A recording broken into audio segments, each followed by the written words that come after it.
spend that much time. Gotta keep everything. Fucking rude.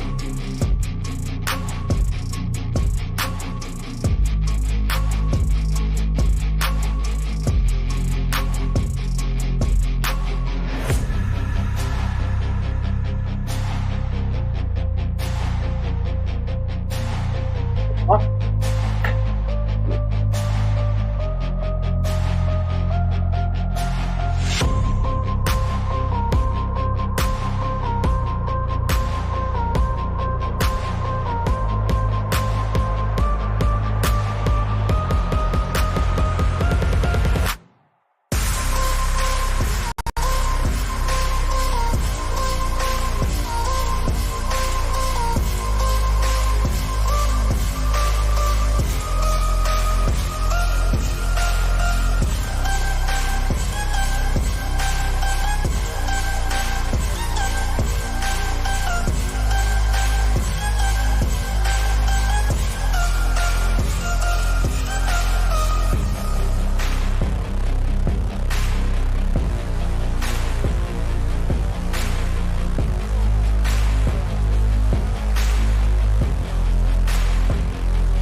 Yo, yo, yo, welcome back, everybody.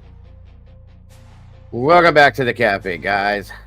It is that time again, day 3 of the LEILANI Simon trial. We're going to catch up with that. Thank you all for being here today. Please share this out, if you will, and hit that like button on your way through the door.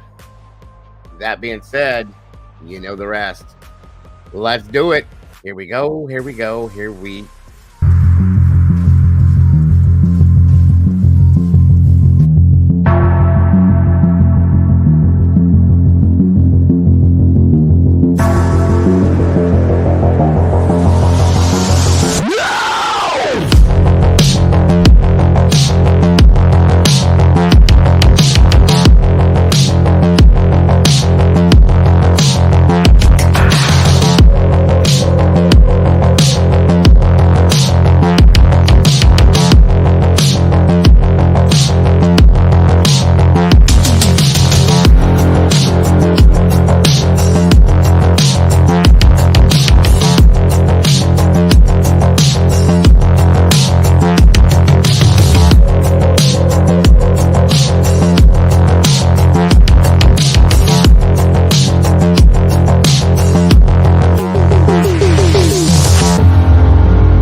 hello, everybody, and welcome back. Great to see ya.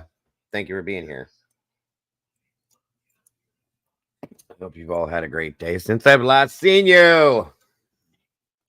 Thank you guys for tuning in to the morning show this morning with me and Doodle. Great to have you back. I hope you're all having a great evening. And I am now that I'm here with you. No, my internet went out last night brutally. I'm sorry, and it didn't come back on until about 3 a.m. So I couldn't do a live stream last night. My apologies. So I'm here now. Either way. So sorry. Come on in. Grab a seat. Get comfortable, if you will, please. Please. We're going to look at this trial going on with this person. See what we come up with. For sure. 16 peeps, 8 likes. Let's double that, folks, and see if we can make that happen. Make it match if we can. Please and thank you. Got to keep YouTube happy. If you keep YouTube happy, then I'm happy. That's all that matters. And then you're happy. If I'm happy, you're happy. If you're happy, YouTube's happy. And if YouTube's happy, then I'm happy. Do we get it? Do we get it? Do we get it? Yes, we get it. I think we do. Come on in, everybody. Please, if you will, get comfortable.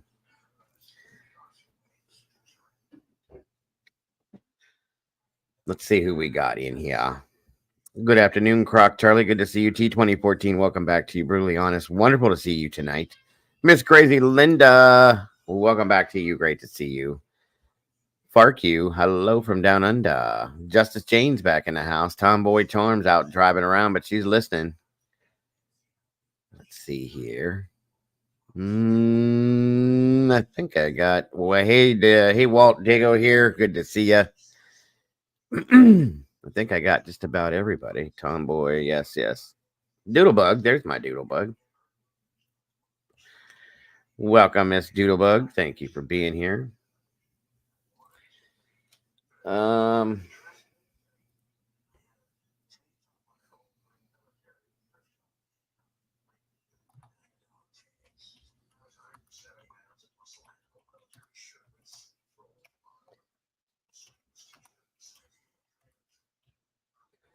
Let me see. Show.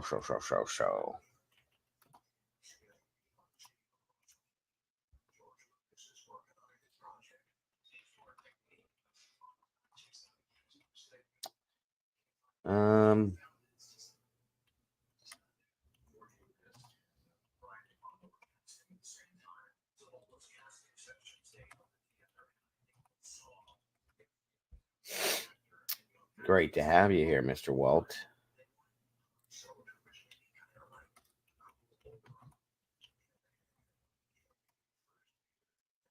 Let me see.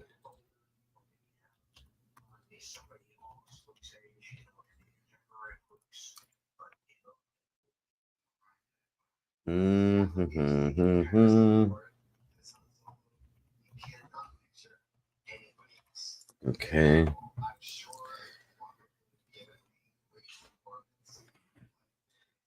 I'm driving around with my diapered dog, Doug, because he barks too much and my wife has a guest at the house. Okay, then. See what you're saying, bro. Well, it's great to have you here, Walt. Either way. 23 beautiful people in the house. 11 likes, guys. Please hit that like button if you can remember. Please, please. Terry Martin, welcome back. Good to see you. Come on in, everybody. Please, please, please, if you will, please. Mrs. Dago is out here making her Halloween decorations. Oh, and I see Mikey's in the house now. I do see it, see it, see it, see it.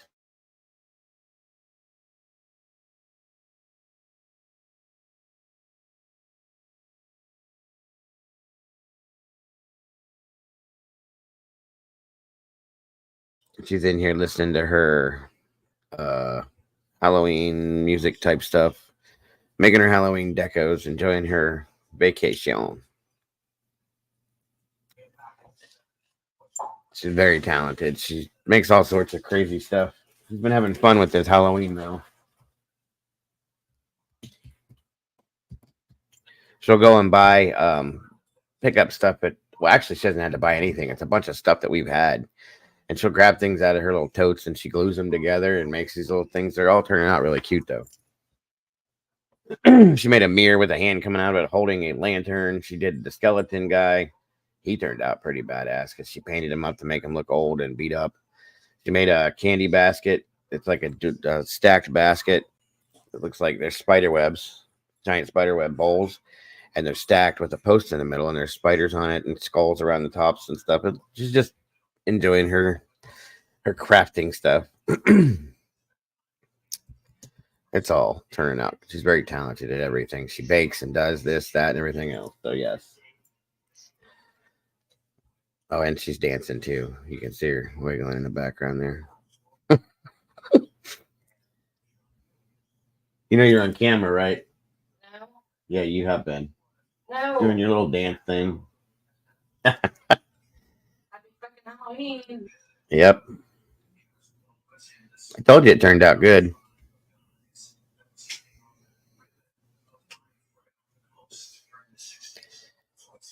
Oh.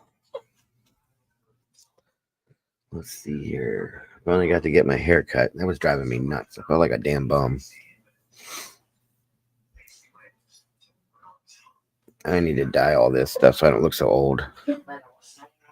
Welcome back, Cockney Cow. Good to see ya.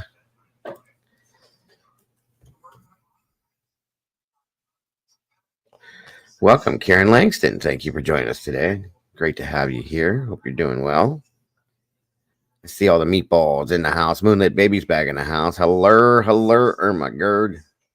It's Miss Cassie in the house. I see you guys are using all your little... Oh, Mama Bear did set you guys up with all these little new emojis. Those are cute. You were making barbecue kit chicken? No, don't make... I'm starving. That sounds so good. Charlie, that sounds really good. Liam Payne. Liam Payne. Why do I know that name? Welcome, Brutally. Good to see you. Oh, we got bunnies over here too. I see. Those are your favorites, huh? SRBBBBBBBBBB. SRBBBB's in the house. Hot steak. Oh my God, Cassie, you guys are killing me. I am so hungry right now. That stuff sounds good. And lasagna. So Jesus. See, I mentioned soup, and everybody wants soup today. It's cold out though. It's a soup day. It's that, huh? Yeah, that's cute. I like that SRB. Those jack-o'-lanterns are really cool, Doodle. I wish we could see this stuff on StreamYard. I have to look to the other side. Chicken Knoxers. You guys are killing me. Hold on.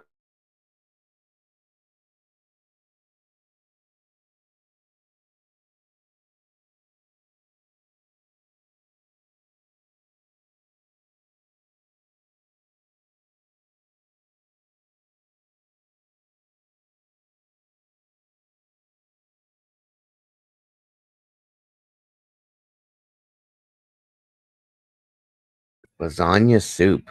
That's different. Baked beans and mac and cheese. Okay. Welcome, Kim French. Good to see you. Dill pickle chicken. Oh my God. That sounds really good.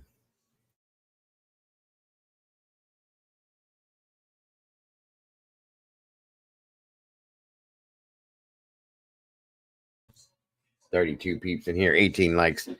Please, if we can, let's make that match, guys. Cleared the house and just making mushroom soup. Damn. Parmesan, tilapia. Oh my God. I wish.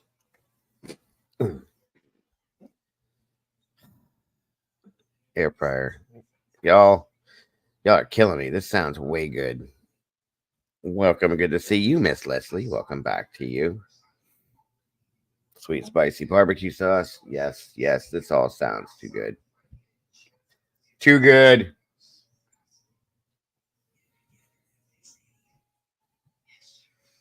Yeast bread. It's bread made with yeast, Cassie. You've never heard of yeast bread? Yeast rolls. You have to rise, you know. They're so good. They are so good. I know, Cockney, right? I am starving too. And you guys come in here immediately talking about food. Y'all is killing me.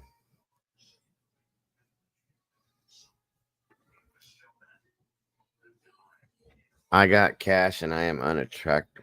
What, Walt? I wish. Potato soup with. Oh my God. Y'all are killing me. Can't even look at the pancakes and sausages. That sounds good too, SRB. Breakfast for dinner is always so good. Hmm? Welcome, Blue Crew. Thank you for being here. 38 peeps here. Please hit that like button. Share this out if you will. Oh, my stomach is growling now that you've said all this stuff. Seriously, I'm having coffee again. That's what's on the menu for me. Yeast nuts. That's pretty nasty, Walt. That's what we call it too, Doodle. You're good.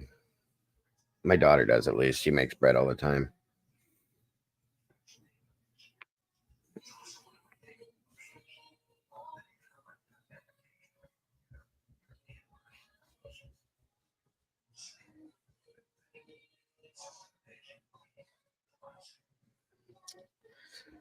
You can't see me. You can't see me. I'm gonna hide. I'm gonna hide. Now I'm hiding. You can't see me now.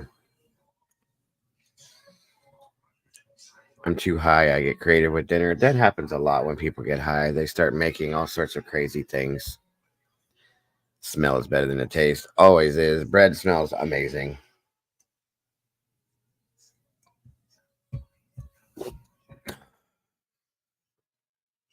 Let me see here.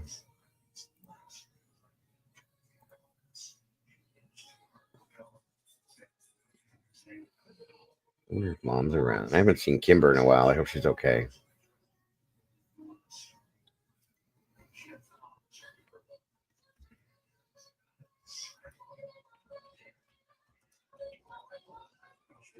I hope Arctic's doing okay too. I didn't see him this morning. People have been getting sick and it's been like making me a little nervous. I don't like when people get sick. Then I worry about them. Same with Miss Sherry. She's been sick too.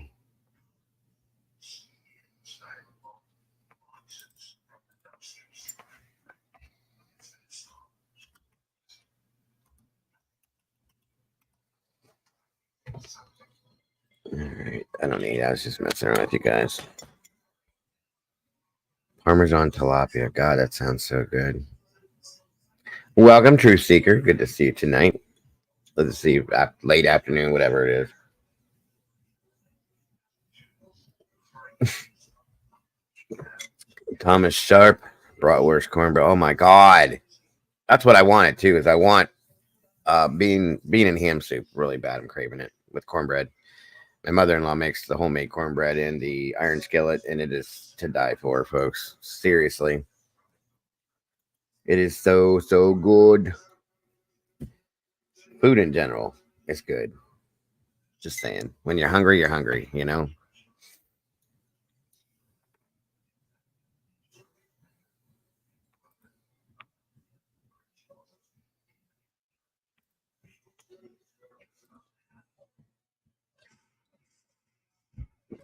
Thank you, SRB. Anybody that should choose to, if you have not yet become a member of this amazing community and became a meatball, you can do that real quick here by jumping on this link here, clicking it. It'll throw you right into the sauce with us, the rest of us meatballs, and you can float around and spill some sauce with the rest of us.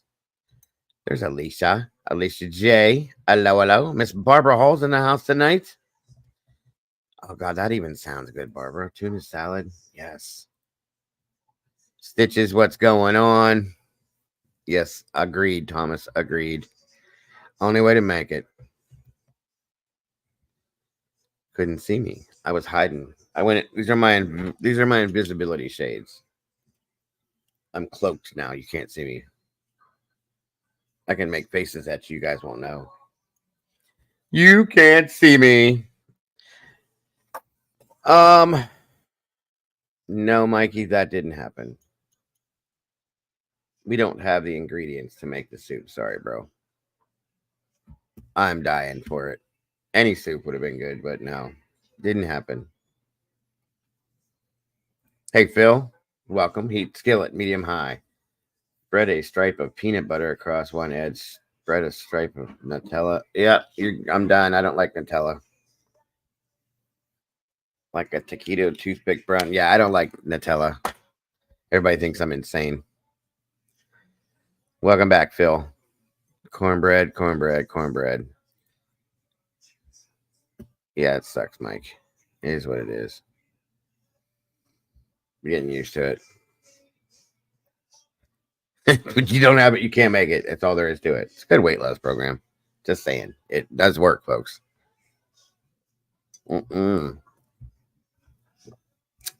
I could do it if you didn't do the Nutella. I don't like Nutella. I'm just not a fan of it.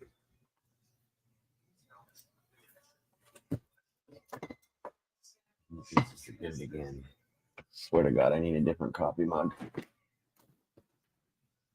I need one that's got Velcro on it or something. Constantly spilling this damn coffee.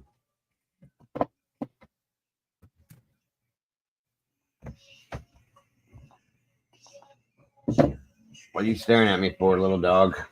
Huh? You're staring at me and making me feel weird again. This dog stares at me all the time, guys. It's weird. Stares me down. Welcome, everybody. I've lost a total of 67 pounds. Croc. Which is good. That sounds like it might be okay, Phil, with the jelly thing. Grape, maybe, or strawberry. SRBBBBBB. Why are you saying my name? Dago.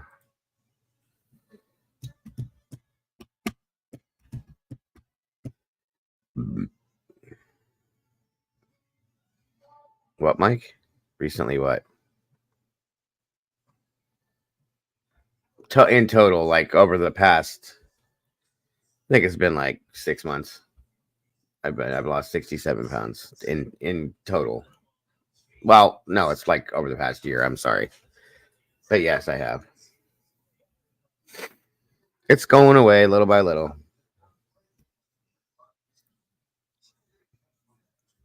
Dog can't see me either. I'm hiding. Sorry. No, it's like B. I got you. I figured it out after you said it. It's okay. Yeah, thank you, Mike. I mean, it's in some ways I wasn't trying to lose, but it happened. A lot of it was nerves, stress, not eating, that kind of stuff, you know. How many cups of coffee have I had today? Terry says,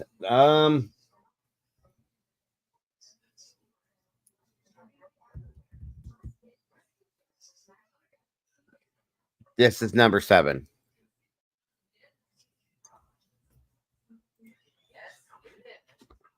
This is number 7. When you get hungry, you fill your stomach with something. This works. This or my water.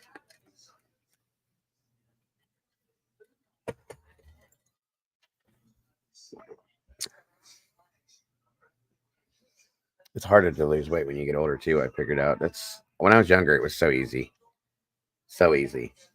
I just did, no big deal. But not now. 30 pounds. That's awesome. Have you checked behind you? That's usually where I find it. No, not me. Not me. I still have my inner tube. I'm losing it slowly but surely, but it'll be gone. So sooner or later.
Hang on, guys. Trying to find something right now.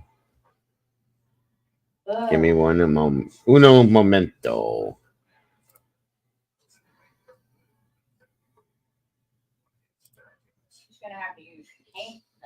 Where is it?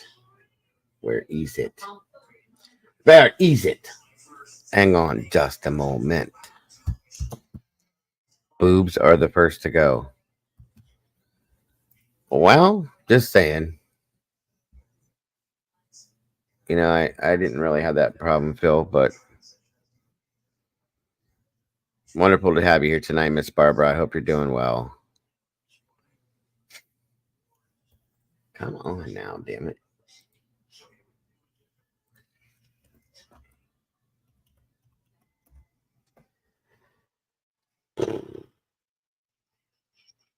Okay, hold on, folks.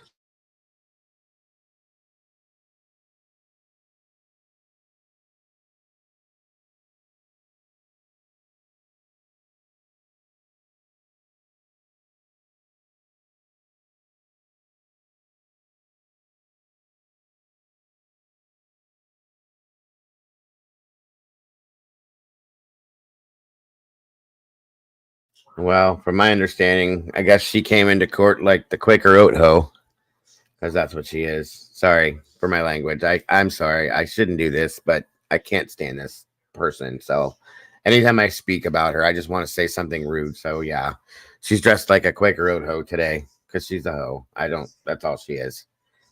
Um, and I don't like her at all. Welcome, Miss Cheryl. Thank you for joining us today. Great to see you, have you here. Yes, she is the Quaker oat hoe. Sorry. She's just such a bad person, guys. You know, I'm always trying to give people the benefit of the doubt or understand some kind of a psychological answer to reasoning for people to do stupid things in their life. Nothing fits this. I'm talking about LEILANI Simon Thomas. Sorry. 40 peeps in here, guys. Thank you so much for being here. It is great to have you here, Barbara. I always love when you're in here. And I always appreciate you being here. Because I know you appreciate us. Yes, Doodle the Quaker Oto. Grandpa and everyone who came to the house drank it. Okay. Cool. Yes. Good. That's what I want to hear. Those are the people that I want to hear, SRB, is people like Danny, Billy Joe, Billy Joe's husband, Paul, people like that. We don't need to hear what the police have to say because you already know. There's Mom's link. Thought you liked Ho Soup. Nah, I'm good on Ho Soup. Robert Bell, good after evening. Good after evening. Good afternoon. Thank you for joining us. I did send Mom a link if she's been not busy to see if she wanted to join me. I haven't heard back from her, so we'll see what happens. If not, it's just me. Just me. You get me. Bullhorn Dago. That's it. No, Miss Barbara, you cannot fix stupid. This goes beyond stupid, though. This is just disgusting. Oh, Mom is in here. Oh, my goodness. Yes. Yes, yes, yes. Thank you for joining us today, Mom. She will be here. I did not see her in here. So you do get Mom today. What about frog legs? I would tear them up, Thomas. Love it. Love it. Walt's going to Popeyes. Damn you guys. Stop talking about food. My stomach is hollering at me.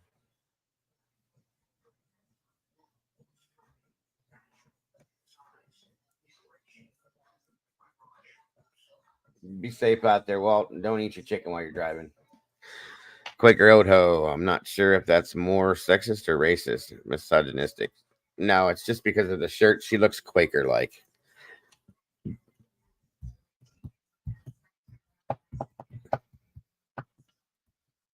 I wasn't even worried about it, Mama Bear. It's almost 7. I figured you were past your time, and I'm sure you have to go back to work, so I wasn't worried about it. I don't want to bother you.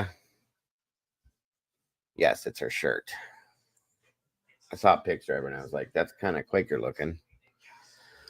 But, and I couldn't think of it just came to my mind. I shouldn't have probably said it, but shouldn't say everything we think of. But as soon as I said that's Quaker looking, I was thinking, I was like, oh no, it's the Quaker Oto. Because that's what she is to me. Don't rush it. Don't. Oh, I'm sorry. I just thought that you had to go back. Look, she's yelling at me now. Look, I just got screamed at.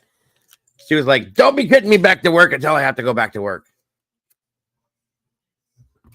Sorry, Mama Bear. Sorry.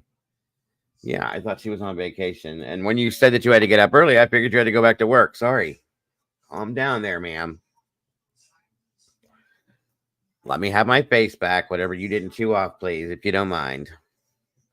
Sorry, guys. I'm a little bit wired. I've had, like I said, this is cup number 7, and I drank one of my wife's cups accidentally, one of her K-cups, and she drinks that French roast stuff. So it's like pure tar. Gotcha. Are you going to be joining us in the morning, Mama Bear? Will the appointment be over by then, do you think, or no? And again, if not, it's no big deal. Come on in. I'm just trying to give everybody a chance that's coming in to get in here before we start so we don't have to go back. That's all. Thank you all so much for being here. And again, thank you all for hitting that like button. If you haven't yet done it, please do it. And share this out if you will. You are so very much appreciated.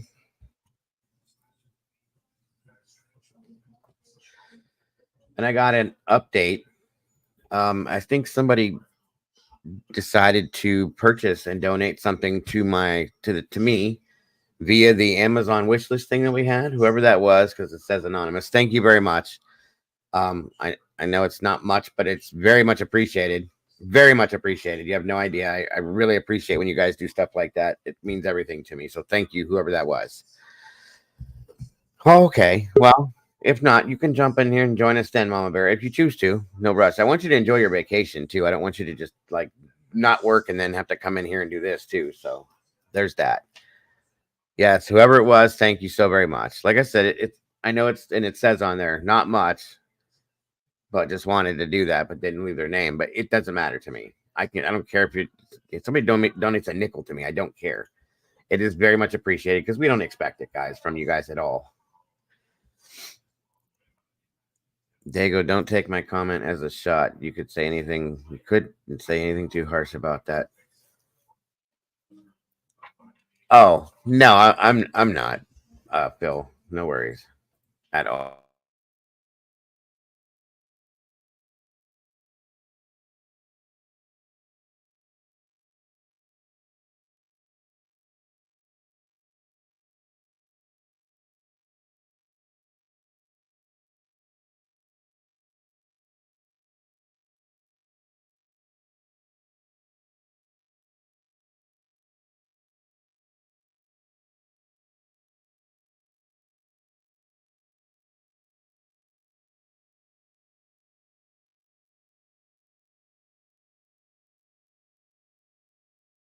She said hello, everybody.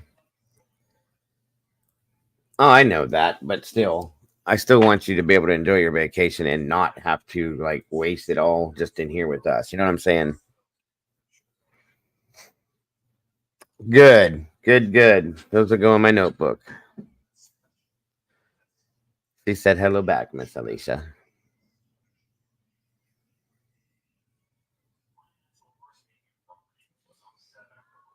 Oh, can you hear me, Mom? Yes, can you hear me? Hello, everybody in chat. I can hear you, and hello to you. How are you Sorry, I was today? trying to convert. I couldn't tag everybody. Oh, you're fine. You're fine. Just wanted to make sure you were up I'm here all and right. comfortable. Good. I You missed having a you good last day? night, so I wasn't here I last night. was. That's why you missed me. My internet went down about 3:30, and it never came back up till about 3 a.m. So I didn't get to be here last night. Ooh, Yes, my stupid company, internet company Optimum. They suck. Stay away from them if you have a choice. Welcome, Miss Paula. Great to have you back. Robert says, "Hello, Mom." Everybody, everybody hello, saying it now. Everybody's saying it. hello.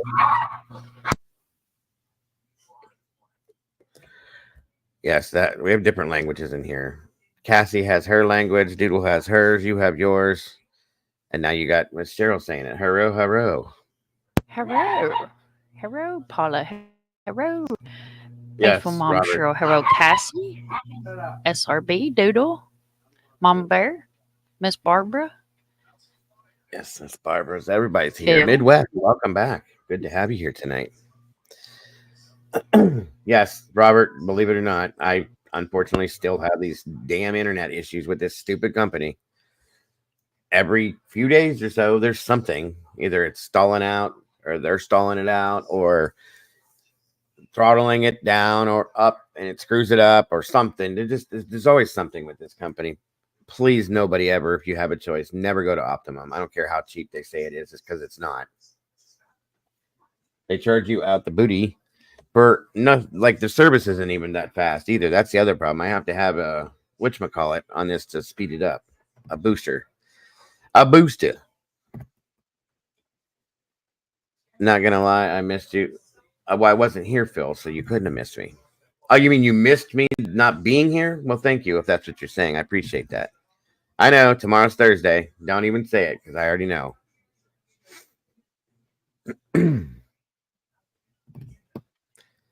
salad. God, that sounds good. Anything. Midwest. Great to see you. Anything sounds good. You get what you pay for. We left Spectrum because they suck. Got Ziply Fiber. I've never even heard of that, Cassie. I can only get what I'm paying for out here because that's all we get. We don't get an option for anything else. It sucks. So I have to just deal with it and go on. So it is poo poo, and I don't like it. Wow. Look at this lady here. Miss Canadian Cat Lady's in the house. Welcome, dear. It's good to see you. I hope you're doing well. She says, hello, chit chattas. Hope everyone is well. And I hope you are well too, my dear. It's grateful to have you here. We pay 70 a month and get 800 plus megabytes download. See, mine's, I don't even know what mine is. They were supposed to bring my price down to $55 a month. I think I was live when they called for you guys for that. And it's still not. It's still like $135 a month. It's so stupid how they do it. And they screw you so bad. And the coverage sucks. You guys see it. It goes down at the drop of a hat. It's just horrible.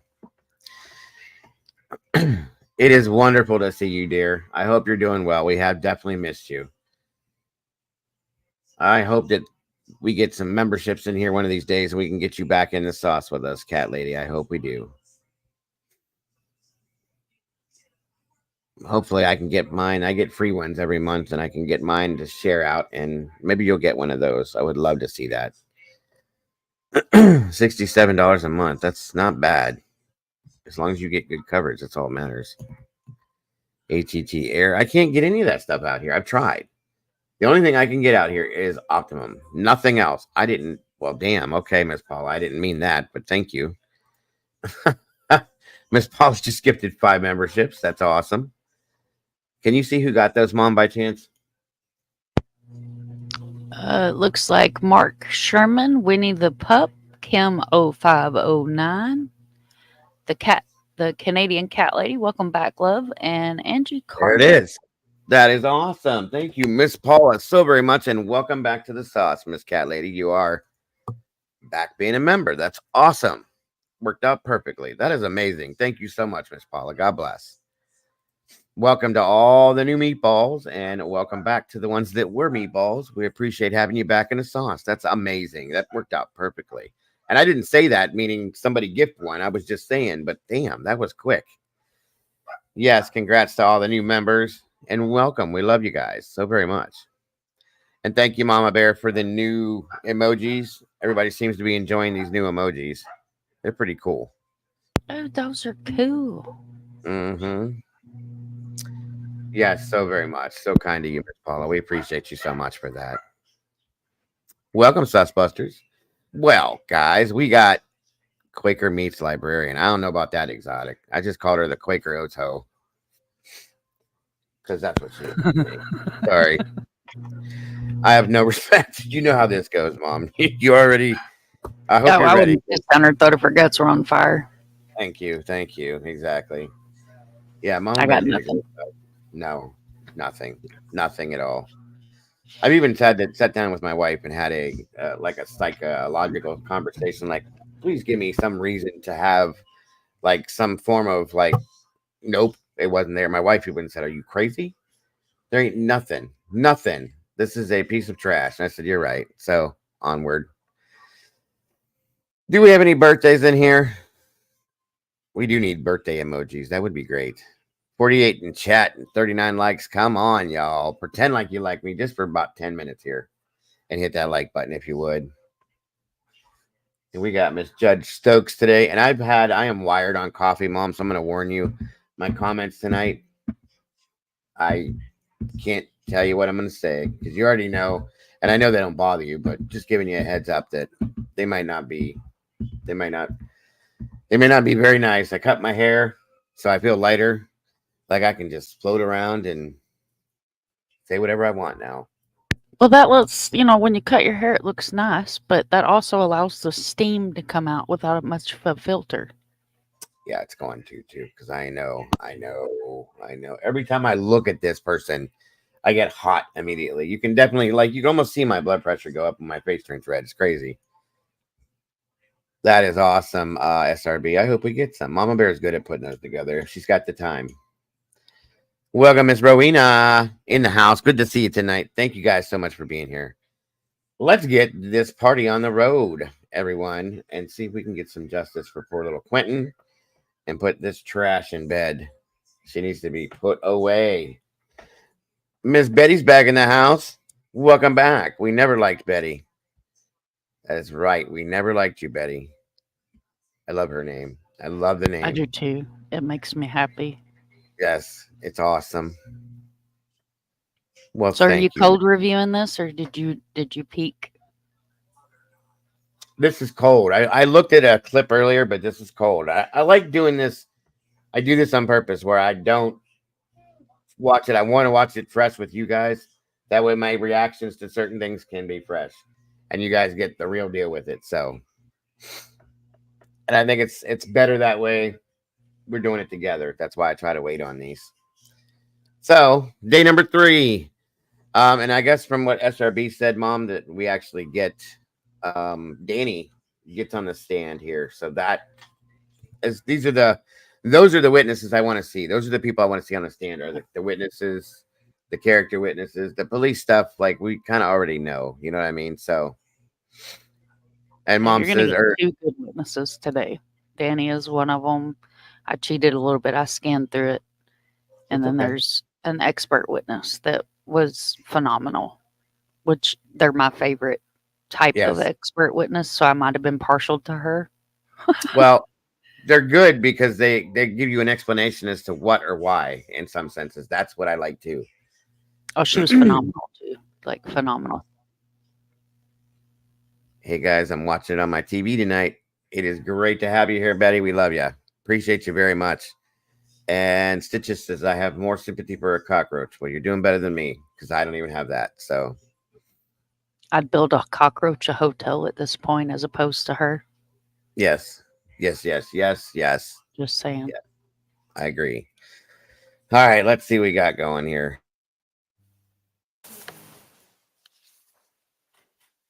Let me know if you can hear it, okay?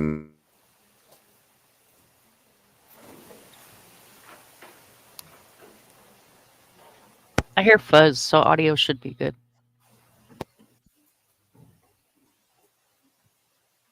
Good deal.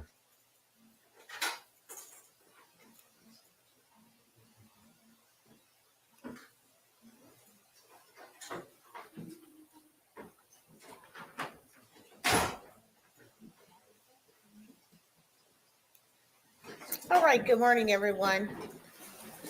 We are on the record for the state of Georgia versus LEILANI Marie Simon, SBCR 22-03364J6. Let the record reflect that counsel are present for the state. AUSA Tim Dean is present, ADA Jenny Parker, and Detective Lemons, and that Ms. Simon is present with her counsel, and she's seated between her counsel, Robert Purse and Martin Hilliard. Is the state ready to proceed? The state is ready, Your Honor. Is the defense ready to proceed? We are, Judge, but we may need to take up something. Mr. I'm paying attention this time. I turned it on. We may need to take up something outside the presence of the jury, Judge. And again, we can do it later this morning at lunchtime. It doesn't matter. But there's some evidence that we expect the state to try and get into this morning or early this afternoon. And we just need to deal with that before we get to it. So other than that, that's all we have to deal with today, Judge. So, Ms. Lee, I think now would be a good time to take it up. that was my thought too. I want to let the jury know what we're doing, that we just have some matters that have to be taken up outside their presence, and then we'll go ahead and dig in. Bring the jurors in, please.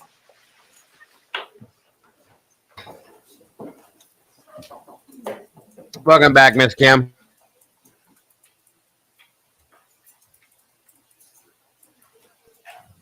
You homely bunkaphone.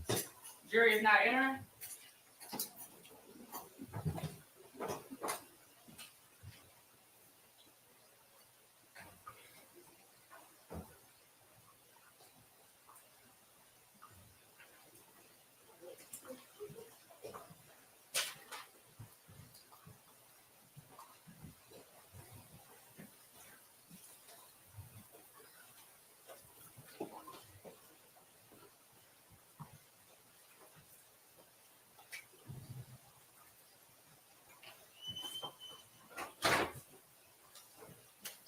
That's everyone, Judge.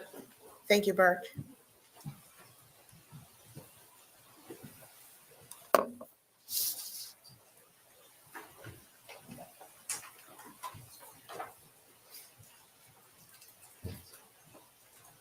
Good morning. Please have a seat.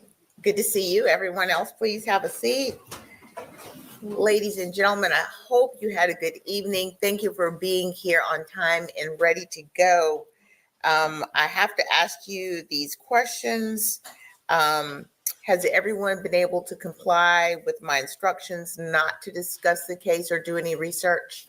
Yes, sir. Okay, and that's a yes.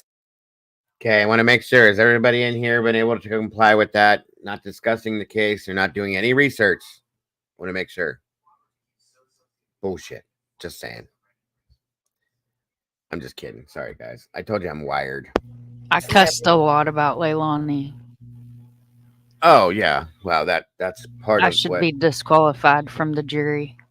we could never be on the jury for this case. Or any case like this, I don't think. We could never be on the jury for this one. I could never be on the jury for Stearns. I could never be on the jury for the mother and boyfriend for Elijah Vu. No, it wouldn't happen. Oh, yeah, no. If they ever call me for jury, I'm just going to tell them flat out, I'm probably not your best pick.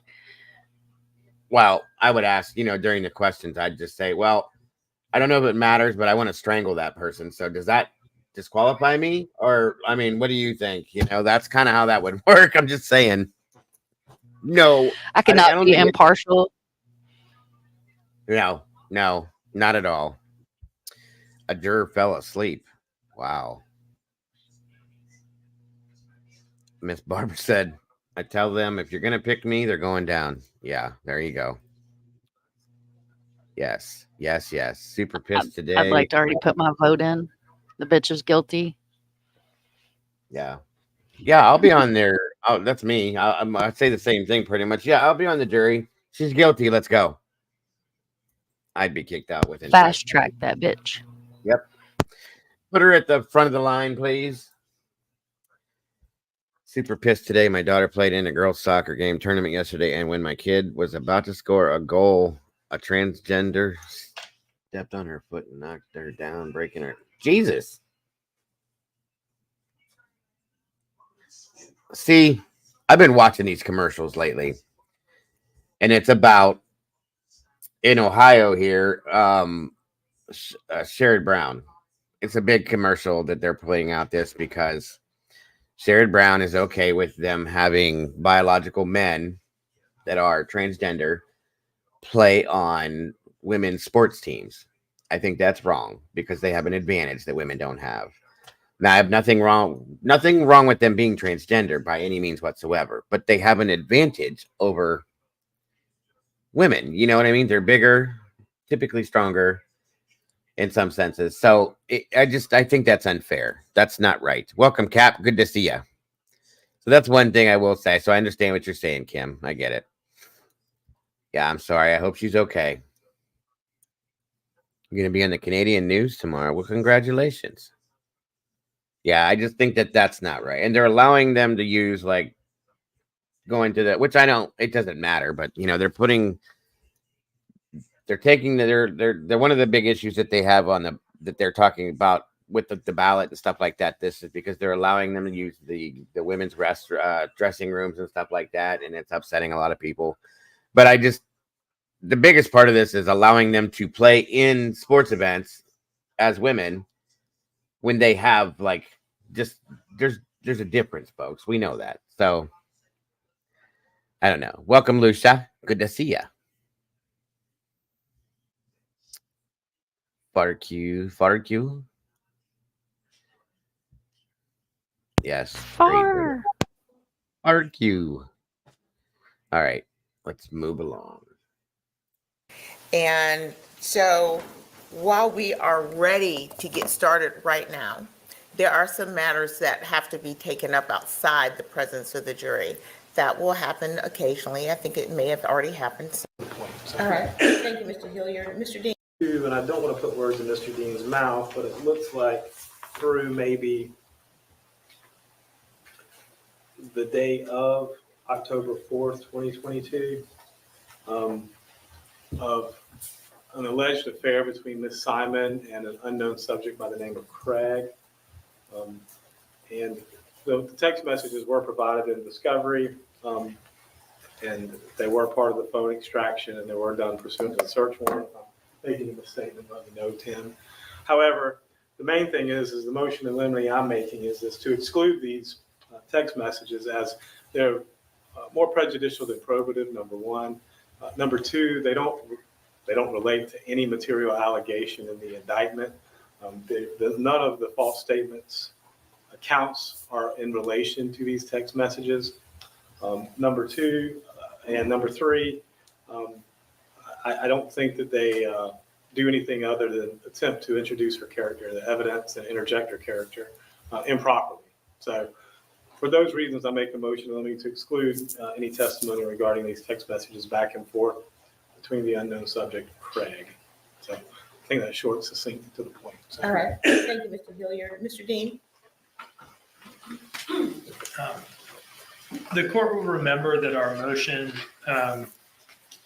pertaining to intrinsic evidence that we intended to introduce listed as one of those categories, evidence of tension, unhappiness between the defendant and her boyfriend.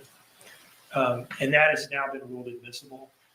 This specific aspect of that, I think, is, I don't know that we explicitly addressed this on this past Thursday, but the original motion, part of it was, and this is in there, the court can look back, and things were so bad between the two of them that it pushed the defendant to commence a sexual relationship with her drug dealer as a form of solace in the weeks leading up to Clinton's disappearance.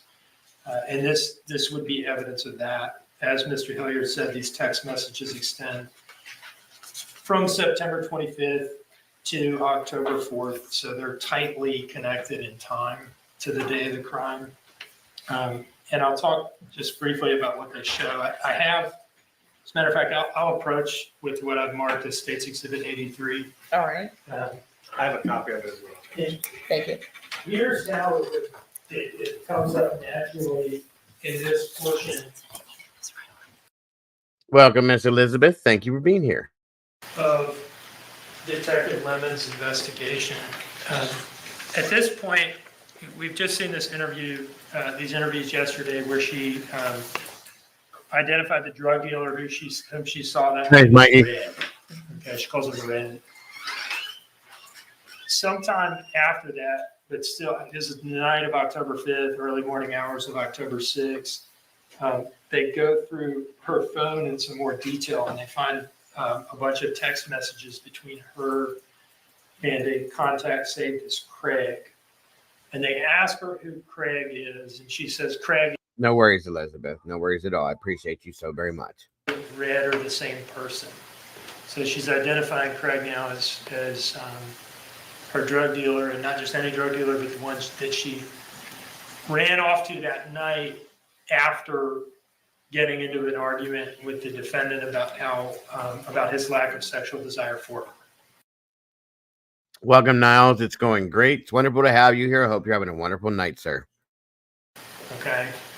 So this is the person that she's going to in response to that incident between her and Mr. Youngkin. And now, after opening statement and some of the evidence, I expect the court to be a little more familiar with our theory of the case and how what was going on with the Danny defendant relationship, how it plays into what happened that night. In these messages, one, they make out a recent sexual relationship, and I'll just draw the court to a couple messages in particular, so you don't have to read them all. On page 9, so page 9 of the document, starting at line 123. This is an incoming message from Craig to the defendant on October 1, in which he says, "That was good as fuck. I'll take that anytime. Friday, no, I made you come for a long time. And she responds on line 124, I would be down to do that again anytime. And then she sends another response at line 125. And yes, you did for a good ass minute. All right, so that's thing number one. They clearly make out a sexual relationship. Thing number two is that there's some indications that here that there is a connection to Danny. On page two of the document, line 13, at the top, the defendant sends a message to Craig. Starting at line 12, Craig sends a message to her saying, you okay today? Your man here? And she responds in the next line, yeah, I'm okay. He's on his BS today and I don't feel like arguing. So there's some of that in here that they're talking about Danny, and she's talking about it in a kind of frustrated tone. So we do think that these messages and the fact that this relationship are part and parcel of the Danny defendant status of the relationship kind of subject matter that has already been ruled admissible. They're sort of intertwined with that. And it's further intrinsic to that night because that's a guy who she was going to see and whose house she was at for 10 minutes. This is not just character assassination. It really does help tell the story, okay? So she's putting all this bullshit out about how Danny don't want nothing to do with her, don't want to touch her, so on and so forth, but she's out hoeing around. I guess the name I gave her fits it quite evenly. On top of everything else she's done, she's that person too. I'm not surprised. Good God, if there couldn't Maybe be it's just anything. thought she was going to get a discount, Yeah, sure. work it out in trade or something. Nasty bitch. You know, all I know is I hope whoever this guy was owns some bleach. No, I don't blame him at all, Lucia. At all. Cap, right? Yeah, he was way over her. Way over her. Good for him. I just wish he could have done something to prevent what happened to Quentin, but it's not his fault. But, you know, what a mess. She's such trash. Just makes it even better. The other thing, and this is similar to the argument that I made for some of the Stingrays stuff the other day on Thursday, is that in the interview that comes next, they've seen these messages. And so they ask her, who's Craig? And she says, oh, that's Red, same guy. That's a drug dealer. This guy I saw that night. And they ask her point blank, is there anything going on between the two of you? Is there a sexual relationship? And she tells them no. Right? So she denies it. Again, even if she hadn't denied it, even if she had said, yeah, I think it's still admissible for the reasons that I've articulated to this point. But then the fact that she denies it makes it further relevant because she's charged with making numerous other false statements in the same interview. We have to prove that those statements were knowingly false. And part of that involves proving that that she was lying up and down about basically everything she talked about that day. So that's why we think this evidence ought to come in. I understand that there is some prejudicial effect to it. However, the test is not whether there's some prejudicial effect. The test is whether the probative value of the evidence is substantially outweighed by the danger of unfair prejudice. And I just think that's a very difficult thing to say. You know, the rules are supposed to be rules of inclusion. Exclusion based on 403 grounds is characterized in the case law as an extraordinary. Welcome, Miss Karen. Yeah, commentary is going to be good because I'm in a mood tonight already. And like I said, she comes in dressed like the Quaker Oats hoe. Proof that she is a hoe. I mean, she just, no. More of a reason why I believe she's a trash panda. That's all I'm saying. Remedy. And given that he was the guy that she went and saw that night after this fight, and part of our case is saying that she was in this fraught emotional state, I just don't see how the court can say seems that way. Exotic evidence is substantially outweighed by the danger of unfair prejudice. I mean, these are the facts of the case. These are the facts of that night. So that's our position on this evidence, Your Honor. You think it should be Mr. Hilliard? Your Honor, 24-403 states specifically, relevant evidence may be excluded if its probative value is substantially outweighed by the danger of unfair prejudice confusion of the issues, misleading the jury, or by considerations of undue delay, waste of time, or needless presentation of cumulative evidence. Whether or not she had this affair, whether or not she was having sex with this person named Craig, bears no relevance to any of the issues in the case. I understand Mr. Dean wants it to be, but his argument that he just made was, well, she's charged with other false statements in the indictment, so the fact that she made false statements about having an affair means that she might make these other, that's propensity to commit a crime. Okay? It's exactly one of the reasons to exclude prejudicial evidence. So I understand why Mr. Dean wants it, I understand why he's asking for it. But Yep. Yes, that's exactly, and that typically is what happens. Hey Bonnie, good to see you tonight. Even dressed up and cleaned up, she still looks like a dirty mop. Just saying. Typically, people that are cheating will accuse the other person of doing it. That's typically how that works. That's how it went with the creature when I was married to her. She was trying to tell other people that I was doing that all the time. I never one time did it in 9.5 years, but she did it quite often. So that's how this works. That's how these people are. It's how they project their guilt from what they're doing wrong. So just saying. That's exactly it. Paula said it right there. 100%. Yeah, she's another. Yeah, her and Letitia. I'd love for them to get a cell together. I'll say that much, and watch them just destroy each other. That's the main reason to exclude it, not include it. So that's why we're making the motion in limine, Judge, and we leave it with the court. All right, I'm going to take a moment to consider what you just presented. So let's take about a 15-minute break. We're in recess.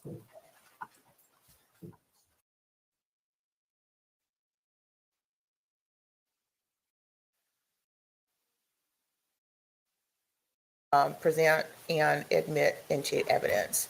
I've heard and considered the arguments for both. At this time, the court does find that the unredacted version of the text messages is inadmissible. I went through and read all of the text messages. The sexual and salacious nature of some of the text messages in exhibit are not relevant to the charged conduct. Now, after applying the balancing test, 403 balancing test, court finds that the probative value is that the prejudicial matters outweigh at this time the probative value. So they're not going to come in at this Welcome, Cal. Now, if things change, the court will consider it, but at this time, that's the court ruling. Madam Clerk, I'm going to pass down State's Exhibit 83. So just to be clear, is it just the exhibit, or is it any testimony about from Detective Lemons about what they saw on the phone and what seemed to be going on with the defendant and Craig, and asking her about it and her answering? Is it just that the specific language in the messages is a 403 problem, or is it the subject matter in general? The language is a 403 problem. Mrs. Hilliard, do you object to the detectives just testifying about the information with the defendant and Craig/Red? Well, my motion had to do with the prejudicial effect of. My motion had to do with the prejudicial effect of this affair, Judge. It has to do with the sexual nature of it, which has nothing to do with the charge conduct, the reason we're here, or anything to do with the indictment itself. So my motion had to do with any reference to the affair, the language, or anything like that. So I don't know how you can parse it out. I mean, we know that she went and met Red, but I don't think that there's any reason to get into the sexual nature of these text messages, if that makes sense. Yeah, it does. And actually, I know how I see it in terms of parsing it out. The text messages don't come in, or at least the unredacted text messages do not come in as they stand right now. The fact that she met with Red has already been some of the testimony and some of the evidence. I do find her meeting with Red is intrinsic. How far should the court go? How far should the evidence go in the sexual relationship?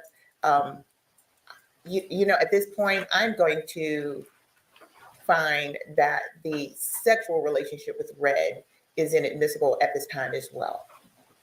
I understand, Your Honor. Okay. I just wanted to be clear that it was, and the only reason I ask is the court initially referenced the unredacted text message. It speaks to the type of person she is too, though. And it's already been stated. The jury can already see her for who she is. I think it may be inadmissible, but it does show how she's blaming this and that on Danny, so on and so forth. But at the same time, she's the one that's doing it. You know what I'm saying? So it just shows her the lies and the deceit, all of it. It shows who she is as a person, I think. And that is important. The jury is already going to form that opinion. You can say whatever you want. It is what it is. So I'm glad it was spoken about. Messages, which suggested to me that perhaps there was, in the court's view, some way of sanitizing it or sort of softening the evidence that would make it admissible. But I understand the court's ruling. Of course, we accept it and we're ready to move on. All right, I thank you for your clarifying question. Thank you, Judge. Thank you, I Mr. think I Hilliard. understand as well. And yes, I agree. I don't want to hear the messages. I do not want to hear the messages. The fact that we know that it proves that she is the Quaker Oats hoe. That's all there is to it to me. But it just speaks to who she is a creature, the creature that she is. I don't. She's not human to me. So anyway, on we go. Okay. All right. Is there anything else that we need to take up before we bring the jury out? No, you're, And I take it that we're going to pick up with Detective Lemons? yes. Okay. And let's bring in the jury, please.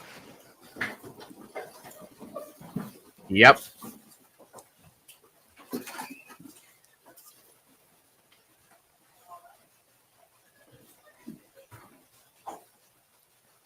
Jury's not entered.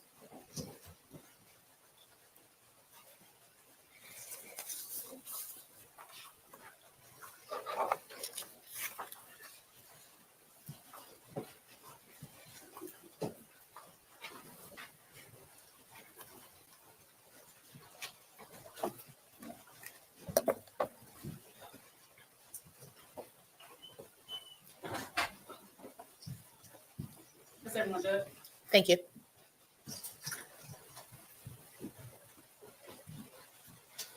All right. You may all have a seat. Thank you. And the question is, have you been able to comply with the court's instructions? Yes, ma'am. Have you discussed the case with anyone? No research done? All right. Thank you very much. We Good will now point, resume. Paula. Mr. Dean, you may call your witness. Very limits.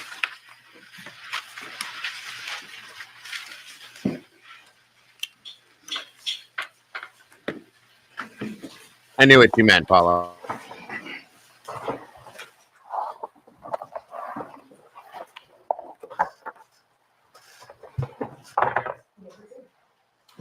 I think when we left off, we had just finished the interview that ended right about 10:30 at night on October 5th. Is that right? Yes.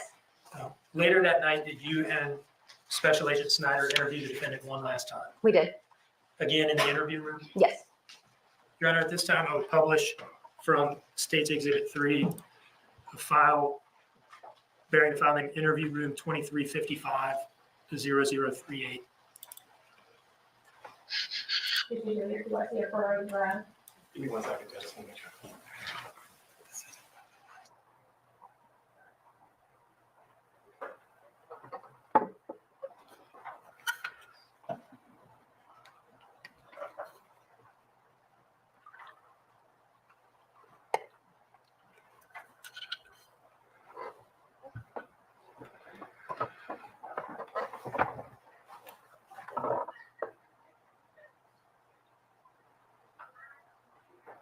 No, Mr. Dean, I discussed it, Judge. There'll be a little bit edited at the end, but other than that, it's all good. Thank you, Mr. Hilliard.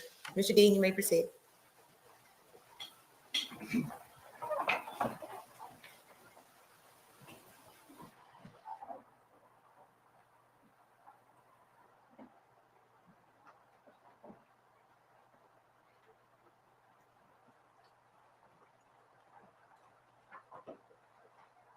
Thank you, Mikey, so very much. I appreciate you, brother. All right. Again, thank you to anybody that does choose to donate to support the channel. We appreciate that so very much. Back to you. Hello. I've come in here several times and told you. What am I gonna do?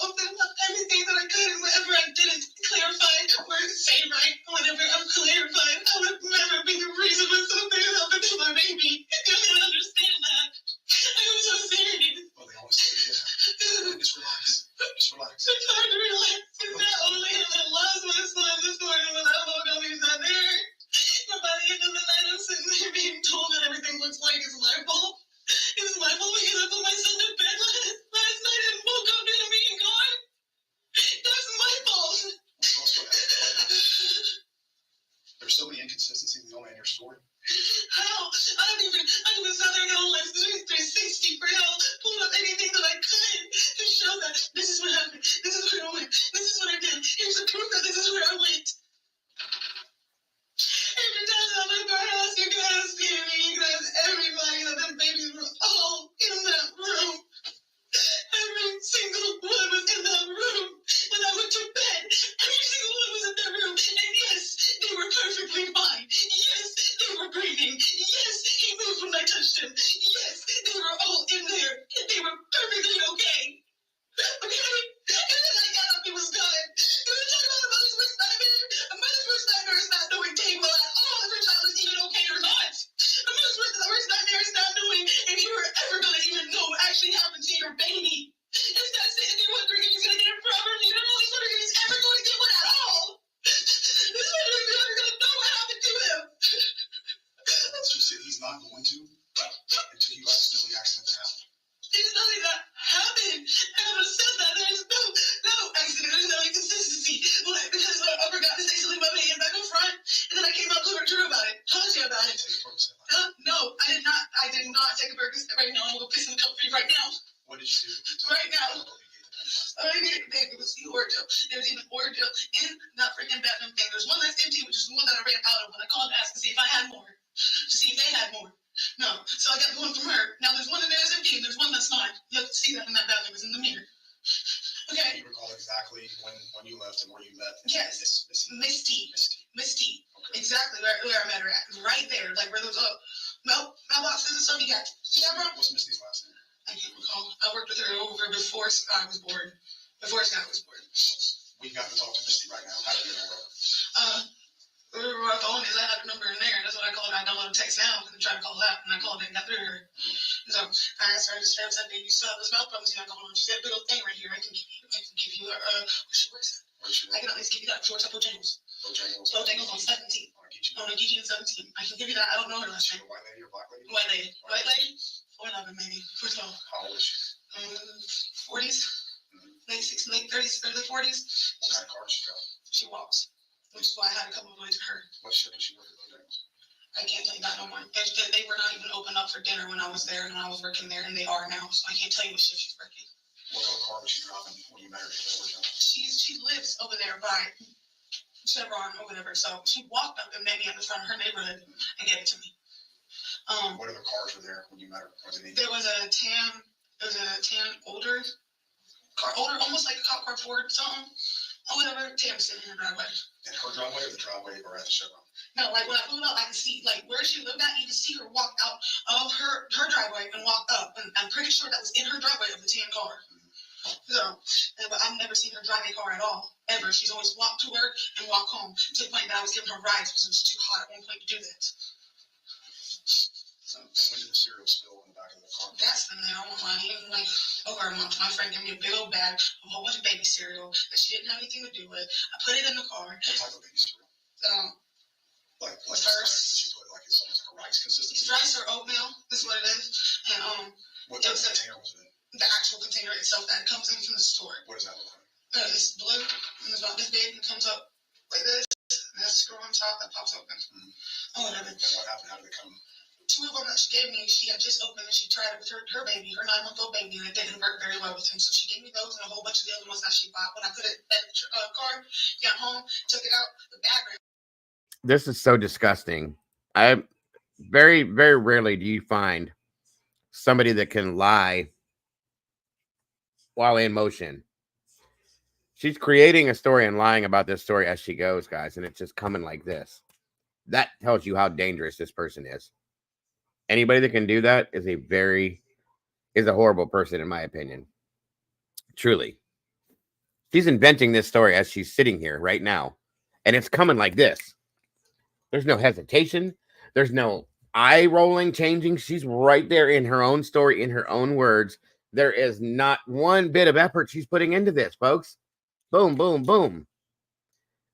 That tells you who this is as a person. This is making me nuts. I can't believe I've never seen anybody lie so good in my life. That's what a professional liar does. Yeah. Yep. Unbelievable. Unbelievable. Wow. It fell. It spilled. Got another bag, collected up what I could, and took it inside. I still have all that baby cereal from that day except for that one. I think this was the day after. This would have been either the 5th or the 6th. 6th. Yeah. It should. Right. Oh, no, it's not up there because it's not body cam. It's either the 5th or the 6th, guys. This has been 2 years ago, so don't hold my memory to that. I'm old. Right. I think it's the 6th, I think, because I remember that they did this twice, so it could be either day. Mm-hmm. Hey, Stephen. This is local law enforcement. Yeah. So the next one that she did where she's on the side of the table, that was the 5th. Mama Bear says the 5th. Okay. Is it the 5th? Thank you. Thank you, Mama Bear. I knew it was either the 5th or the 6th. I just couldn't remember. And listen, guys, even at the time that she's been on drugs, she's done this, she's done that, she's still able to come up with these stories like nothing. It blows my mind. I've never seen this before. I got to be honest, too. I'm highly, highly, highly against men hitting women. Understand that. But this is probably one of the first women I've ever seen in my life that I've actually had the thought of doing that to. Just because. It just, that's how ignorant she makes me feel. And angry I get watching and listening to her. She's just beyond trash. I don't understand how these people exist and they live among us and it's okay, you know? Well, and you also have to take into effect, like Paula said, she's pathological. I said she's professional. Either way, the bitch is a liar. But, you know, living with an addict and having family members that are an addict, you know, that becomes a trait that they get real good at, is lying. Right. So this is something that would come natural to her. Everyday life. Yeah. Yep. I get it. I do. I get it. Hey, Flower. Good to see you tonight. Thank you for joining us. It's been a while. It's great to have you here. Just describe it again. When you came home at 10:50. That was from leaving red. That was from leaving red. And that's when you went and you rubbed Courtney's hair. I moved his hair out of his face and did this manicure, and when I did, he said, and curled up. Exactly like that. Doing like, it's like touching you and curled up. And then when you left again, when you left to go meet Missy, Yeah, it was like 1:13. did you go by and check on Quentin as you walked out the door? Yes. Yeah, and he was fine. He was still in the same position he was in when I moved his hair. And what door did you walk out? That door. The back door? At what time? I can't remember exactly what time I walked out. I left the house like 1:13, so I probably walked out about 1:12, 1:11, and got in the car. And I went out the back door. That's where we parked all the cars at. That's where we parked them all at. So we always only use that back door. The front door is only we use to set outside the phone. Or let the kids play in the front yard. Have you ever left your house without your phone before? Without my phone? No, I always have my phone on me. Everywhere you go? Everywhere I go, work, home, even if it's dead, I have it on me. Always. You know, I do fail to charge it all the time, but I normally. At any point last night, was your phone dead and you didn't have a charge? No. My phone was on at all times last night. It was even plugged in next to the bed when I did lay down. When I did get in the cars, the phone's at 2 or 3 or 4%, so I did plug in. If it wasn't plugged in, it would have died, and my trips both times would have ended.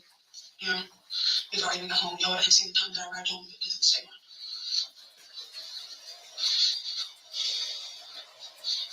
Do you normally meet right out there at the office area? In that general area, normally it's ride share that we got ride share across, but we have a lot of people there in Northburg or Rover going to it. Where or who like coordinates with Brent? But You or Danny? Or like who talks to Brent? honestly, it's got multiple different numbers. So like we message or we call one, or I'll get in contact with like his cousin. His name's Craig or whatever, and ask. It's never like he never has the same. You said Craig? Yeah, I got Craig and I asked him, but that's just because they live at the same property. Leilani. Our straight lane is right after that red share. It's like one of the first driveways after the red share on the left hand side. One of the very first driveways. Is it just red and crack there? Yeah. Some other lady that lives in the back, that's none of my business. That's the whole other property. Okay. So, Is it just you that kind of deals with that, or does Danny too? we both do. Okay. We both do. Whoever decides to go, if we do decide to go,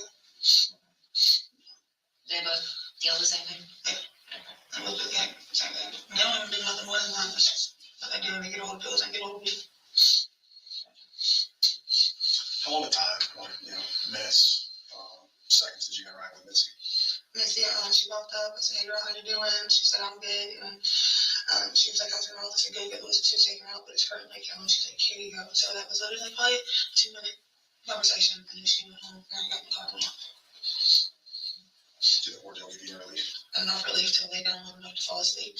When I woke up, my mouth was still hurting like hell, but it stayed down back here the way that I did it with the cotton ball and putting the ordeal on it, and then it started biting down on it and stayed down long enough for me. You found that the process followed that one? I didn't take no process back.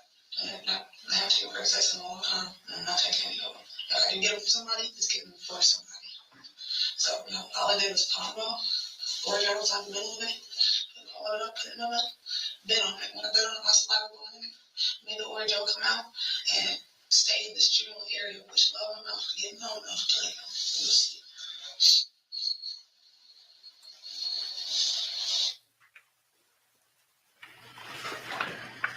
All right, I've stopped the playback at 13 minutes and 47 seconds after midnight on October 6th of 2022.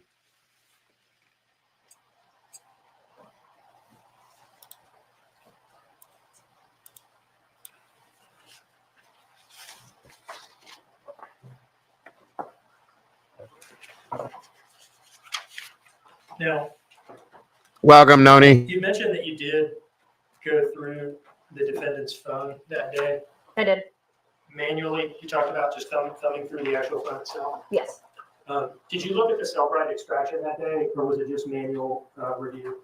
For me, it was just manual. Did you look in her text messages with Danny Younan? Yes. And in those text messages, did you see anything that was notable to you in terms of unsent messages? I did. Can you tell us about that? There was a drafted message at the bottom that said getting Orgel When or you headed to get Orgel. headed getting Orgel or headed to get Orgel? Yes, sir. Pardon me for interrupting you. When you say a drafted text message at the bottom, can you just walk us through? I mean, I think everybody probably has stuff. Sure. Can you walk us through very as clearly as you can what you mean? Yeah, when you go to text somebody on your phone, you hit the little bubble at the bottom, type what you need to, but you have to send before it actually goes to that person. This was just the draft before she sent it to Daniel. Just in the box where you type, but you're not hit send yet. Yes. Send yet. Okay. On this day, was the defendant kept in a room the entire time? No. Was she allowed to go out and smoke? Yes, Did that happen multiple times? it did. And in fact, on one occasion, did she just show herself out to smoke and walk out? Yes, Was she provided with food several times. and water? Yes. Now, at what point in the day, I guess it's now we're on the morning of the 6th, right? Yes. At what point did y'all decide it was time to wrap up and get some sleep? We had finished at her residence, and shortly after this interview, we arranged transport for the whole family to return to the residence. Okay, so did the three who were there in the police station that day go back to the house? They did. And did you stay there working, or did you go home and get some sleep, or what? I stayed there for a little while and went home for a little while. Now, I want to talk to you about the following days. Was there an effort made to follow up on the Misty Origel story? Yes.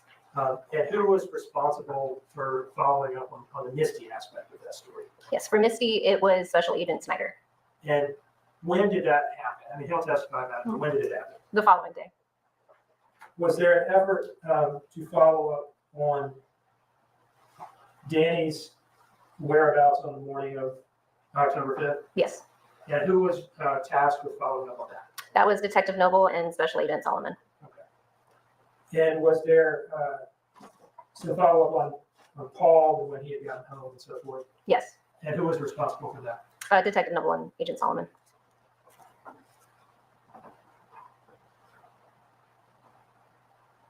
Did they go out to the warehouse and get timesheets and some video? Yes, the warehouse where everyone worked. And there was some mention in these interviews of Henry Bubba Moss Jr. Correct. And we heard yesterday from 2 FBI agents that were involved in that follow-up Yes. From the Augusta FBI office. Yes. Now, at some point, did somebody obtain Henry Bubba Moss Jr.'s phone records? Yes. And who was that? I believe we got the phone number from Special Agent Osden, and then we obtained the phone records afterwards. And was that Detective Wilkins who got Henry Moss's phone records? I believe so, yes. Yeah, relayed them to you? Yes.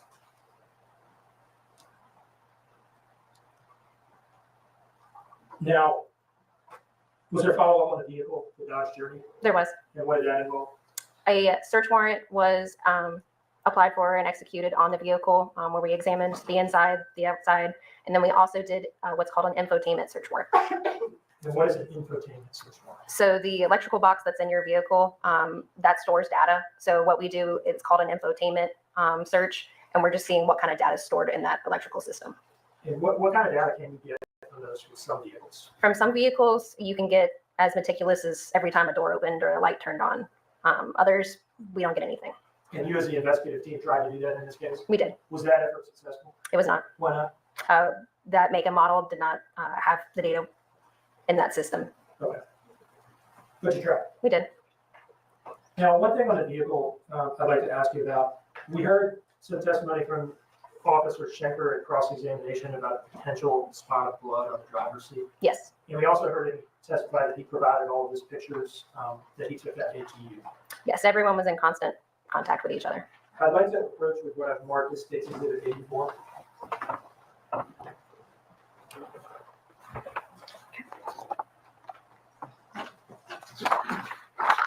And how many pages is that? It is 2 pages and 4 photographs. 2 pages and 4 photographs? Next one, that. They are.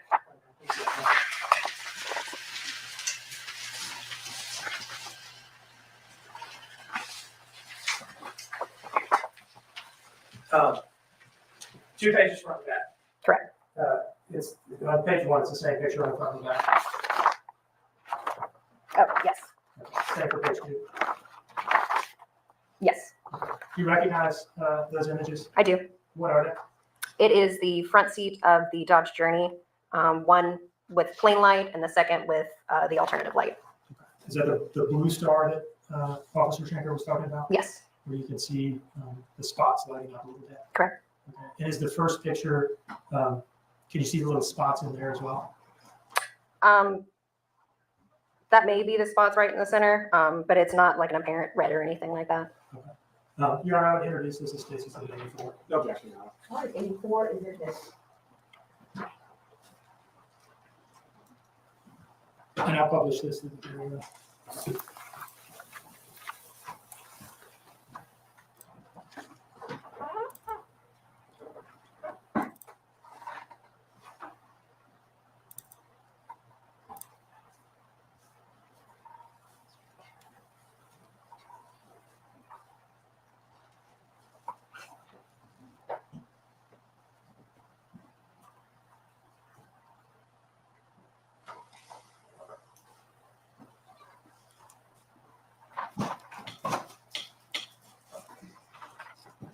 All right.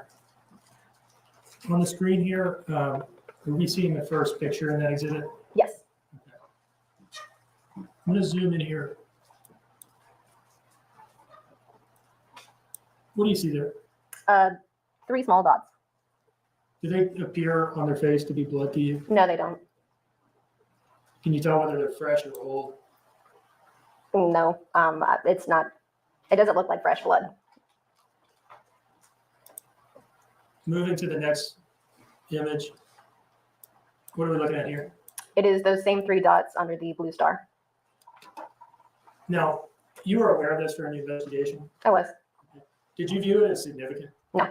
Is in an investigation, does every item that you collect or every observation that you or somebody on the team makes turn out to be important?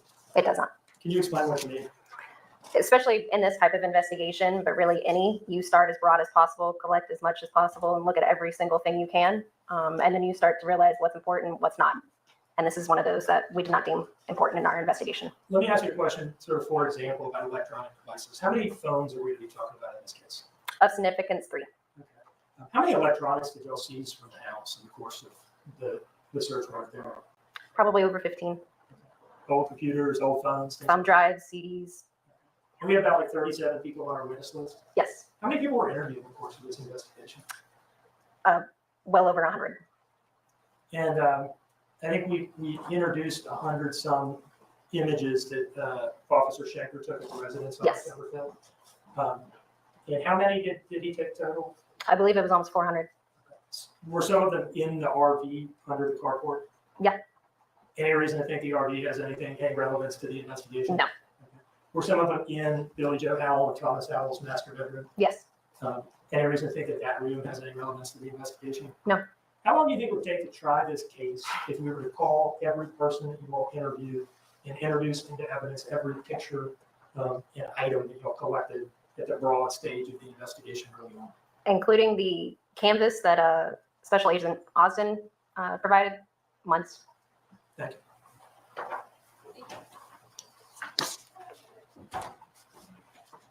Now, one more question in reference to the driver's seat and the response. I have to ask you this.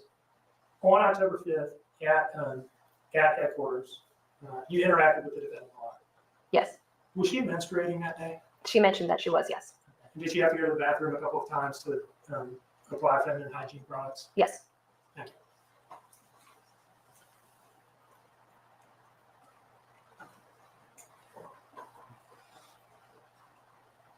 Was there a follow-up with these 3 cell phones that you all had taken that day? specifically LEILANI's. Can you tell me about that? So at Chatham County Police Department, our system's called Celebrate that does the forensic extraction we talked about.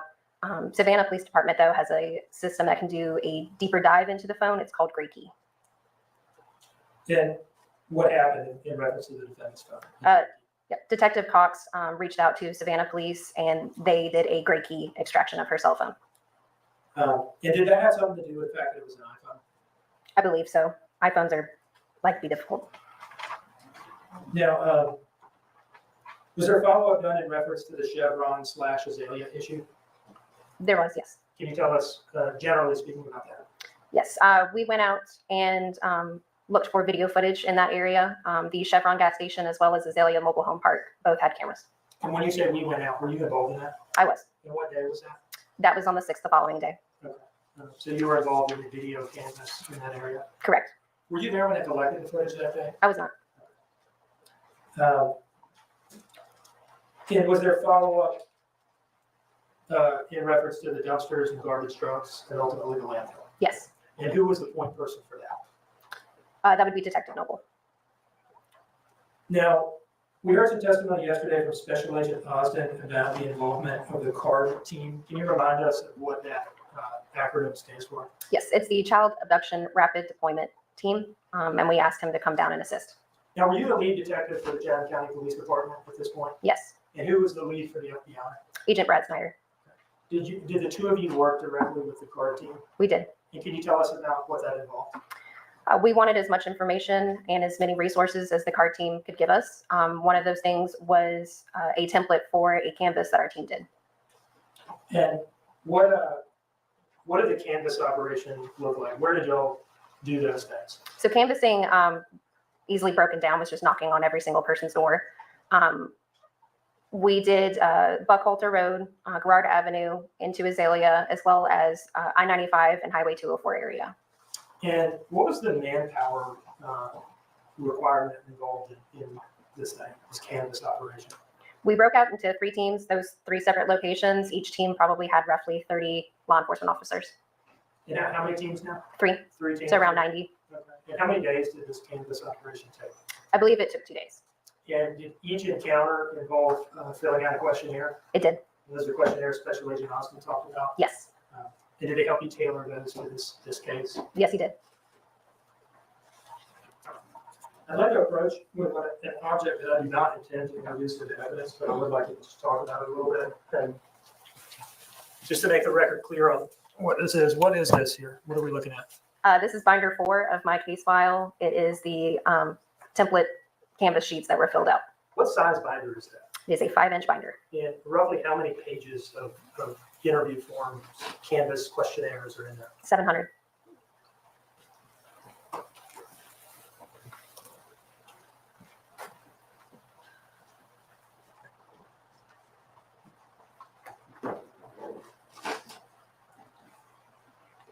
Did you guys also set up a tip line? We did. What is a tip line? So we just used a extra cell phone, and we put up a voicemail advising people to call this number, or excuse me, we put about a notice advising people to call this number if they had any information on Quentin Simon's disappearance. And then a voicemail was set up asking whoever was calling to give us as much information, and we would call back if it was something to follow up on. Was that something that was done on the advice of the CARD team? Yes. As part of the best practices in investigating a child disappearance and Yes. possible abduction? Yes. Tell me about the manpower involved in responding to tip line calls. One of the detectives at all times was assigned to the phone and to follow up on each one of the voicemails that was left, to review them to see whether or not they needed additional follow-up. Does the Chatham County Police Department have a dive team? We do, yes. Was the dive team involved in on October 5th, 2022, or the days following? Yes. What is the dive team? So it's, I think it's in connection with Marine Patrol, but it's scuba divers who have the proper qualifications and do search and rescue. And did the dive team do anything in this investigation? Yes, they did. Can you tell us about those things? Yes, behind the residence is a in-ground pool that had a layer of algae on it, and standing above it, you weren't able to see inside. So the dive team went in and made sure there was nothing inside the pool. As well as during our canvas, there's several ponds in the area, and they made sure to look through those as well.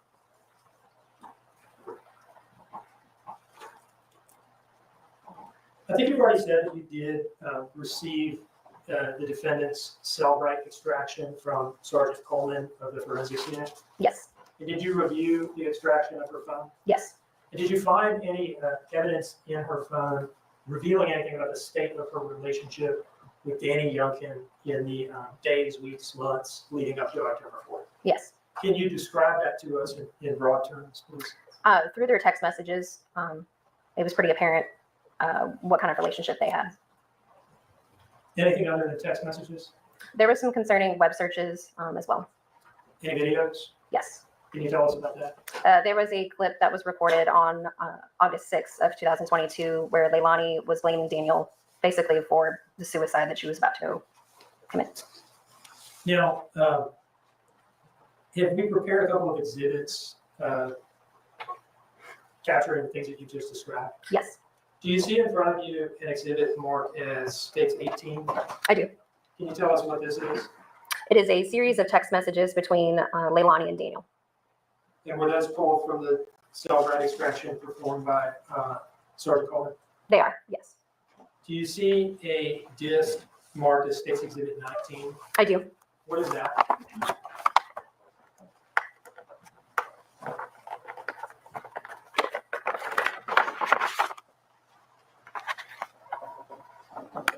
I believe it is the suicide video. The video that you just described? Yes. And do you see in front of you a document marked as States Exhibit 20? I do. And what is that? It is a web search that was found on her cell phone. Do you want to introduce these items in as States 18, 19, and 20? Any objections, Mr. Judge? With regard to 18, Judge, no objection. Is there anything? Or 20?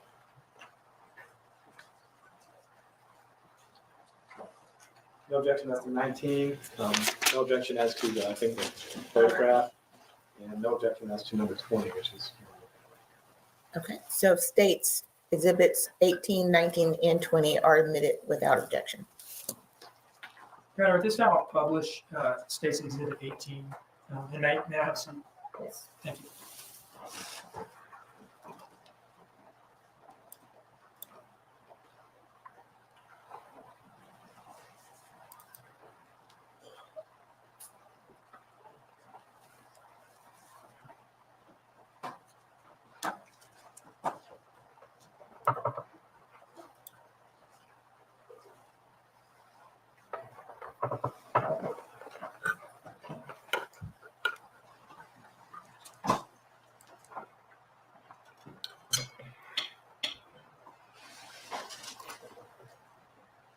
We have on the screen here slide 1 of State's Exhibit 18. And what I'd like to do with this exhibit is just have you tell us the date of the message and read the message, okay? So this was sent on 7/12/22. It says, I want to feel beautiful, not barely average. I want to feel loved, not just liked. I want to feel wanted, not just tolerated. I want to be able to look at you and know it's just me, not wondering how many others there are. I want to feel like my body is worth showing off, not like it's just been trashed from having 3 kids. I want to feel the way you made me feel in the beginning, like I'm treasured and safe, not like I'm just here Absolutely, because you really Flower. don't I have a understand choice. completely.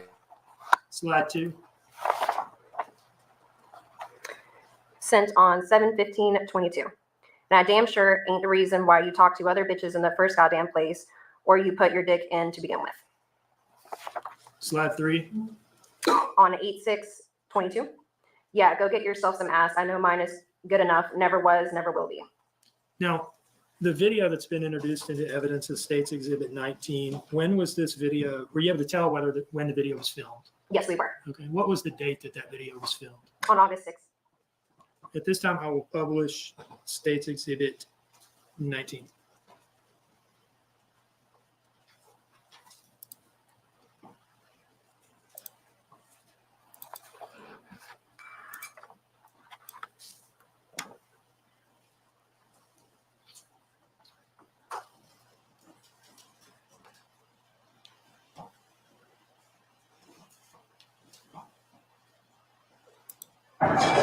This guy, his name, and Quinn. Mama tried. Your mama's not here no more because she doesn't want you. I do. I can't love myself. And I can't love myself now because I love y'all. I have tried over and over and over and I failed. I scream for help, and I don't get it. This guy, you are such a beautiful little girl. I wish I could watch you grow up. I wish I could hold you for your first heartbreak because my mama didn't. Sky, I love you, baby girl. And Zane, you were so handsome, so sweet, so protective. You were going to be such a good man one day. It's a good man. I hope you grow up and you learn what loyalty is. And you learn how to treat a woman and how to love a woman. And Quentin, baby. You are a middle child. You're so happy all the time. You smile all the time.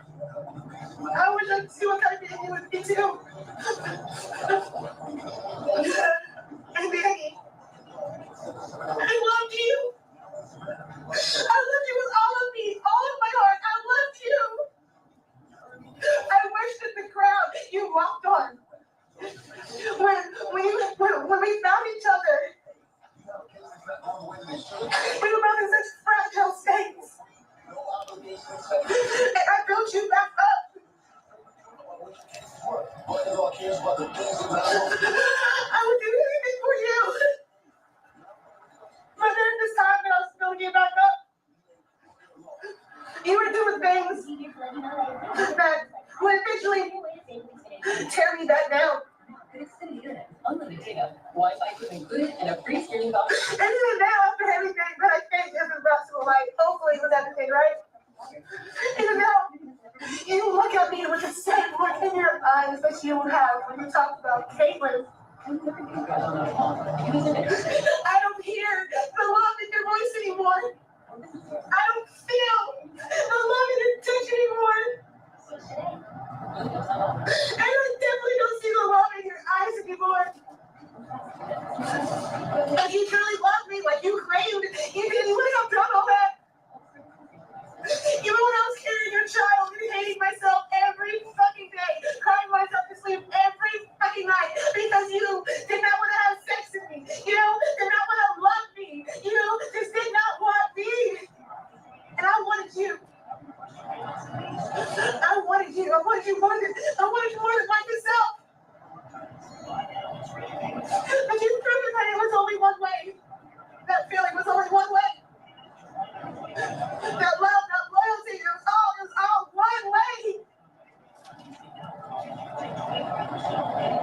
You take care of my kids. Okay? You couldn't take care of me. You couldn't love me. You couldn't do me right. So please, for the love of fucking God, do my kids right. And my kids gonna jump at the river now. Bye, Daddy.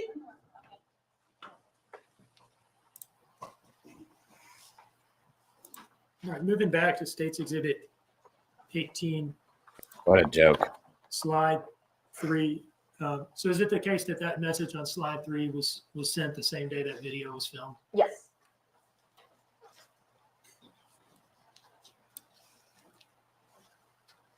Slide 4. This is on August 22nd in 2022. There's no being past it when you have done nothing to make me feel better about myself, when you have done nothing to make me feel like you still want me, like you did before, so stop. Slide 5. This is on September 9th. Hope you had fun with whatever bitch you met up with. Slide 6. Also September 9th. You can take everybody else's feelings into consideration, but you don't take mine. You can hang out with everybody else, but you don't want to hang out with me when I want you to. Slide 7. September 9th. I really fucking wish I never drove to North Carolina to meet you. That was the biggest mistake I could have ever made. Slide Exactly, Mike. September 9th. No matter how much I stress how I'm feeling, you don't give a shit. No matter how much I scream and cry, you don't change nothing. You say doing the same thing or being even more distant or hanging out with anybody but me. Slide 9. September 10th. You're the reason I'm angry every day. You're the reason I'm depressed, why I feel the way I do about myself. Slide 10. September 10th. When I was pregnant and moved down here for my kids, you chose other women or porn to satisfy you, not me. Slide 11. September 10th. When I need reassurance, you continue to change password to hide phones to have it on silent. Slide 12. These are both on September 17th, and they are requesting for Daniel to join Life 360. So that text in the box, would that be text that she typed or more like a link that she sent to him? A link. Requesting that he do what now? Reading those first few words? Join my Life 360 circle. Can you tell us how far apart these two invitations were in time? 24 minutes. Slide 13. This one is exceedingly difficult to make out on the screen. So can you walk us through what slide 13 is? So these are both on 9/18. Excuse me, all 4 of these are on 9/18, and they're all the same hyperlink sent to Daniel. Separately? Yes. Slide 14. Sent on September 21st. I'm tired of begging for sexual attention. Slide 15. Sent on September 21st. I'm not good enough to fuck. Not good enough to even try to fuck. Slide 16. Both sent on September 21st. No, I don't feel amazing. I feel like I'm a girlfriend that you got to hide your shit around because you don't want me to know what the fuck you're up to. I feel like I'm just the person that you keep around because you're comfortable with me, not because you want me. I'm tired of feeling like I'm sexually worthless. Slide 17. On September 21st. No, I don't know you love me. I know you're comfortable with me. I know you're used to me. I know you don't want me to love anybody else, but I do not think you love me because you do not want to have sex with me. You do not want to spend time with me if you do not want to do anything with me anymore. Now, slide 18, this one looks different from all the other ones, right? Yes. Was this one, in fact, taken from Danny's phone? Yes. But is it from the defendant? It is. And can we tell that because of the phone number and the way he has her saved? Yes. Right. And he had her saved as what? Lonnie baby. Okay. Now, can you read this message for us, please? Well, actually, let me ask you this. When was this one sent? The day before Quinn's disappearance was reported. Okay. What date and time specifically? October 4th. At what time of day? And look carefully before answering, please. It's at 1:49 a.m. Okay. All right. Go ahead and read it, please. So I fell asleep on the couch for a minute after I came back in. Woke up because Sky was starting to fuss. So I made her a bottle, right? Then as soon as I'm about to crawl into bed with you, I hear my phone go off. So I go to check it, and it was like 360 saying, ask Daniel to charge his phone. So when I opened the app and saw that your phone was at 1%, I won't lie, it made me start to think again. And there is a possibility that I'm just overthinking. But here are what my thoughts were. He knows we got to work in the morning. He was just on his phone literally right before he laid down. Why didn't he plug it in? Well, he said he wanted me to be nice, so I guess I'll plug it in for him. My dumbass literally grabbed the charger and then went to grab your phone. But guess what? What happened when I got to that point, Danny? I couldn't find your phone. I don't understand how you expect me to believe when you say I'm not doing anything wrong or I don't have anything to hide. When one, you never let me look at your phone without a fight, even when I offer mine in exchange.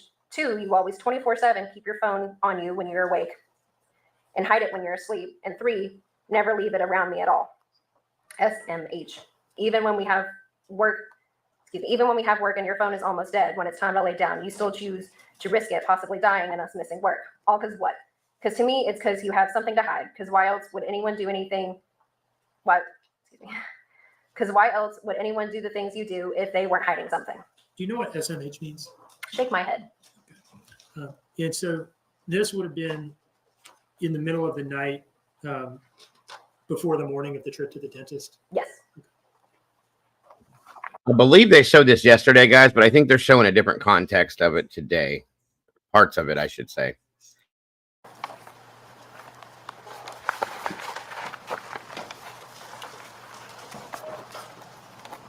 Was there an effort made to follow up on what exactly happened at the dentist? Yes. Do you see in front of you a document marked as States Exhibit 21? Welcome, Matahari. Yes. What is that?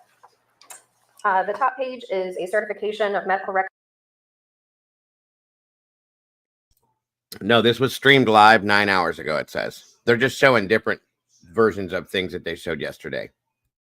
Records from Aspen Dental. And then the following pages are the medical records from LEILANI Simon's dental work. Specifically the dental work on the morning of October 1st. Yes. Your Honor, I would offer these in the States Exhibit 21. Exhibit 21, Mr. Hilliard, any objection? No objection, Judge. It hasn't. I agree, Paula. All right, thank you. 21, is exhibit, is admitted without objection. We don't need to belabor this, but do these records show that she did in fact have a tooth pulled that morning? Yes.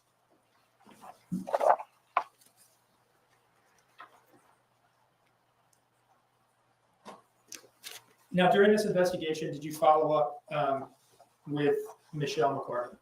I did. And did you conduct interviews with her? Yes, I did. Did you conduct an interview with her daughter, Talia McCarty? Yes, I did. And did you conduct some follow-up on Quentin himself? Yes, I did. Did you obtain his past medical records? Yes, And is this a normal step in a child death case? it is.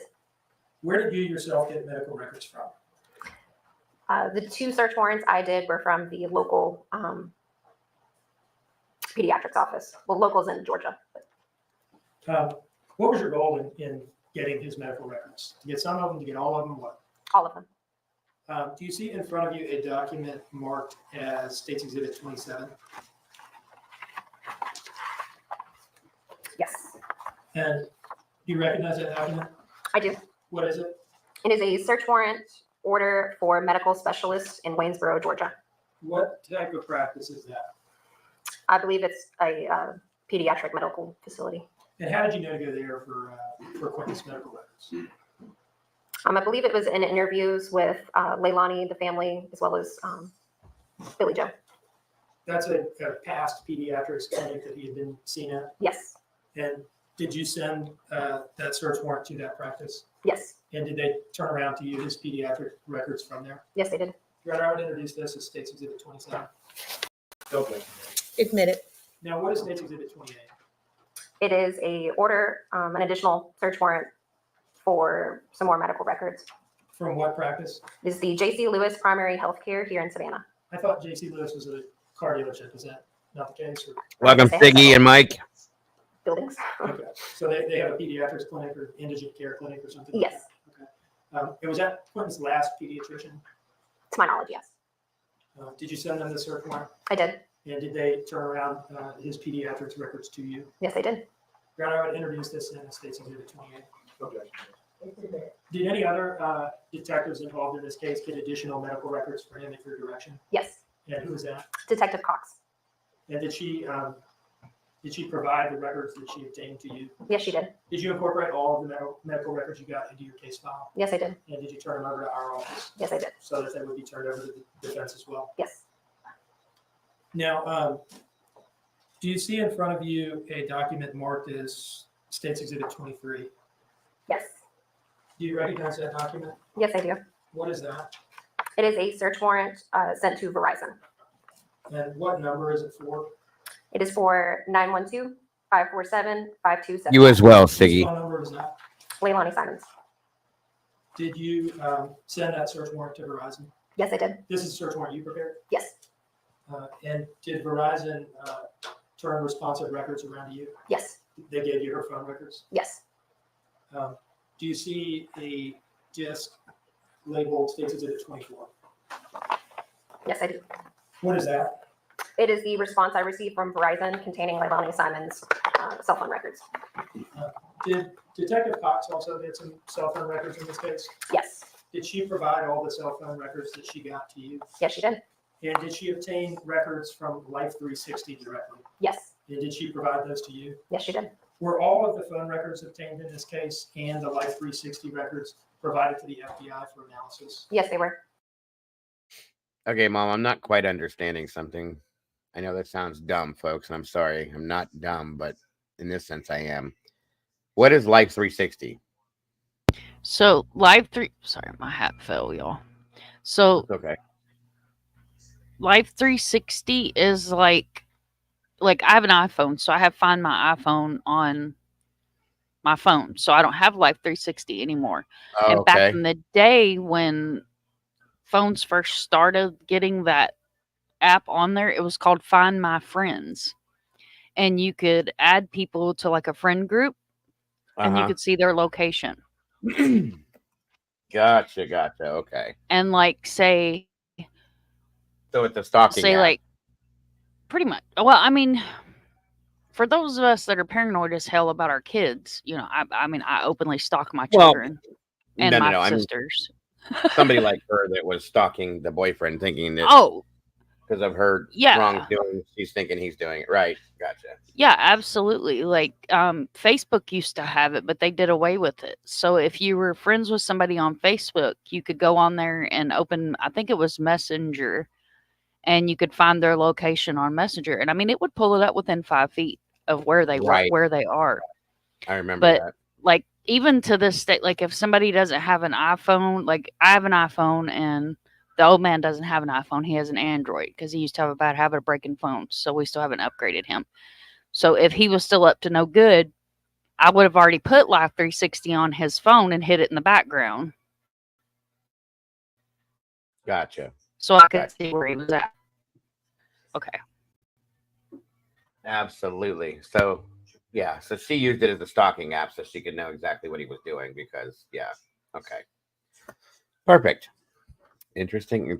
Thank you very much. I did. I wasn't 100% sure if it was like so a dating site or something weird in like my opinion, she had him right. She wanted him to get on Life 360 because we already heard what she was doing with Craig there. Right. So in her mind, and you know, a cheater will accuse the other person of cheating regardless where they are or not. It's just a guilt thing. It's a human thing. It's a human nature thing. So in her mind, she would have built this narrative that Danny was cheating too. So to ease her mind to be able to see where his location is. Or if she was, you know, screwing her little buddy there, needed to make sure that Danny wasn't in the area or coming to score or, you know what I mean? Yep, exactly. So she didn't get caught. So yeah, it's like that meme of the girl that says, I sent you a text message. Why didn't you answer it? You know, that's who she reminds me of. No, I got you. That's what it boils down to. Yeah, she's basically, yeah. Now that makes perfect sense now. I understand completely. I was just sitting here going, what does this mean? What does this mean? And finally, yeah. Okay. Thank you, Mom. Appreciate it very much. Yeah, absolutely. And like a lot of times, like parents that send their kids off to college, they'll have them download Life 360 as well. So that way, like even with Riley Strain's case, that's where we were getting phone pings from, because getting phone pings from Apple is like pulling teeth. Right. So it was probably quicker for them to get the phone pings from Life 360 while they waited the 3 months to get freaking Apple to respond, because they act like their data's gold or something. 100%. Yes. Interesting to know. So just one more good point. pointing towards the character of this piece of trash. Okay. Exactly. And were the cell phone extractions, both the 3 cell right extractions and the 1 gray key extraction, were those provided to the FBI for analysis? Yes. I would introduce states 23 and 24 into evidence, Your Honor. Your Honor, with regards to states 23, subject to the court's ruling regarding some of those text messages, we don't have any other objection other than that. What was 24 again, sir?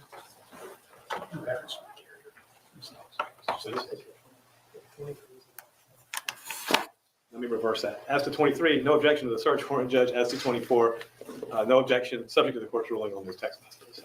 All right, thank you. 23 is admitted, 24 is admitted subject to the earlier ruling. Do you see in front of you a document marked as States Exhibit 25? Yes. What is that? It is a emergency situation disclosure from Verizon. It's a form they had us fill out. Okay. And what was that form for? It is for cell phone records. What's the area code that you are looking for records for? It is a 706 area code. All right. And whose phone number is that? Henry Moss. All right. What's the full number? It is 706-526-1978. And who sent this to Verizon? Detective Wilkins. Okay. And did he receive responsive records and provide them to you? Yes, he did. Do you see in front of you a disc marked as States Exhibit 25?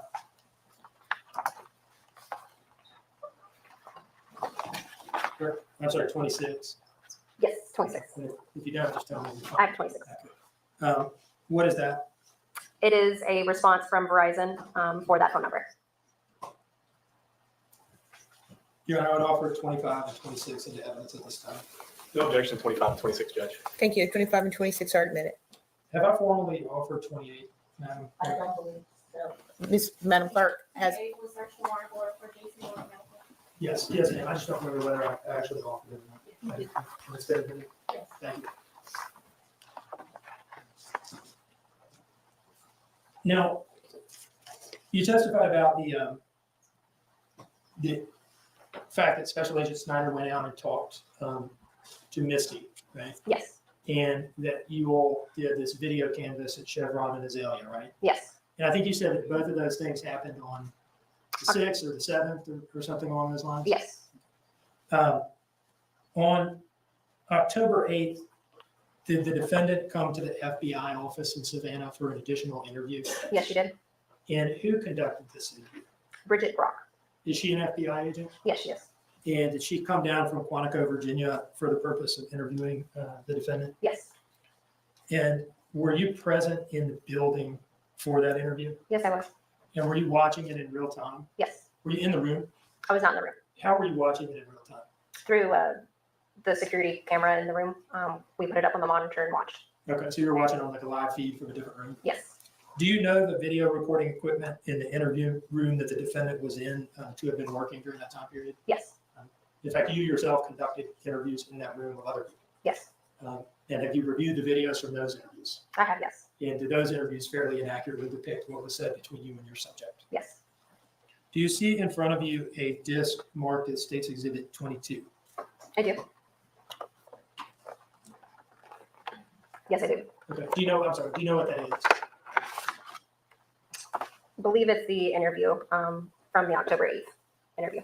Thank you, That one SRB. also, as with the October 5th interviews, been redacted to some degree to comply with orders of the court. Yes, it has.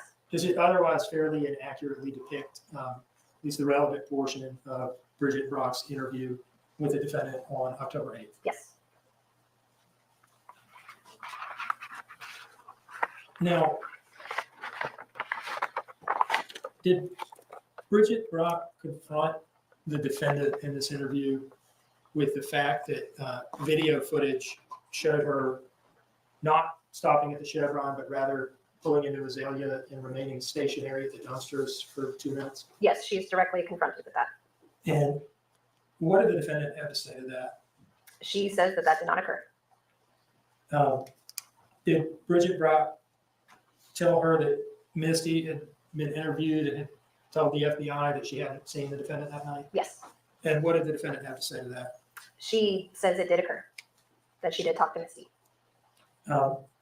Did the earlier 204 trip also come up? Yes, And what did she say on the 8th about what the purpose of that trip was?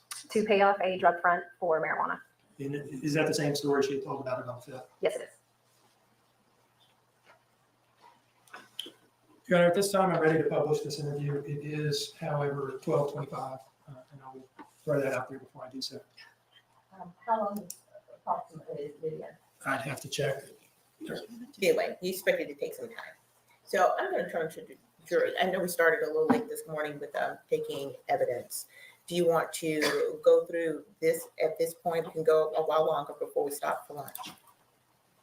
That's what I'm thinking. All right. Why don't we continue on before we take a break? Does anyone need a comfort break at this time? I do. I think I do too. So let's break for about 15 minutes. I think we all need to stand up before we start up again. So just again, remember, don't discuss the case, and remember the court's instructions. Okay, see you back in 15.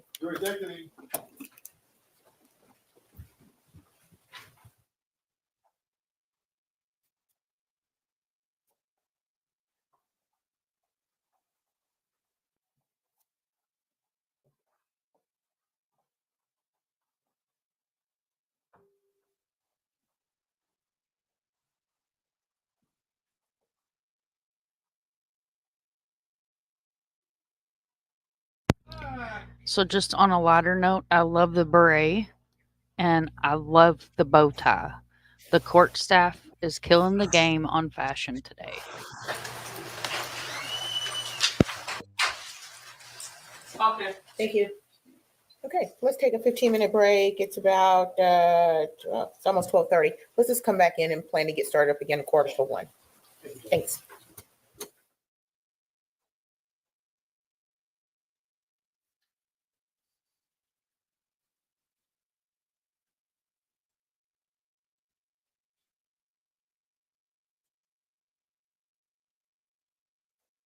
Jury in. No, Your Honor. Okay. No, Your Honor. All right, thank you. Please bring in the jury. Not the only one. Paula says the same thing. Just looking at her makes you just want to do bad things. Looks like a pig. Jury's not entering? Keep on chewing that.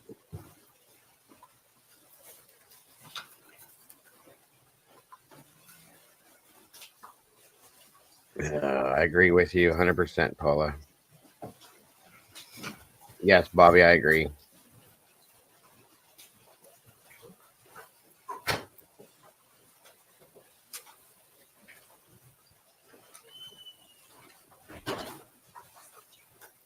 I'll do that. Thank you, Bert.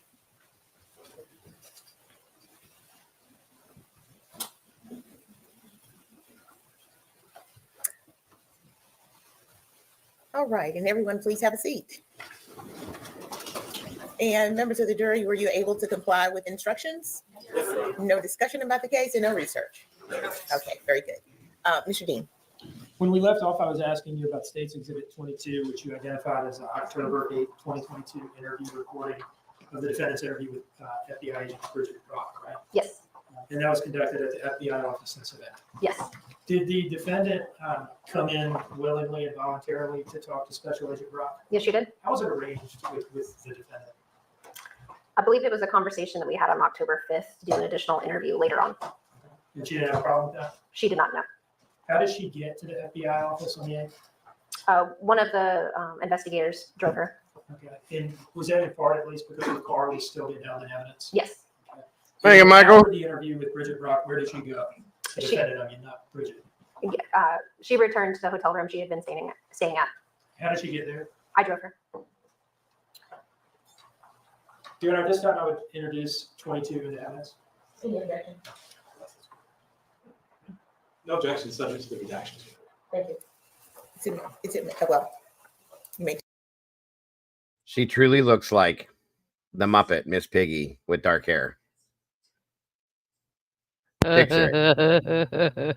That's what she reminds me of. 100% looks just like. If Miss Piggy was wearing a dark brown wig, that's exactly what LEILANI looks like to me. Face, all of it fits. It's perfect.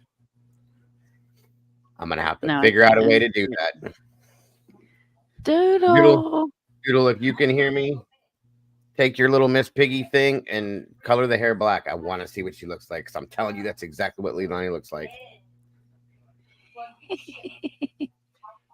Just saying.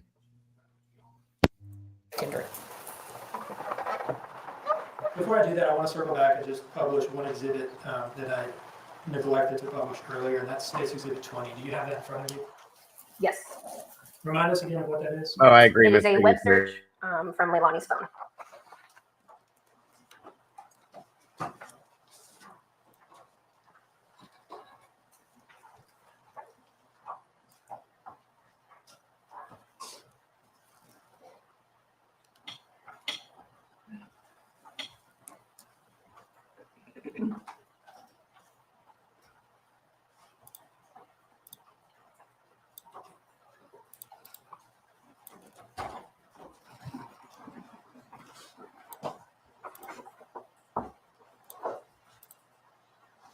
All right. Does this document tell you when this search was conducted? Yes.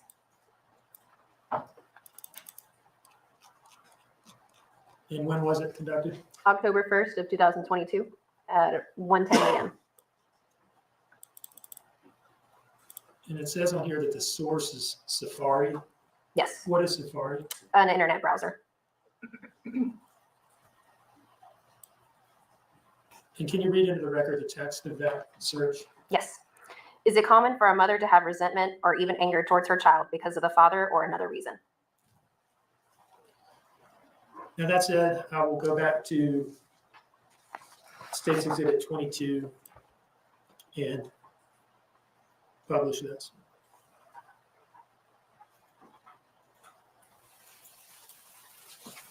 Sometimes situations, listen to me, LEILANI, sometimes situations happen and it's not meant, right? And people have situations at the end where they don't know what to do and they panic, right? And the night that before Quentin disappeared, right, you had a rough day, right? Yes, I had drugs and right. So your mom was free, that's stressful, right? You had your wisdom teeth taken out, you're hurting, in pain, right? You still gotta cook dinner for the kids. I understand that, you and Danny are getting along, not either, right? And sometimes people just get frustrated, right? And we do rash things, right? And things happen that we didn't need to happen, right?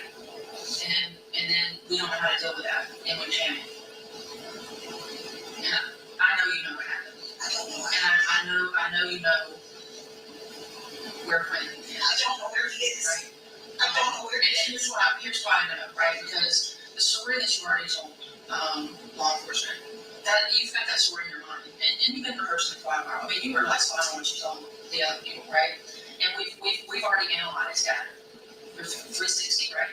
Your cell phone data, right? Where you've been, right? And there's inconsistencies who you talk to, right? Okay. Okay. All right. So we know you to go to the Chevron station. That was on the Life 360. It shows where I pulled in. No, you didn't. But we know where you went. It shows where I pulled in. We know where you went. It's going to be your Chevrons. Yes, I understand that. Okay. And it's not where your Chevron is. It is. The Chevron is right next to it. Stop. I mean, seriously, the Chevron is right next to it. Stop. You've gone off this story for a while now, and I know it's not true. It is. LEILANI, that's not what we're not going to make any progress unless there's I'm being truthful. This is Chevron. This is Elliot. That's where I pulled into. That's where the numbers we got to go. Minutes. My baby was in that bed, but I left that house. LEILANI, calm down. We're not getting anywhere, right? We're going to get to the bottom of this, right? But you have to be honest. I'm being honest. We know through video surveillance you were not at that Chevron. This bitch is so. I'm sorry for my language, guys, but yeah, her name is LEILANI. That's what I've been calling her.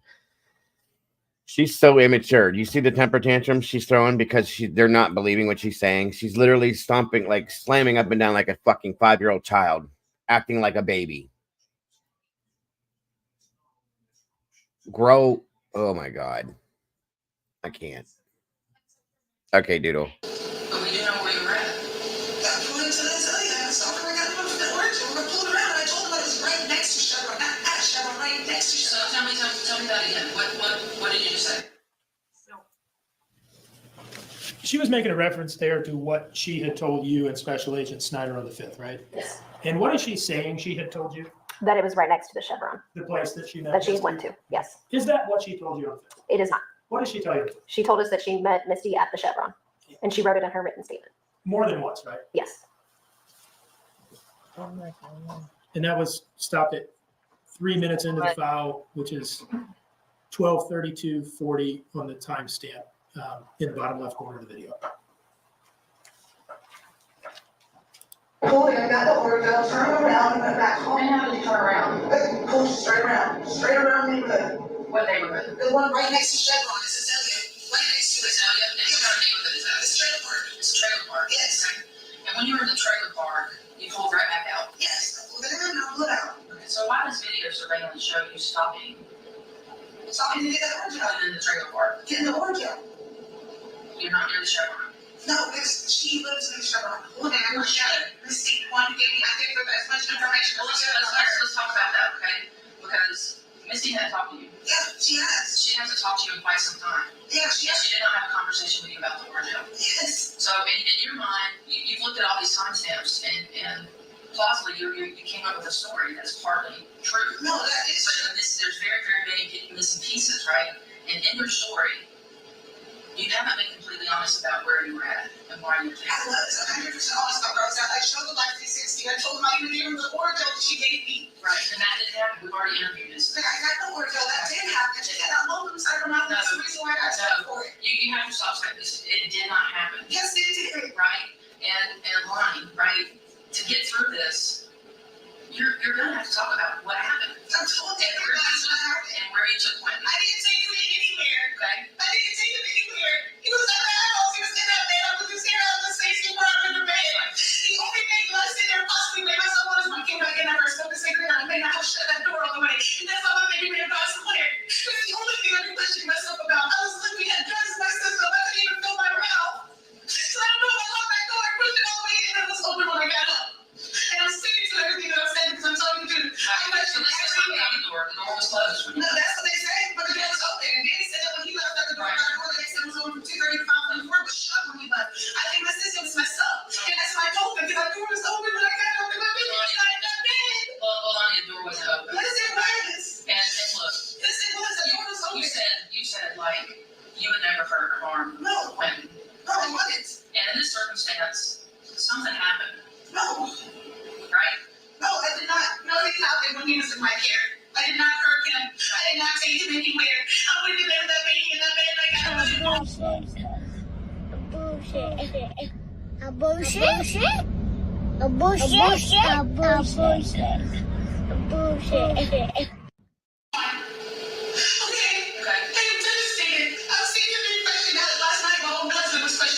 making me question myself. Well, did you shut that door? Are you sure enough reason that something could happen?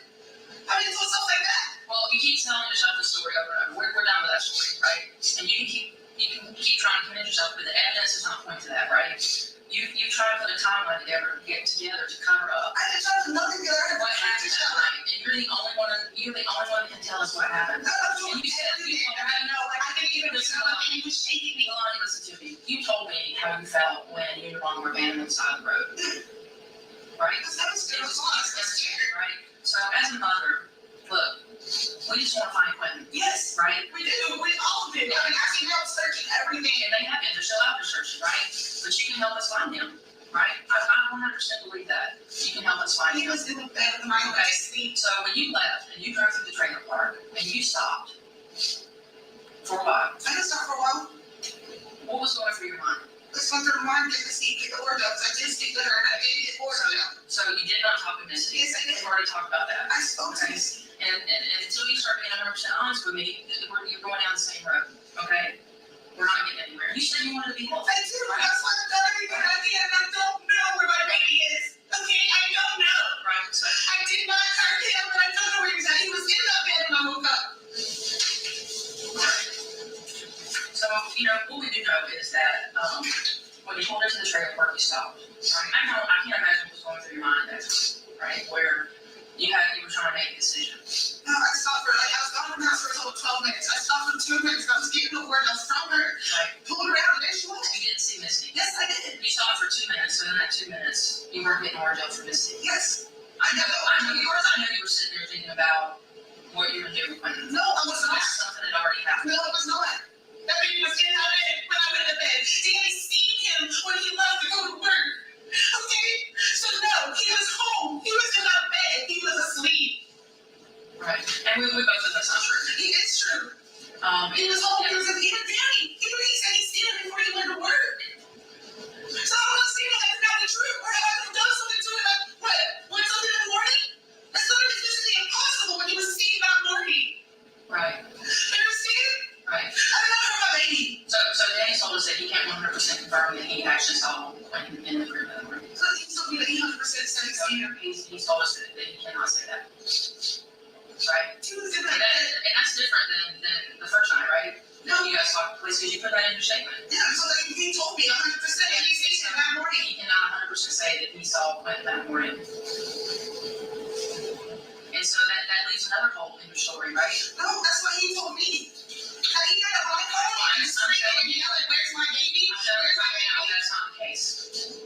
Because we know that you know what happened. I do not know what happened. You do. I don't. Right? I don't know where he is. I don't know what happened to him. I don't know where the fuck he would be gone. He was in the bed when I went to sleep. And when I got up to his side, I was screaming, yelling, crying, calling the ambulance, searching the house. As many times as you repeat that story, it doesn't make it true. Right? It is true. It's not true. It is. Right? I love this detective. I love how strong she's sticking with this. And you want to help us find Quentin. Yes. And you can do that. And I'm trying. Right? I'm trying. I'm trying to get my phone. I'm trying to get a strawberry because I have been. I do not know where my baby is. And I wish I did to be right here. Right. You really would. And if you really, I'm getting angry right now because I did not do anything with my child. If you really want to help us find Quentin, help me keep that promise with you. Tell us where he's at. I've told y'all everything. No, I want to keep that promise. Yes, I'm keeping it because I've told y'all everything. I even gave y'all the only thing I had to track every single place that I've gone to. Every single place. For months I showed y'all where I went to. Months? Yeah, on that 360. Oh, 360. Yes, it shows every. Exactly, Phil. We're concerned about. It shows my stops. I did not do anything with that child. He was in that bed when I went to bed. We're concerned about that night. Okay? Because the inconsistency with your story, evidence shows otherwise, including the interview with Misty. You can say you talked to her all day long, but that is not true. It is. It's true you went into the trailer park, so we had to get through this stuff. It's true that I got the order from her because I have the order in the slide. It's true that you parked in the trailer park. I stopped 2 seconds. Yes, bro. You said 2 minutes. You know what I mean? Okay. I was gone for total 12 minutes from the house. Right, and you stopped in front of the dumpster. No. Yes. They already stopped next to it. Okay. I just stopped in front of it. That's the front of the neighborhood. Right there is the front of the neighborhood. Welcome, Meta Mom. I don't know what my baby is. Okay. So, we're putting together bits and pieces from what you originally told us with the evidence we've collected so far. I don't know what it is. You know where Quentin is. I do not. You know what happened. I do not. I really do not know what happened to him. Right. He was in that bed when I went to sleep. I woke up devastated and I had a child there. Welcome, Mackie. It's not like friend wants you to go look at you smiling when you get up in the morning. Look, Lonnie, I can't imagine how you felt that night, right? I'm not in your shoes. So being frustrated, being a mom, 3 kids, running a household, right? You're in pain, you're in an argument with Danny, I haven't been in that situation, but I think you could help me understand what that was like and what kind of got you to the point of really. I agree, Meta Mom. Nothing happened. Nobody thinks you're a horrible person. Because I didn't do him. I didn't do anything. I didn't take anything. That baby was at that house all night long. But in circumstances, things happen, and we don't mean for them to. Okay? Just to make you a horrible person. I understand that. It makes you a human being. I didn't hear him, and I don't know where he's at, and I want him home. I did not take him nowhere. The last time he was in my car was when I picked him up about 4:30 in the afternoon. And as a mother, going through this, like I said, sometimes things happen and we don't mean for them to. It doesn't mean anything was done intentionally. But like I said, you were going through a lot that night. I didn't hurt him, baby. Okay. I know where he is. And that's being in that situation, sometimes people panic. That's my final answer to y'all's question. I did not hurt him. I do not know where he was. And the last person that told me that he 100% seen him in that bed when I called him and asked him where Quinn was Danny. That's my last thing I've got to say. Their story has not changed. I did out everything that I could. I've gone through this over and over and over and over and over. I'm trying to explain to you that there's inconsistencies in your story. But I've told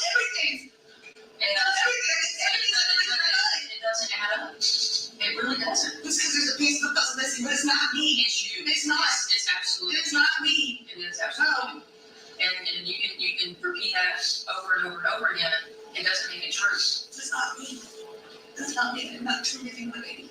I put in the bed. I sat out his clothes for the next morning. I would do anything to him. I want to help tell your story. Like I said, you know, you're a normal person.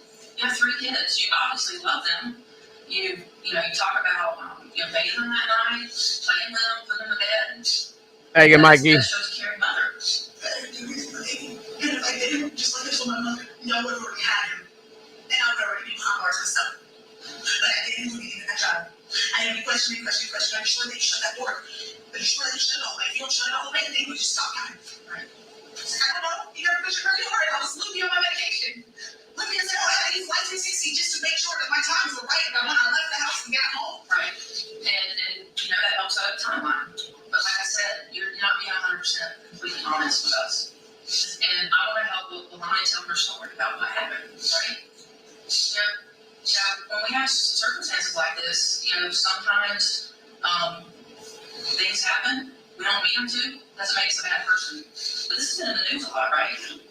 It's all over. It's I've been harassed at the hospital about it. Got people up in my face yelling at me. What did they say at the hospital? They said, you're not worthy of being a mother. And anything should happen to anybody, it should happen to you. Right. So I said, I agree. Let me tell you about. Let me go over that with you, okay? You have an opportunity to tell me what happened, because that's how society's going to see you. It is LEILANI, this monster that deliberately did this, or was LEILANI just in a situation that got out of control, right? And it was out of control before she knew it, right? And there was no coming back from it. I'm not missing this. For those who know what I'm saying, I was in my bed. Danny said he shook me. He said he checked on the kids. He said he'd seen them all. That's what he told me when I called him at 9 something, screaming that I couldn't find my baby. So here's the thing, LEILANI. I went through it. And it's like a note down here. It says, please do everything possible to bring LEILANI home, right? Bring her home to me, please. And that's what we're trying to do, right? And you can keep denying all this and sticking to that story. But both you and I know that you can make that happen. If I could, I already would have. Right? You can make it happen. If I could, I already would have. Absolutely can make it happen. I can't, because I don't know where he is, and I don't know what happened to him. Do I believe that something happened that night? Yes. Was it me? No. It was not. Okay, so let's talk about that. What was it? I don't know. He was asleep before I left the house at all after we picked him up. He was asleep in that playpen. Then he verify that too. Okay, so let's talk about that. So,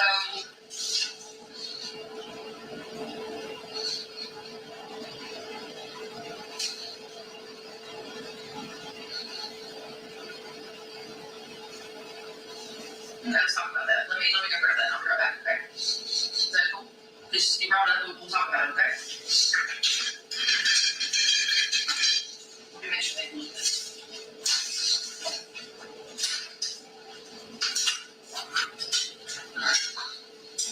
So let's go over some things, okay? You keep saying when we're talking about quitting this, right? You keep talking about he was there the first time he came back. Yeah, he was there every time. Okay. Well, let's talk about the second time he came back. He was there when I started smoking cigarettes before I did. I checked on all the kids. Like, when was there in the space, he was moving around the blanket, put him up to it. And when I started smoking my cigarette, and when it started, I went to bed. And the timeline showing us, so when you drive to the trailer park and you park, that's not any of your statements. Your statements already went to the chairman. Yes, exactly. Okay. That's when I was looking around, and I think I explained how I pulled it out and left. Hey, Mr. A, thank you for being here. I explained how I pulled out and left. I just explained where I went. Right. Well, it's completely different, right? So let's go through when you got back. What did you do? Oh, when I started smoking cigarette, went to bed. That was that first. I don't blame him, and Zane, and Scott. All three. All three. I checked on all three of them. Okay, so the second time he came back, when he was in his wedding. He was in his wedding. And he had his hair hanging out on his face right here. I knew it. He said, okay, roll over, and he grabbed one and he was asleep. Right. And you keep mentioning that you were loopy. Why were you loopy if you're on ibuprofen? Because they had ibuprofen. They injected my mouth with 3 different shots. Right. When they gave it to me. One was to kind of sedate me, one was to numb me. I don't know what the other one was. Okay. Those are all surface pain meds. Yes, Stormy, that was hilarious. Those ones weren't as funny as yesterday's, but that one specific one was absolutely hilarious. I thank you for being there again, Stormy. I appreciate you.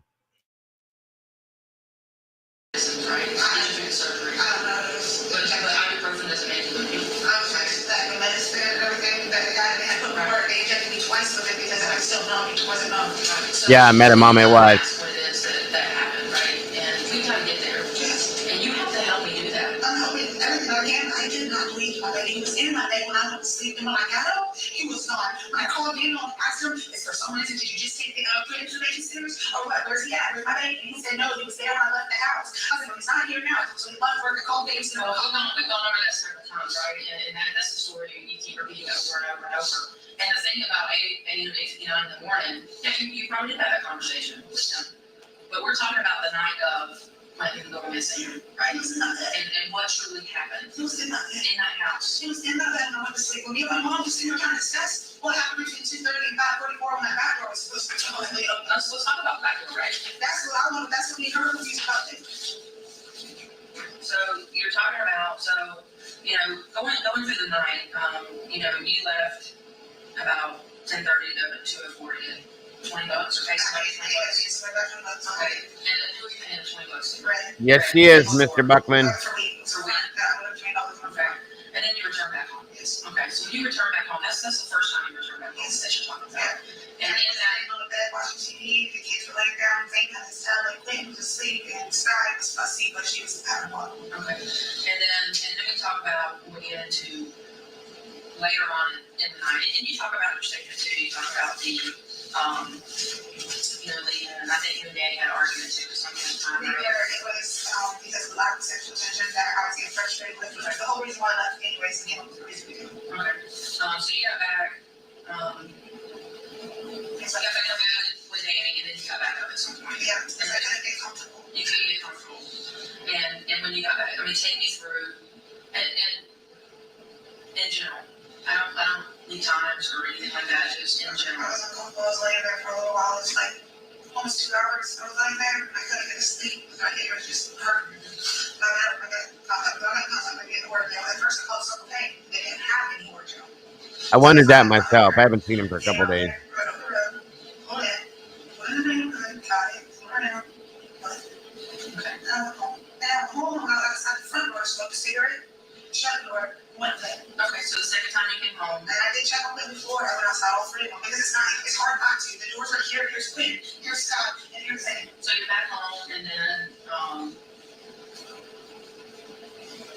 I hope so too. after you got back home around 2 o'clock, the dining room door opened and closed. Is that what you're talking about, the cigarette? No, my cigarettes, I got home at like 1:25. I was home before 2. I was laying down before 2 o'clock. Okay. So I went outside to smoke a cigarette, came back in, and I didn't know anything about that door. They didn't say anything about it either until the officers whatever came. And I said that door was open from 2:30 in the morning to 5:44. I was asleep, and 5:44 was when Danny left the house for work. He said that the door wasn't even open when he left. Okay. So it says dining room sensor left open. Yeah. Okay, that can mean the door's not completely just shut off. It's not that it's wide open, it's just that it's not locked. He said that it was locked. It was locked. Like, it was open. Okay, so the second time you came back, you saw Quentin. Yes, he was laying there. Describe Quentin for me. He was laying there. At first it was like this. And there's areas of clearly hair between all of his eyes. So when I moved up his head, he would open over, grab his head, and went to sleep. And you talked a couple times about the color of his skin. Yes, his little cheeks, they were red, like a pink red. Pink? Yeah. Are they normally pink? Yeah, normally has some type of colors on it. Normally he's just an active child. And when he was sleeping, or whatever, the plaything on his face, maybe it was pushing up against his cheeks. But he was fine. He was moving, breathing, he rolled over. His little cheeks, just like he was sleeping good, you know? He was just lying. Woke up and wasn't there. And you talk about how you could see like something can happen like this. Why would you think that? Like sometimes in these situations, people blame themselves, right? I blame myself because what if I didn't shut that door off? Right. I'm not talking about the door, I'm talking about Quentin, right? Yeah. Something happened to Quentin. But I didn't. Right? So, but you agree something happened. Everybody agrees something happened. And we have to figure out what, if I'm not the one who is what. You are part of it. I know I'm part of it, but I'm not the one who did anything to him. I did not take him anywhere. I didn't do anything. And then he was I'm not the emotional. When we start talking about happens when you start getting really, really emotional. I get it, right? There's a lot, Leilani, you're holding on to, and that's gotta be hard. I'm not the only thing. You're holding on to so much right now. I'm not holding anything. I've been open about everything. You're holding on to so much right now, and I don't know how you're doing that. Like I said, I want you to help me understand where you were at that night, right? And how we got to this point, right? And I cannot tell you what happened while I was asleep. I don't know. this didn't happen while you were asleep. It absolutely was there when I went to bed. You can't get loopy off ibuprofen. That wasn't the ibuprofen. It's whatever they injected my mouth with. Okay. It's whatever that was. It wasn't the ibuprofen. It's whatever they injected my mouth with. Okay? Which is why I couldn't drive home from getting it. I said, I was allowed to drive. Danny had to drive me. Okay. And so we're talking that was like 4:30 in the afternoon? Yeah. And so now we're talking about It's later at night, I'm tired, I can't sore. 9 hours later, right? I'm tired, I can't sore now. Has worn off and Yeah, I go lay down, I was tired too. The night before, I was up all night, went to the hospital because of pain. Yeah. Before I went back to the Welcome, Murky. Great to see you tonight, dear. so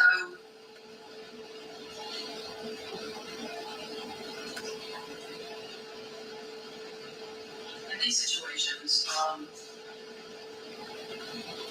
I already told you this, people get in these situations and they don't make good things happen, but sometimes it does. Bad things do happen. And sometimes bad things happen to people that are the sweetest and nicest people, right? I didn't take anything to cause my baby to go missing. Right. And you keep saying that over and over and over, and I get as a human being, right, that we don't want to be responsible for something. I'm not responsible for what happened to him. Especially for our own child, right? But if we can't protect them then, right, we got to protect them now. Like I said, I want to keep your promise. You said, you want to find them. Right? Help me help you. Help me. Like, help me help you keep that promise. I'm getting everything that I can, everything that I'm recalling, everything. I'm giving you what I can. I was even the last, he said to me that he was the last one to see him, which is why I was 100% certain that he was there when he had left. And when I got up at 9, that's why I kept thinking something happened between that 3-hour period. And also, a lot of people convince themselves after they tell the story so many times, right? Because they don't want to feel the guilt. And look, I know you feel the guilt. Because every time we get close to talking about that timeline where you were at, that's where you get the most emotional. It's not. And that's what that emotion is being accused of doing something to my own child. That's the emotion. Right. This is dinner right here, Karen. It's putting it in my own baby. Now, did that interview come to an end shortly after what we just watched there? Yes, it did. Thank you. I have some more questions, but This detective is really good at keeping calm with this We'll stop stupidity. here. I know we have a ways to go as far as the testimony. So, Oh ladies yeah, and he's gentlemen, let's definitely stop just like here. Billy Joe. We're going to break for lunch. I'm going to remind you once again, do not discuss the case. Do not do any research. Do not consume any media, watch any stories. Do not allow anyone to talk with you about the case. We're going to break now, and it's 1:20. I know y'all have a very short walk. We're going to be ready to go.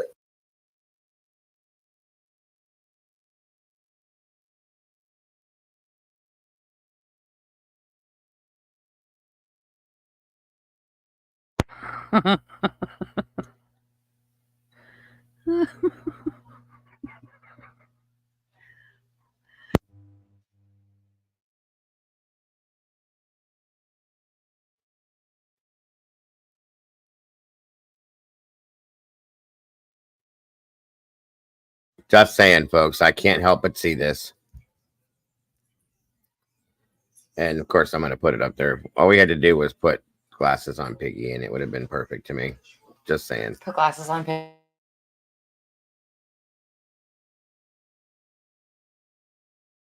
Told ya, it is definitely her.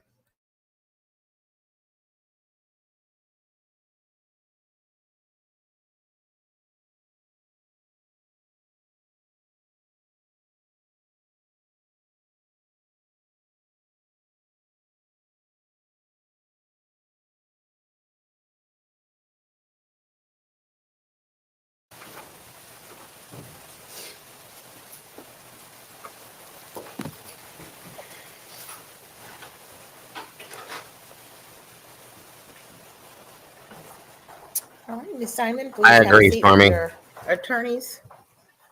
Welcome, We Molly. are back on the record in SBCR 22-03364J6. Counsel for the defense is present and seated with Thank you, her. Mike. Counsel for the state is present as well, and Detective Lemons is back on the stand. Anything we need to take up outside the presence of the jury? No, Your Honor. No, Your Honor. Thank you. Please bring in the jury.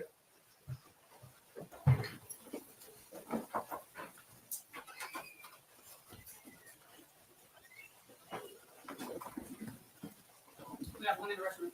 Okay.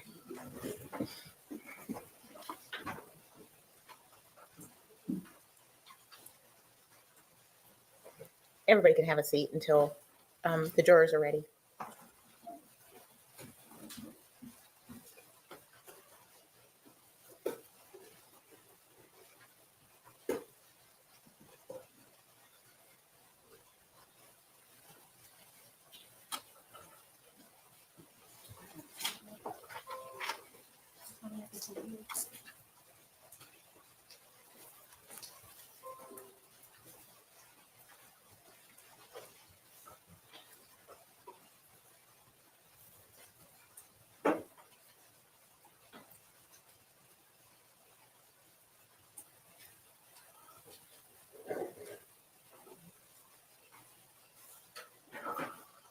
I said that 2 days ago. It looked like she forgot to shave her mustache. I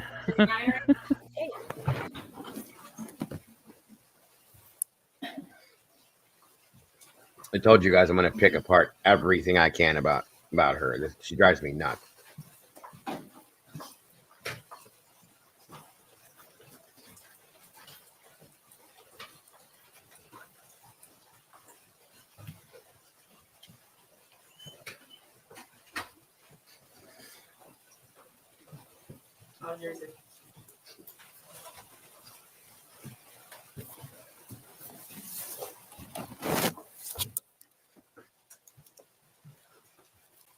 All right, ladies and gentlemen, welcome back. Please have a seat. I hope you enjoyed lunch. I hope you enjoyed the break. Thank you. And I have to ask you, were you able to follow the court's instructions? Okay, and did anyone do any research? Did anyone engage in any discussion with anyone? All right, and were you exposed to any media or social media? Welcome, Michaela. All right, thank you. Everyone has indicated they have not. And so with that, Mr. Dean, let's begin. In those October 5th and October 8th interviews, where was it that the defendant was claiming she had met her drug dealer, Red, on the night of October 4th? Flacco's Tacos off of Highway 204. What is Flacco's Tacos? I believe it's a Mexican restaurant. Did the investigative team determine that that was not true? Yes. Can you tell us how that determination was made? When we obtained Leilani's cell phone records directly from Verizon and from her cell phone, her GPS coordinates did not show her at Flacco's Tacos. Where did they show her? On Arkwright Lane. Can you describe Arkwright Lane for us, please? So from where the Flacco's Tacos is at Highway 204 and I-95 area, Arkwright Lane is about a quarter mile down the road where Highway 204 turns into Fort Argyle. Now, were you able to pinpoint a specific address on Arkwright Lane? I believe so, yes. Okay. And did you do any follow-up research on that address? Yes, I did. To determine what individuals might be associated with it? Yes. Now, I don't know that we've talked about the Cash App in the defendant's fund. There you go, SRB. See a Cash App payment that was made at the time of that trip? Yes. And to whom was that Cash App payment made? The name on the transaction was Timothy Weston. Did you uncover any information about Timothy Weston and any tie to that location on Arkwright Lane that her phone was hitting at that night? Yes. Can you tell us what that was? So I conducted a follow-up on Arkwright Lane. I spoke with Timothy Weston, who resided or was at 14 Arkwright Lane. Did you see any references in her phone to a Tim? Do you remember? Referencing Tim, yes. Can you tell us what those references, like how they referred to him? Tim 204. Okay. They were usually used in conjunction with each other. And were these in messages between the defendant and Daniel Younan talking about going to see Tim 204? Yes. Okay. Were there also messages on her phone indicating some contact with a fellow that she had saved as Craig? Yes. Okay. And did you find any connection between Craig and that residence on Arkwright Lane? Yes, I did. And what was that? So Craig is Craig Weston, and he is Timothy Weston's cousin. Okay. Now, did you look at the criminal history of both of those individuals? I did. And can you tell us what, if anything, their criminal history is contained in the way of drug arrests? They've both been arrested for narcotic sales. So they're drug dealers? Yes. Okay. Tim and Craig Weston of Arkwright Lane. Yes. Now, you said you went and talked to them, right? I did. Did you wear a badge? I did. Did you go with an FBI agent? I did. Did you identify yourselves as police? Yes, we did. And did you ask them whether they had seen the defendant that night? Yes. Were these two drug dealers willing to tell you that they had seen the defendant on the night of October 4th or not? No, they weren't. Thank you.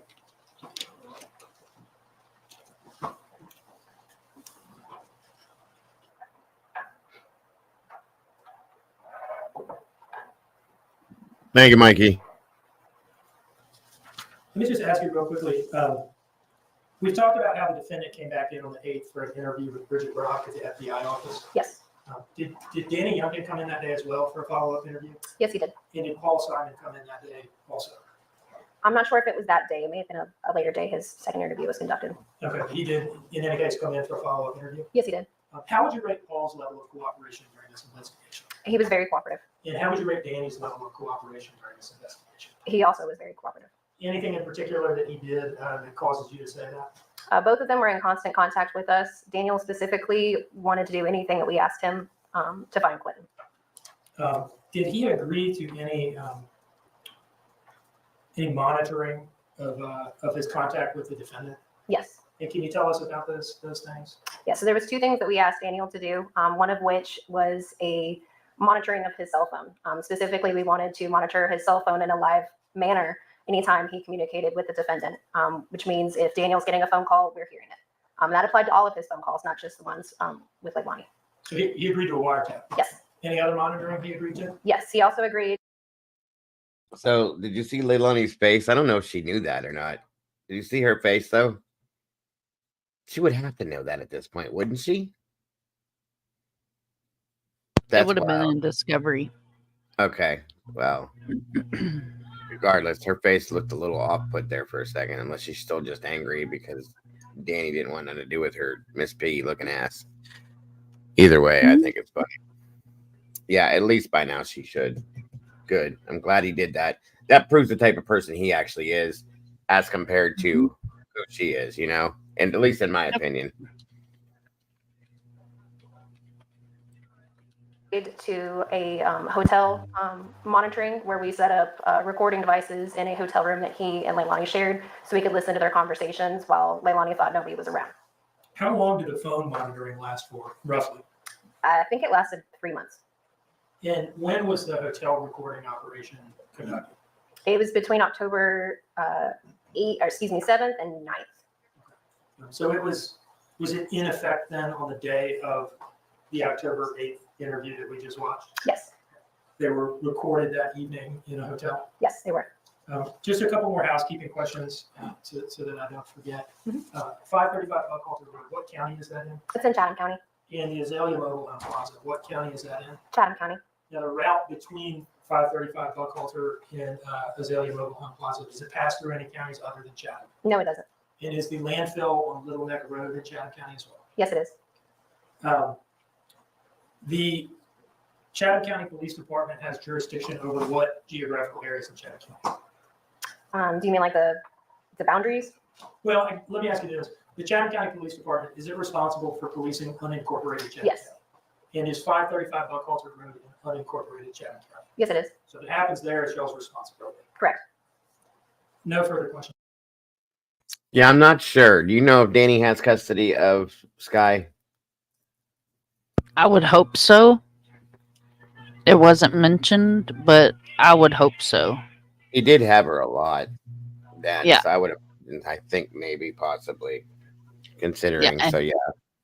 He would have been, him and his mother would have been next of kin to Sky Right. when LEILANI went to jail. Right. Makes sense. Gotcha. Yeah, I'll just have if to you find that like out. go by the way it normally would work. I mean, As far as I know, Right. he doesn't have any kind of like No, I don't think he does charges either. that would keep him from having his daughter. Right. Thank you for joining us, Shelby Lynn. Appreciate you. All right, thank you, Mr. Dean. Mr. Gilliard? Yeah, at this time, if I could reserve questioning, I think we're going to take the witness out of order. We are. And so Detective Lemons, I'm going to ask you to step down and take your place at the state's table.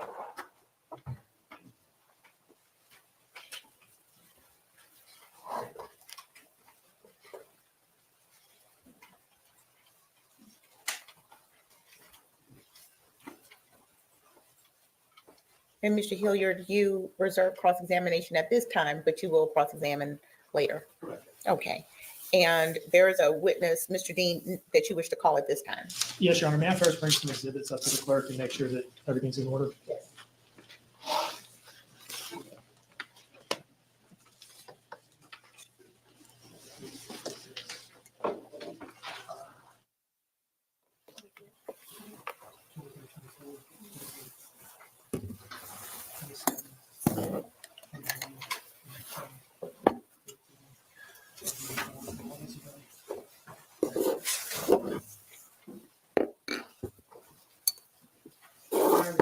Dr. Angie Christensen.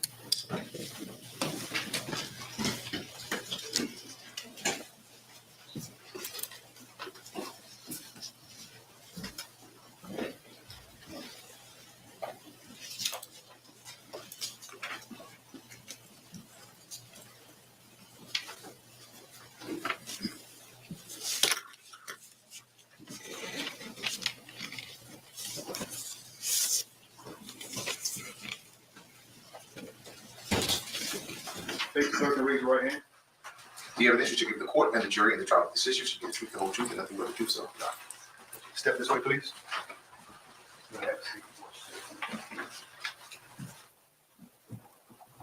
All right. Good afternoon. Mr. Dean. Could you please introduce yourself to the jury, spelling your first and last name? Yes, my name is Angie Christensen. Angie is spelled A-N-G-I. Christensen is C-H-R-I-S-T-E-N-S-E-N. And where do you work now? I work at the FBI laboratory in Quantico, Virginia. And what is your position there? I work there as a forensic anthropologist. And what is a forensic anthropologist? A forensic anthropologist is a scientist who studies the human skeleton in forensic contexts. How long have you been a forensic anthropologist? I've been with the FBI laboratory since 2004, so just about 20 years. Did you work as a forensic anthropologist in any other capacity before joining the FBI lab? I assisted with a couple of cases as a graduate student. Can you tell us about your education, training, and experience that puts you in a position to serve as a forensic anthropologist with the FBI lab? I have a bachelor's degree, a master's degree, and a PhD, all in the area of anthropology. I'm also board certified by the American Board of Forensic Anthropology and the Forensic Anthropology Society of Europe. When you conduct forensic anthropology work in case, how do you first get involved in the case? How does it come to you? To the FBI laboratory, Yeah. But the case flow process is that all evidence is first received by our evidence management unit, and they read the incoming documentation and inspect the packaging and make sure everything is in place and in order. And then they prepare that evidence for delivery and examination by the scientists. Now, before that ever happens, do the agents in the field have to send you a request? Trigger warning. Content may include sensitive or violent content not suitable for all viewers. Feel free to step out if needed.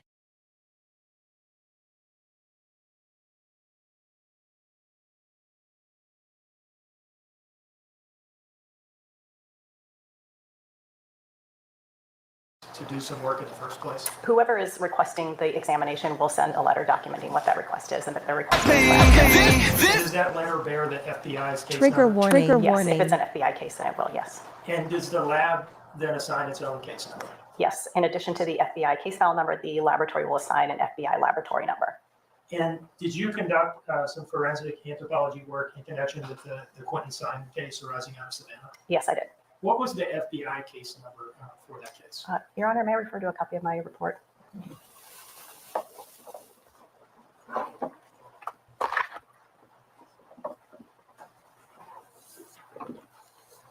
The FBI case number for that case is AT, which stands for our Atlanta field office, 3665337. And what was the lab number assigned for the work that you did? The laboratory number assigned was 2022-02600. And Your Honor, before I forget, I would offer Dr. Christensen as an expert in forensic anthropology. Okay. All right, thank you. Sometime in late November, mid to late November, did you first get a request from some agents in Savannah to look at some photographs? Yes, the first request I received was on October 28, 2022. And how many photographs did you receive at that time? That day I received. Okay, guys. There are some pictures coming from my understanding, which is why I dropped the trigger warning. Mom did too. I'm just forewarning you. You may not want to see these things, but I'm just giving you, I'm showing it because it's part of the case for the understanding of it. If it's something, I haven't seen it yet. If it's something that I think is too much, then I'm going to drop it. If it's not, then of course, we'll play it, but we'll just have to wait because I haven't seen this yet. So just giving you a heads up that it is coming. 6 images as well. Yes, ma'am. I don't know what would be considered too much, but if you are not good at looking at physical evidence, I would step away. Yeah, that's my understanding. It doesn't bother me because of what I've done, but It it doesn't may. me either. It doesn't bother me in doing something like this. Like, I'm not a psychotic weird person, and neither is Dago. But what he's done professionally, and then what we do now. I mean, I get autopsy photos, I get murder scenes, I get all kinds of stuff sent to me, and I mean, it's just part of what has to be shown to the jury when they do something like this. But self-care comes before anything Absolutely. else. And, Yeah, as long as you guys are okay with it, I just wanted to give you a heads up that it's coming down the pike here. And I don't want anybody to be surprised. You can listen with your ears if you're, sensitive to Absolutely. human remains. I'll just stop at that. Absolutely. Well as a bone that was depicted in those images. Okay. And did you take a look at those photographs, and what were they asking you to tell them about? The photographs depicted a bone that they wanted me to determine whether it was human or not in origin. And what day was that? Again, that? The communication was dated October 28 of 2022, and my report is dated October 31 of 2022. And did you look at that photograph and come to a tentative opinion about whether that bone was human? Yes, my preliminary conclusion was that bone was non-human in origin. Did they send that bone up to you in any case? Yes. And did you look at it in real life? Yes, I examined the photos. They submitted the actual bone, and I then directly examined the bone. Okay. And what was your conclusion at that? That the bone was non-human in origin. And again, that was in late October? Yes. Okay. Did you later, sometime in mid to late November, get substantially more photographs of some different remains? Yes, there were a number of photos submitted in a communication dated November 18. And how many photographs was that? These are represented in the laboratory's item numbers 15 through 26, so I believe that's 12 photographs. Okay. And what were they asking you to tell them about these photographs? Once again, to determine if I could, based on the photographs, whether the bones depicted were human or non-human in origin. And what did you opine based on the photographs? In that case, I did conclude that the images depicted bones that were consistent with human origin. Now, shortly thereafter, did you receive a box of suspected human remains from the agents in Savannah? Yes, the laboratory did receive, subsequent to that, physical submissions of some of the material depicted in those photographs. And what specifically did the lab receive? What did it look like when it got to you? When it got to me, so this is different than when it was received by the lab. It would have initially been received by the evidence management unit, who then inspected and then sent it to me. I received, in this case, I might refer to my notes just to refresh my memory, one box containing 4 additional paper bags. And did you examine the contents of those paper bags? Yes, I did. And did you photograph the contents of each of those paper bags? I did. Your Honor, I'd like to approach with what Marcus takes Exhibit 78.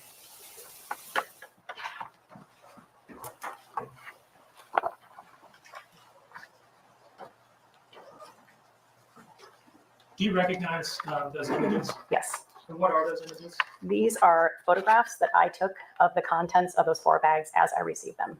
And what was the date of those photographs? Those photographs are dated November 21 of 2022. Okay. And is the items in those photographs, is that what the Savannah agents had sent you pictures of a couple days before? It includes what was depicted in those images, but there's also additional material depicted here. Your Honor, at this time, I'd like to publish the exhibit by displaying it on monitor. Now, were these the contents of these bags, or did these bags receive lab individual numbers at the lab? Yes, they were assigned item numbers by the evidence management unit.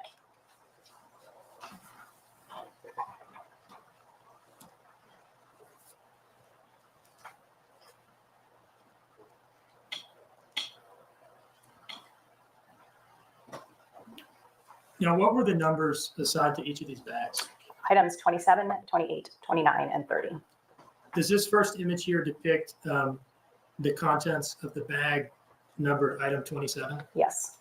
And what are those numbers we see in the bottom right-hand corner? In the bottom right, you see the FBI laboratory number, which is 2022-02600. It then says item 27, dated 11/21/22, and to the side, my initials. Can you tell us what it is that we're looking at here? This is the photo I took documenting the material as I received it. Upon later examination, I determined this piece of tissue to not contain any skeletal material. Did you do any further examination of this particular item? No, because as a forensic anthropologist, I don't examine any of the soft tissues, only the skeleton. So because there was no skeletal material present, I did not conduct any further examinations on this item. The next slide, slide 2, this is item 28. Yes. So this is the contents of another one of the bags? Yes. Can you describe to us what we're looking at here? What was in that bag? Again, this is a photograph that I took just documenting the material as I received it. On further examination, I sub-itemized these numbers and examined the bones individually. And so you did do further analysis of the contents of this bag? Yes. Slide 3 is item 29, correct? That's correct. And can you describe to us the contents of item 29? Again, this is a depiction of the material as I received it prior to doing my additional examinations. Slide 4, not a great picture, but is this item 30? Yes. Zero emotion. Yes. Okay. What was in that bag? This is a combination of soft tissue and skeletal material as it was received by me. What did it appear to be to you to be anatomically? It appears to be a foot, including some of the soft tissue and the bones within. Once you had received these items and taken them out of the bag and photographed them, what did you do with the items that you did further examination? What was the first step? As you can see in the images, there's soft tissue and other debris that's adhering to the bones. And my examination is just on the skeletal material. So in order to isolate the bones as well as to clean the surfaces so that I could examine them, I removed any soft tissue and cleaned the bones of any additional. It definitely was post-mortem. Now, I'd like to ask you some questions about the types of conclusions that you can arrive at as a forensic anthropologist. Exactly, SRB. It's so stupid. An Are idiot. you able to look at a set of bones and determine whether they appear to be of human origin or not? Yes. And how do you do that? It's based on my education and training and experience, in much the same way that you all can probably tell the difference between human and non-human animals. The same is true for their internal structures and bones. So by examining and studying enough human and non-human bones, I can tell the difference between them. And of the bones you looked at across these 4 items, did you determine that most of them I'm down, were of Molly. human origin? There were some bones that were of non-human origin and some bones for which I could not determine whether the origin was human or non-human origin, but most of them were human bones. And were you able to identify anatomically which bone in the human body you were looking at for the bones of human origin? Yes. And did these include a left and right femur? If I might refer to my report, these are listed by item number and bone name in my report. But yes, there was a left and right femur. A left and right tibia? Yes. Tibia being one of the long bones of the lower leg. It's the shin bone, yes. A fibula? Yes. That being the other bone of the lower leg? Yes, it's to the side of your shin bone. It makes up the side of your ankle at the bottom. Did these bones include part of a right humerus? Yes. What is the humerus? The humerus is the upper arm bone. And did they include part of a right ulna? Yes. What is the ulna? Ulna is a bone of your forearm on the thumb side. Did they include a left calcaneus? Yes. What is a calcaneus? Heel bone. And did they include 5 left ribs? Yes. Did they also include a frontal bone? Yes. What is the frontal bone? A frontal bone is the cranial bone right here. It makes up your forehead. Now, is that visible in slide 3 depicting item 29? Yes. Is it the bone in the top right? Yes. Did the bones that you identified as of human origin? Amen to that, Mikey. Bone? Yes. Where is that on human The bone? temporal bone is near the ear. And is that visible in item 29 here, or is it in one of the other items? It's difficult for me to tell from this photograph because of the tissue and debris on the bones in the photograph. Did the bones that you identified as being of human origin include a left parietal bone? Yes. What is a parietal bone? The parietal bones make up the 2 sides of the cranium. And did they include various bones from the left foot? Yes. When you're looking at bones that you've determined are of human origin, are you able to tell whether they are consistent with being from a human of a particular age range? Yes, especially for children, looking at the stages of growth and development and taking measurements of the bones, it's possible to tell approximately how old somebody was by looking at their skeleton. And of the bones that you identified as being of human origin in these 4 items, 27 to 29, did they all appear to be from a human being in the same age range? Yes, they were all consistent with being from a child age 1 to 2 years. And when you're looking at a set of bones that you've identified as being of human origin, are you able to render an opinion as to whether they're all from the same individual, like the same person? Yes, it's possible to estimate the number of individuals represented. So just based on an inventory of the skeletal material present, if, for example, there were 2 left femurs, I would be able to conclude that there were at least 2 individuals present. In this case, for example, there were no bones that were duplicated that I wouldn't expect to be duplicated in a human skeleton. So your opinion as to the human bones that you received from the agents in Savannah, that they're, to sum it up, that they're, many of them were of human origin. Yes. Those of them were of human origin were from a child 1 to 2 years of age. Correct. And a single child. Correct, yes. What determinations, let me ask you this, did you observe trauma on any of these bones? Yes. And what, if anything, are you able to tell us about when the trauma, well, let's start with not this case, but just a given case. Can you look at a human bone that has signs of trauma, and can you sometimes tell when the trauma occurred relative to death? Yes. So if there are, trauma refers to any alteration that might happen to a bone.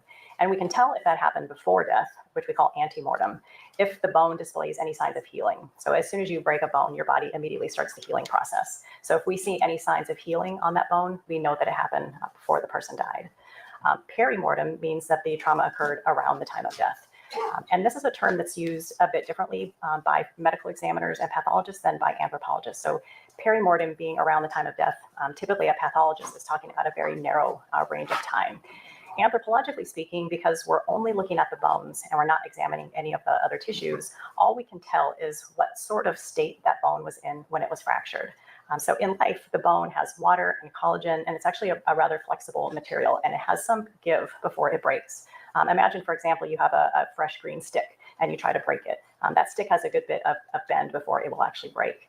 And this differs from a dry stick where if you pick it up and try to bend it, it just snaps. The same thing kind of happens to bone as it dries. So bone that is fractured in a post-mortem condition, so much after the death event when the bone has become dry, it fractures differently than a bone that is fractured in that fresh state. That fresh state we call biomechanically fresh. But that biomechanically fresh state can persist for a long time after death, depending on the conditions of where the body is deposited. So the fractures in a bone will look the same to me if they happen right at the time of death or potentially sometime after death, as long as the bone is still in that biomechanically fresh state. When you use it, do you ever use the term death event? Yes. What does that mean? That just refers to when that person died, the event of dying. Is it fair to say that in this case, you cannot attribute any Good of to see you tonight, AR. Thanks for joining us, brother. Hope you're doing good. Is it fair to say that you essentially cannot tell whether any of the trauma to the bones was incurred before this child died versus after? I can tell that the fractures didn't occur before the time of death because there's no signs of that active healing. So the fractures either occurred around the time of death or after. One moment, please.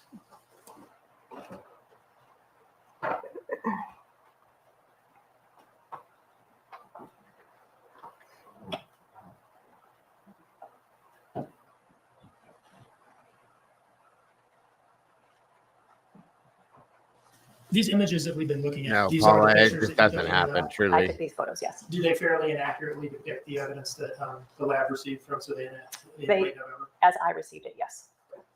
Your Honor, I would introduce this as State's Exhibit 78. Any objection? No objection, Your Honor. Okay, State's Exhibit 78 is admitted without objection. One moment, please. Thank you, brother. Same to you, bro. Great to see you tonight.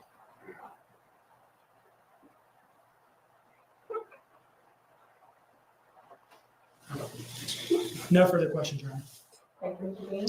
Mr. Davis? Thank you, Judge.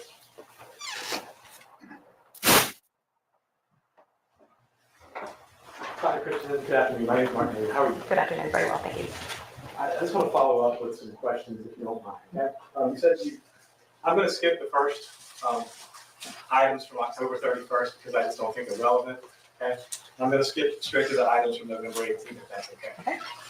You said you received 4 items in one box, 4 bags on the inside of the box, correct? Correct. Items 27, 28, 29, and 30. You didn't do any analysis on item 27, correct? Well, I did an initial assessment, and once I determined that there was no skeletal material present, I did not conduct any additional examinations. So let me rephrase that. You looked at it, realized it didn't have skeletal material, and didn't do anything further from the initial Yes, assessment. that's correct, yes. Item 28, you said they were bones, and most were human bones. I found that, I'm not trying to put words in your mouth, but I found it a little odd. So what bones did you find in item 28? So I ended up sub-itemizing because I wanted to account for and be able to accurately describe each of the bones in those depictions. Although the evidence management unit initially called that item 28, I broke it down in my report. Item 28-1, 28-2, 28-3, representing each of the bones. And in this case, items 28-17 to 28-23 were bones of non-human origin, but 28-1 through 28-16 were bones of human origin. And just to be 1 through 16 in item 28, you said were of human origin, and items 27 through 23 of items 28 were not. Items 28-1 through 28-16 were human origin. 28-17 to 28-23 were non-human. And I was just curious, did you ever determine, is that the only determination you made, which is non-human, or did you ever identify it as being anything else? No, we do not report what species it is beyond non-human in origin. Just want to follow up and check on that. Now, you said with the, I guess it's the item 29, which was the skull fragments, correct? That consisted of some of the skull fragments, yes. You said that was of human origin. Yes, items 29-1 to 29-3 were human in origin. And you, on item 30, you said there was some soft tissue and some skeletal material, correct? Yes, they all had some soft tissue and other debris with the skeletal material. And with regards to item 30, I assume you didn't do anything with the soft material, but you did identify the skeletal material. I did remove and examine the skeletal material, yes. And did you find that item 30 was human remains as well? Yes, these were portions of a left foot. And you kind of glossed over it, but I didn't really understand. You said that bones are, I guess, a little bit more flexible in life. That's correct. Than in death, correct? Then once they've dried, yes. So you didn't find, and I'm not trying to put words in your mouth, just trying to make sure I understand it. You said that you cannot attribute any of the trauma to the bones to death, correct? I can't say when they occurred with respect to the death event, no. And with regard to these bones and this testing, was that all of the involvement and all you were asked to do with these items? Yes. So, you did identify the items you discussed as human material, correct? Correct, yes. And you couldn't attribute any of the traumas to the bones to the death of it, correct? Correct. And that's all the conclusions you were asking. Yeah, but in addition to the age estimate of a child age 1 to 2 years. That's all the questions. Any redirect? No, Your Honor. May this witness be excused? Yes. Doctor, thank you. You're excused.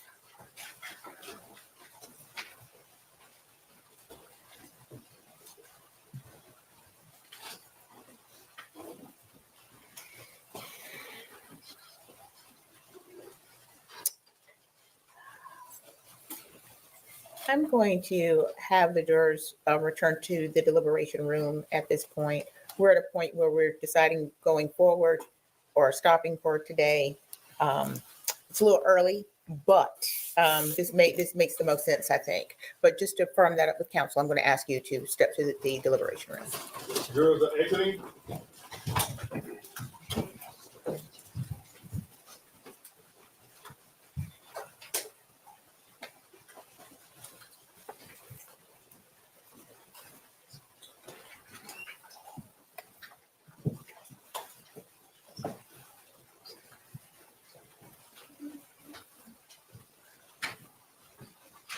Great to see you here tonight, Bobby. Thank you for joining us, brother.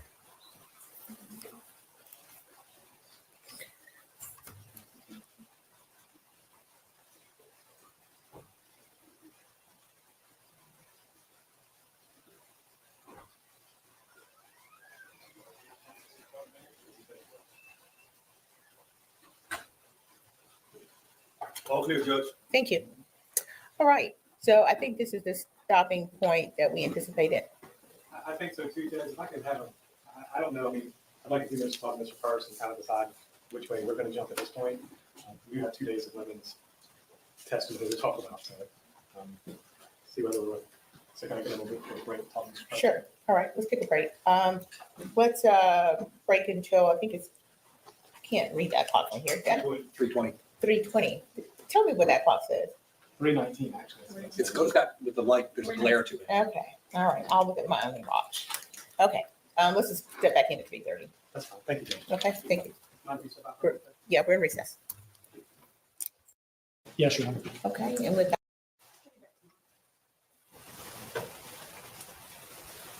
All right. Let the record reflect that Ms. Simon has rejoined her counsel at counsel's table. The state is present as well. Mr. Hilliard, you asked to take a short break with your co-counsel? We did. I discussed it with Mr. Person. I think we're going to wait and do the cross with Detective Lemons. She's going to be recalled later on. And to me, it makes more sense to do it all at one time than to try and break it up. I think it's less effective if I break it up. So I'll just discuss it with Mr. Person. That's what we're going to do.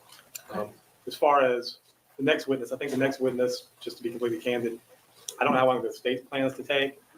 It will be a minute probably with me. Okay. I still think today's probably still a good time to take a break today since it's the middle of the week.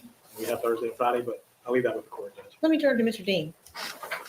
The next witness is Daniel Younan, the defendant's boyfriend at the time. We're ready to call him. He's here. He's been waiting. We are ready to proceed.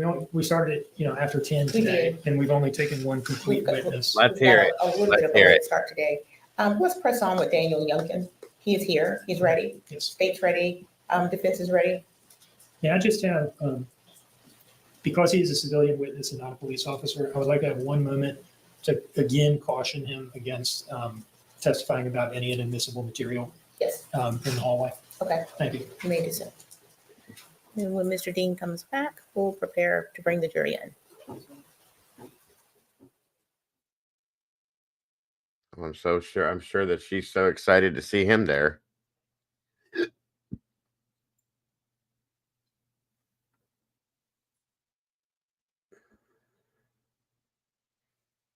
Keep feeding your face there, Piggy.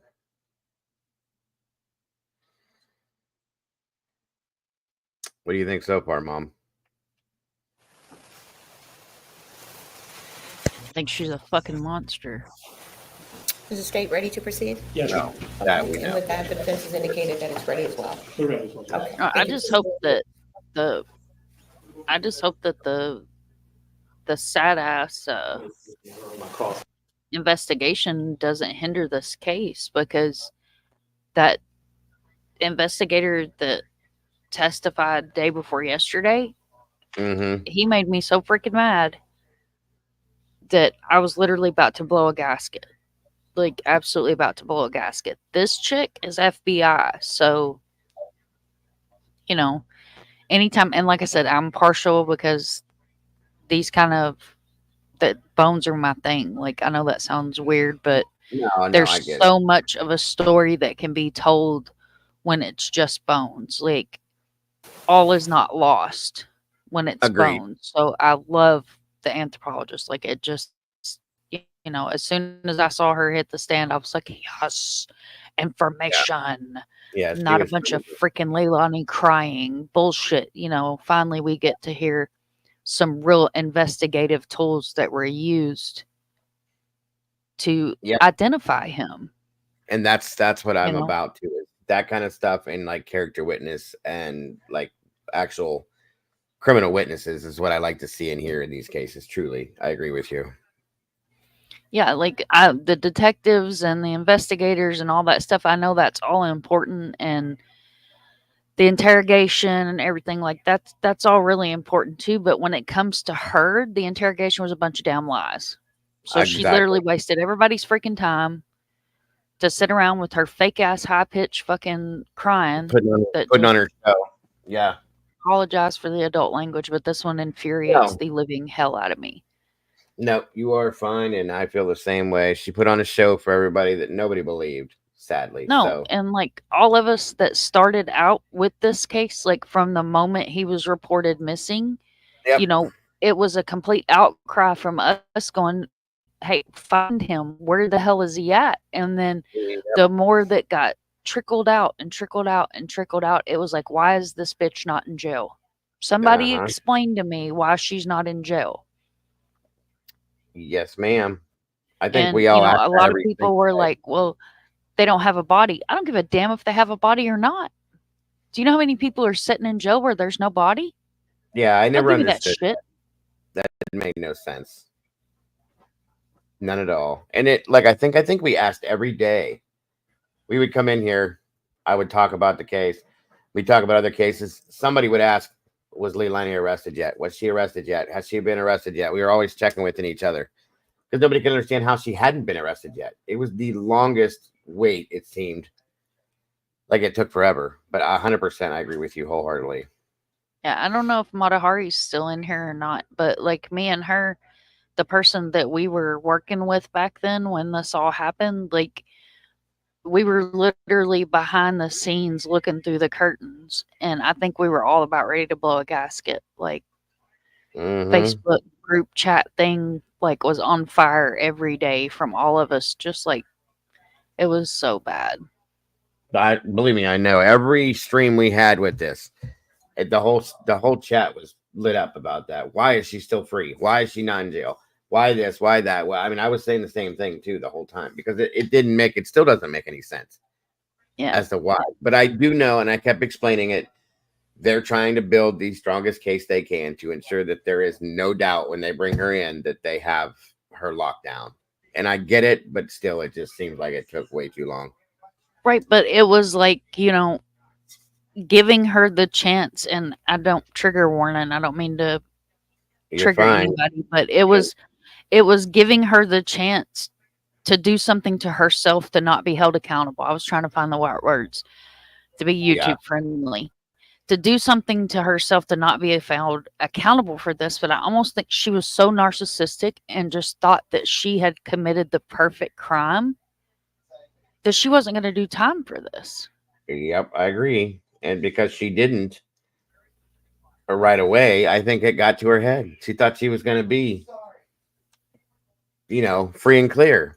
And I think at some point there was something stated or something brought up that she was talking about ending her life at some point, somewhere, somehow, I think, which thank God she didn't, because then justice wouldn't have been served, in my opinion. So,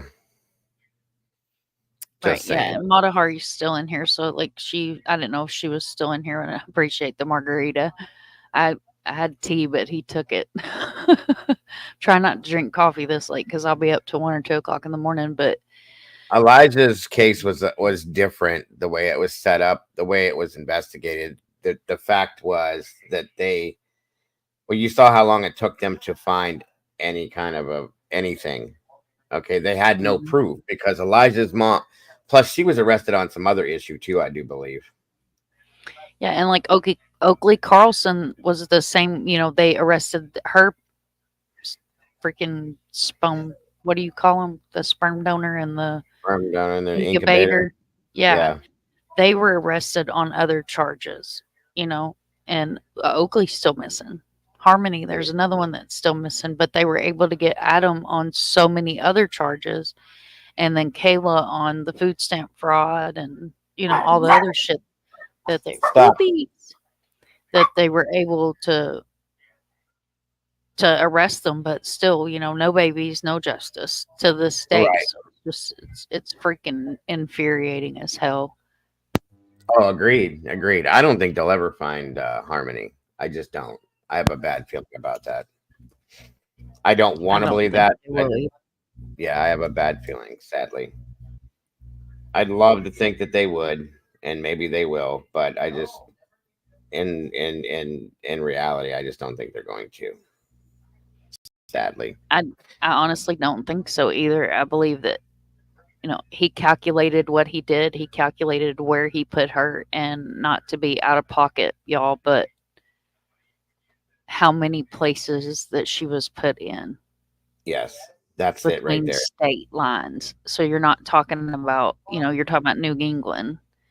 So if PJ was in here, she could explain this a lot better than me, but you're talking about states that are all border states. You know what I mean? That baby could be anywhere. And I will go to my grave until they find her, if they find her, that river, it literally haunts my soul. It haunts my soul. And like, there is a news interview. Well, it wasn't an interview.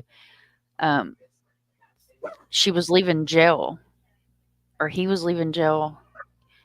Somebody was leaving jail. I don't remember now. It's been a while. I've got a million cases in my head, but Kayla had a black duffel bag. And like, there was a whole group chat feed where I'm like in the group chat and I'm going, that's the duffel bag. And everybody's like, no, there's no way. There's no way, you know, that's the duffel bag, blah, blah, blah, blah, blah. They done already moved from Union Street and bullshit. So lo and behold, what comes out in trial, that was the duffel bag. So, I mean, I'm not saying I'm psychic or anything like that, but you do this for so long and you learn to look at the picture from the outside. Figure things out. Yeah, you got to think outside the box. Right. Absolutely. Sorry, I agree. I got on a rant. No. It's fine. Hey, Norma, good to see you tonight. No, you're. I get it. It all relates. That's why we talk about these things like we do. So yes. I was talking about Harmony Montgomery. Right. And then yes, they did have proof of abuse against Elijah Vu, which was another scenario. That's like I said. There was a separate charge that they could pick her on, and him, you know, themselves. So and they jumped on it that way. If they would have never had that, they may have never been able to arrest them and have them for any other charges. That's the problem. So they have to jump on what they can. So. Right. And once they get them incarcerated like that, then, you know, you have access to DNA, you have access to fingerprints. Like there's a bigger picture as to why they get these monster parents as quick as they can, however they can. I don't give a damn if you run a red light. Absolutely. You know, they're gonna do whatever they can to get you. 100%. Yes, ma'am. Absolutely. Okay. Here we go. Mr. Danny Younan.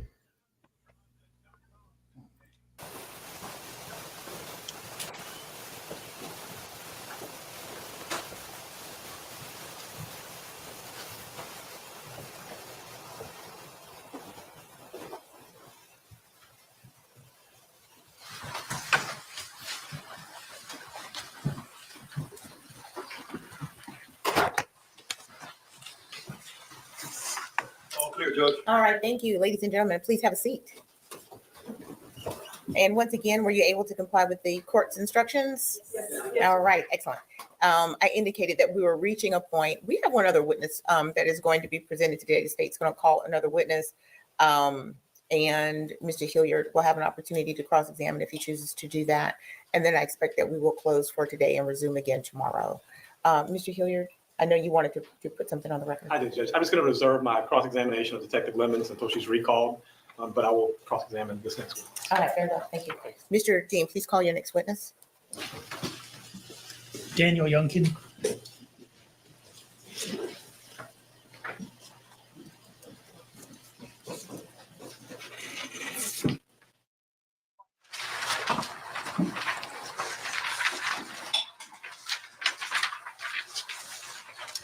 State clerk, raise your right hand.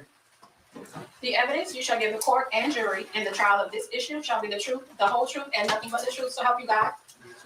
Step this way for me, please. All right, good afternoon. Hi.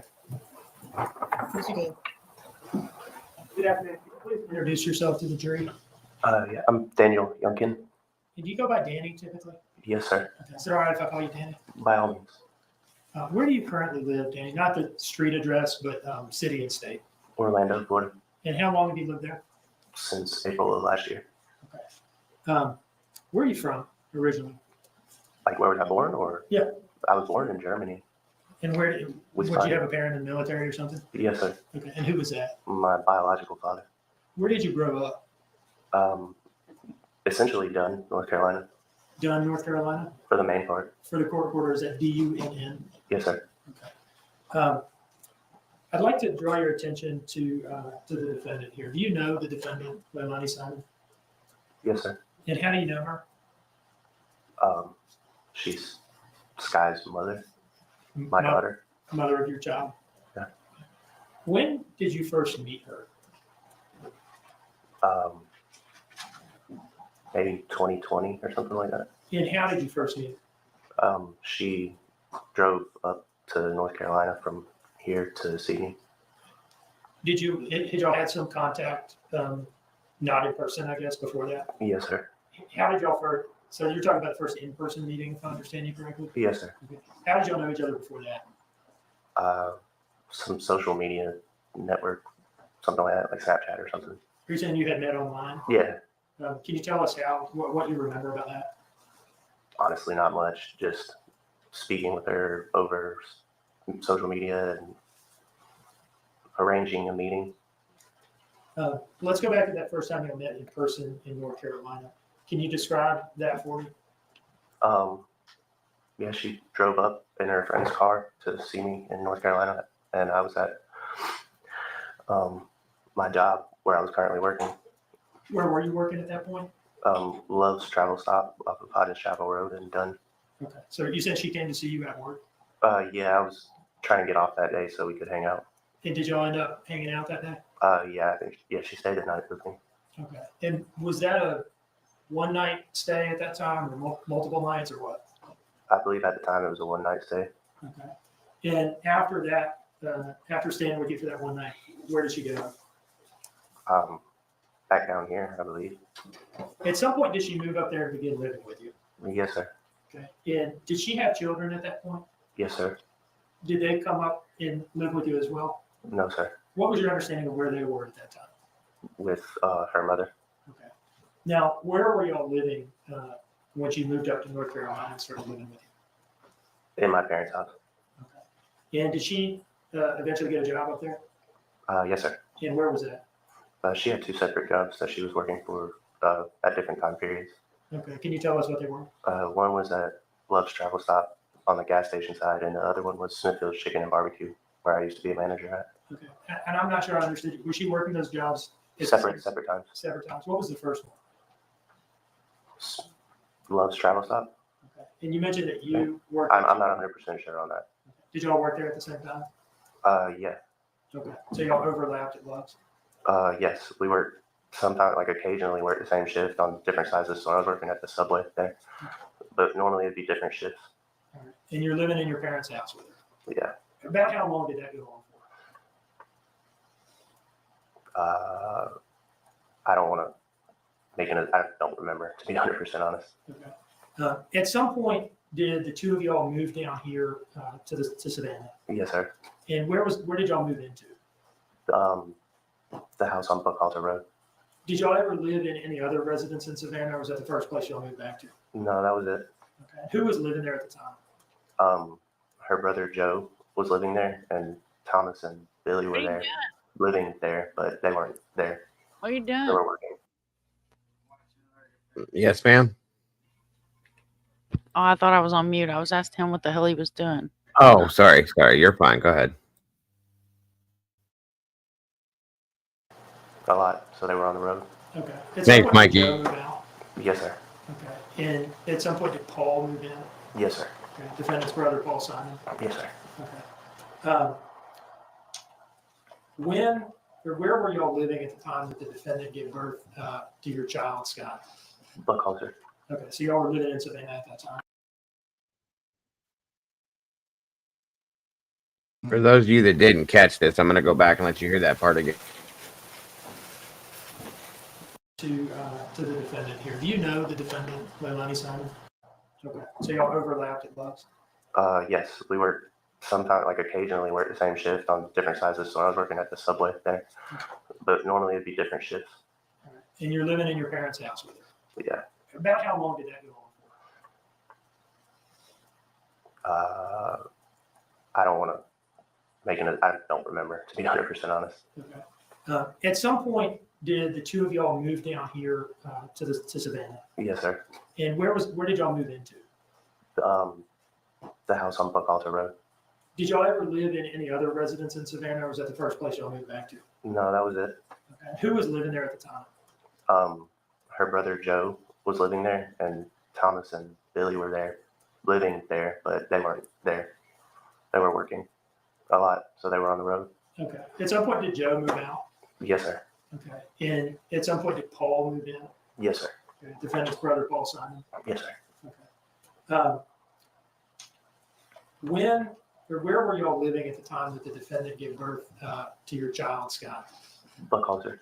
Okay, so y'all were living in Savannah at that time? Yes, sir. What do you remember about the birth of Scott?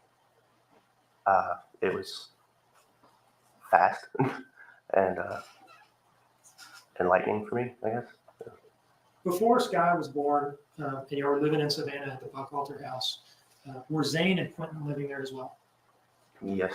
Okay. Was that the first time that you met Zane and Quentin when you moved down here with the defendant, or had you already met him during the time? I had met Quentin before.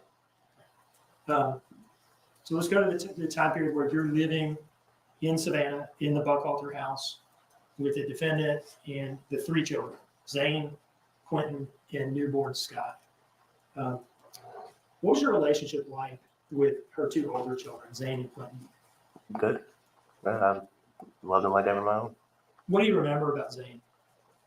Lots of energy, and liked to play a lot, and had a lot to say. Didn't really know how to say a whole lot, but had a lot to say. What do you remember about Quentin? Pretty much the same thing, honestly. And he was a lot more. He was more chill, I guess, than Zane. Zane was more high energy, but Quentin always had a lot he wanted to say and play with his brother a lot. I see, as I've asked you these questions about the children, I noticed that you seem to be smiling a bit. Do you remember them fondly? Yes, sir. Let me ask you about work in Savannah. When you first got down here, about how long did it take before you got a job? I actually transferred from the Love's Travel Stop in North Carolina to the one off of Dean Forest Road and worked at the Hardee's there.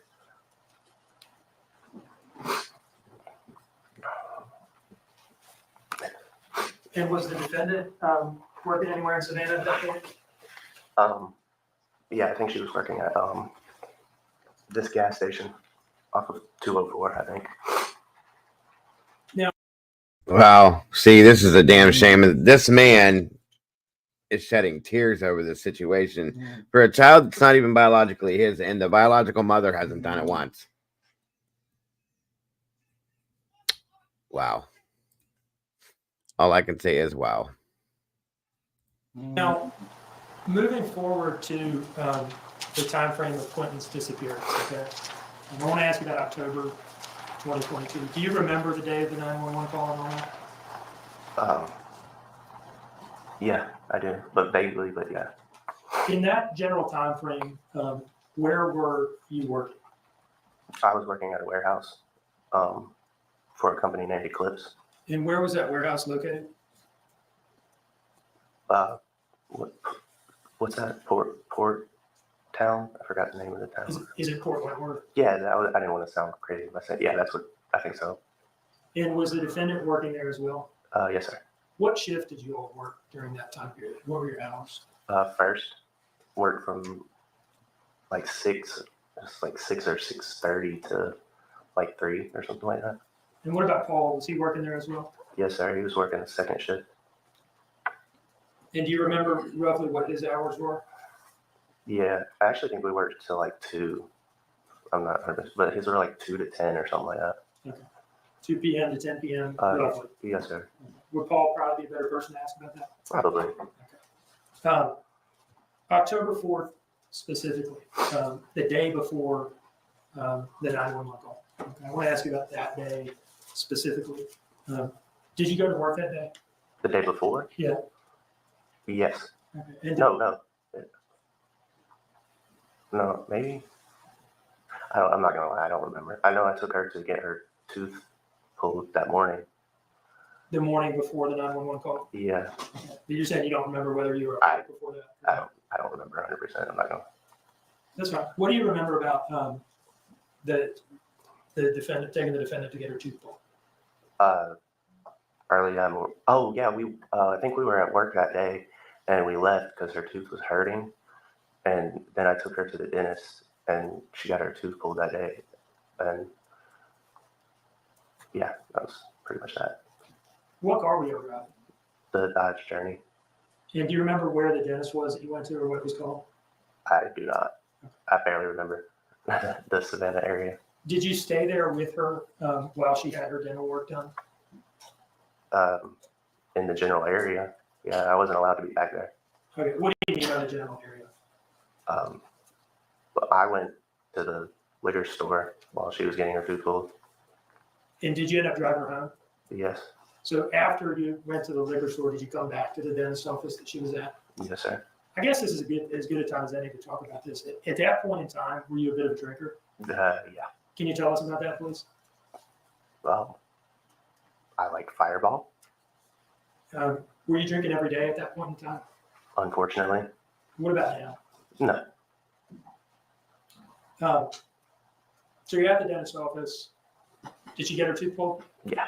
Okay. And at some point, did y'all leave? Mm-hmm. Yes, sir. Where did you go? To get some food. Do you remember where you went? I believe it was Cheddar's or something. She wanted some soup. Okay. And did y'all go anywhere after that? I think back to the house. Or maybe we went to 204. Or we went back to the house. I'm not 100% sure, to be honest. Where were the kids at the time you got back to the house? With the babysitter, Michelle. And is that where they had been all day? Yes, sir. From before y'all went? Yeah. That's why they were at Michelle's, because we wouldn't have worked. Okay. Tell us about the process of getting the kids ready and dropping them off at Michelle's in the morning. How would that go? Normally, I would get them ready and drop them off myself while she slept. What do you mean? I thought y'all worked the same shift. We did, but she tended to sleep in as late as possible, and I would normally get the kids ready and drop them off over there and then come back and get her. Did you, when you would take them to the babysitter, I understand she lived pretty close to y'all's house. Across the street. Would you walk them over there? No, I'd drive them. That would be a little rough to try and carry Sky and walk the other 2 little ones across the street at the same time. I see. So the morning before the 911 call, the day of the trip to the dentist, had you done that in the morning? Drove them over, yes. Yeah, okay. And let's go back to Cheddar's. You left the dentist, you've gone to Cheddar's to get some soup for the defendant. I believe it was close by, if I'm not mistaken. I'm not 100% sure. And after Cheddar's, you said you came home, right? Yeah. What happened after you got home? What did the rest of the day look like as far as you remember? To be honest, I really don't, other than I know she went to sleep, and I tried to clean up a little bit and stuff before I went and picked up the kids, and then picked up the kids and came back and kind of just followed suit. And do you remember when you picked up the kids? Not the exact time, no, but I know the general time was around 4:30 or 5 is when I was supposed to.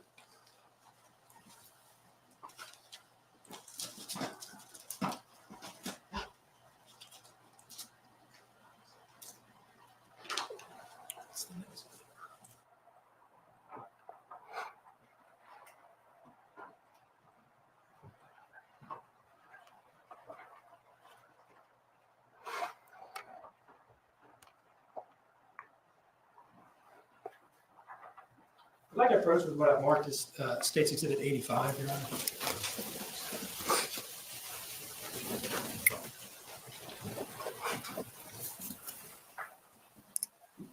Take a look at that. Do you recognize the document that I've just handed you? Yes, sir. What is that? Text messages between me and Michelle, the babysitter. Did you text Michelle about picking the children up that day, October 4th? Yes. All right. Does this document that I've given you fairly represent your text messages with Michelle during this time frame? Yes, sir. Do I offer this in as State's Exhibit 85? Mr. Hilliard? No objection. Okay, States 85 is admitted. Can you look at that and tell me when you texted Michelle about when you were going to pick the children up on October 4th? At 2:32 p.m., I texted her and said, we just got home. Leilani got her top wisdom tooth removed, top left wisdom tooth removed. I'm going to try and clean for a few while she naps. She's still loopy from the meds. Is 4:30 still okay? And what did Michelle say? Okay, 4:30. And did you end up picking up the children around that time? Around that general time, yeah. But I think it might have been 5 o'clock or something like that, but general time frame, yes. And did you bring them home? Yes. So now we're in kind of the late afternoon. And who's in the house? Me, Leilani, and the Clinton, Sky, and Zane. And was Paul at work during this time frame, as far as you know? Yeah. Did you make any trips away from the house to get a beer or go to Redbox or anything like that? Probably. Okay. And what do you remember about dinner that night? I think I might have remade some spaghetti, added another can of sauce and more meat and stuff like that to some spaghetti I made the day before or something like that. Did the defendant participate in preparing dinner that day from what you remember? Not from what I remember. What was she doing? To be honest, whatever she normally did, I kind of tried to not stress myself out too much about whatever she was doing. Now, how was Quentin during the time frame that we're talking about? Dinner time? Fine. Time frame? Perfectly fine. Nothing out of the ordinary? No, not at all. After dinner, at some point did y'all get kids ready for bed and put them down? Or one or both of you? Yes, sir. I believe so. What do you remember about that? Try to put yourself back in the house and tell me what you remember about the bedtime routine. I really don't, to be honest. I was not fully. I probably just the normal, get them changed into night clothes and make sure they're all cleaned up and fed, and Zane would have his little tablet and Clint would have his tablet, and they just watch TV until they fell asleep. Now, from this point forward, did you leave the house again that night at any point? No. And did the defendant? Yes, sir. What is the first trip that you remember her taking? To 204. Did the two of y'all talk about that? Did she say anything to you before she left? Yeah, she told me she was doing that. Do you remember what led up to her leaving? Anything about that? No. That's fine. Really. And what were you doing at the time that she left for 204? Laying in bed. What were the children doing? Laying down as well. Where were each of the three children in the house? Zane was on his race car bed. Sky was on the couch or in her swing, and Clinton was in his playpen. At the time that the defendant left for 204, was Quentin okay? Yeah. Did anything at all out of the ordinary happen to that point? No. And what happened? What was going on while she was gone on that trip to 204? I think I fell asleep. Anything unusual happened with the children while she was gone? No. Well, I was getting ready to fall asleep, and then Paul came home. Oh, okay. Paul came home at some point when you were. Yeah. Well, if I understand it correctly, while the defendant was gone. Yes, sir. Okay. Tell me about Paul coming home. He came into the room and asked where Leilani was, and I told him where she was, and then he said okay, and then he went and got some food for himself from the fridge or the freezer, and just ate, I guess, and chilled. When you say he came into the room, what do you mean? What room are we talking about? The downstairs portion of the house where we were residing. The bedroom that the Yeah. five of y'all lived in together? You, Leilani, and the three children? Yeah, like 2 bedrooms, but yeah. Where were you when Paul came into the room? In bed. And where were the children? On the other side of the room in their beds. Were they okay at that point? Yeah. Do you remember Paul having any interaction with the three children when he came in? Not 100% no, but he might have said something to Zane. Might have said hey to Zane or something. At some point, did Paul go upstairs? I think you mentioned something about him going to eat. Yes, sir. What do you remember about that? I wasn't in there, so I don't really remember. I just know he was in the kitchen for a second, and I couldn't see what he was doing. So. Did you see him again after that? No, I don't think so. At some point, did he go upstairs and confine himself to his room? I would imagine so, since I stayed in the room in the bed. But yeah, I would say yes. Now, do you remember the defendant getting home for the 204 trip? No. And why is that? I was asleep. What's the next memory you have of that night or morning? Waking up, and she was beside me, and that was that. At the time that you went to sleep, was Quentin okay? Yeah. Had anything at all happened at that point? Not to my knowledge. And let's talk about the night. Do you remember seeing or hearing anything during the night? No, I don't. Do you remember waking up to anything unusual or anything like that? No. Had you had anything to drink that night? I would imagine so. Why do you say that? Because that was my daily routine. What was your daily routine like in terms of drinking? I know you said earlier, I asked you to kind of talk about your drinking. Probably. You said you like Fireball, but Like, a little more specifically, what would you drink on a daily basis? probably over the course of the day, probably like four or five shots of Fireball and like 3 or 4 25-ounce beers. And how much of that was after work in the afternoon and evening? A majority. So let's go to you waking up. Did you wake up naturally, or did you wake up in response to an alarm, or what? But yeah, I think my alarm on my phone went off. And where did you have your phone that night? Maybe it was under my pillow. I don't know. Why would it have been under your pillow? She had a tendency of going through my things. What do you mean? She would, without my knowledge, take my devices and go through them, and I felt it was invasive. Why was she doing that? She had this idea that I was wronging her. How were things between the two of you at this time? There wasn't much there. I was there for Sky. So you think you had an alarm set and your phone might have been under your pillow? Is that kind of where we left off? Yes, sir. Okay. When you get up, what do you do? Normally try and be quiet so I don't wake any of the kids up. And I tried to wake her up, but she was, normally if I do that, I'd either get yelled at or something like that. So I said, hey, are you going to work today? She's like, no. And that's when I proceeded to text Michelle and say that she was going to watch the kids. As in the exhibit here, it says, hey, the kids are going to stay here with her today, Miss Michelle. And what time was that text? 5:20 a.m. A moment ago, you were talking about what would happen in the morning. You get up for work and you try to wake her up. And you said she would be like... Oh, yeah, she'd yell at me or, yeah, pretty much I get yelled at. By the phrasing, she would be like yelling at you. Can I take from that this is something that this was not the first time this had happened? Yes, sir. Okay. Can you tell us about that? There's a history of this? It's a pretty general thing at that time. Tell me what you mean. I would try and wake her up to go to work, and she would either yell at me for waking her up or say she's not going in, and she would make up the time and go in with Paul on his shift. It'd be a rare occasion for me not to get yelled at or that to happen.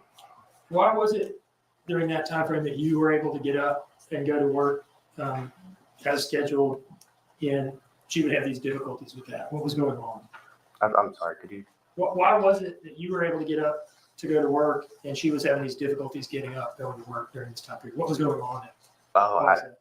I would go to sleep and she wouldn't be there. So I just was kind of making sure that I could get a paycheck at that point. So I just kind of let her be her own person, of course. Well, not let her, but she would do whatever she did, and I would make sure that the kids were taken care of and that I'd make it to work at least somewhat on time.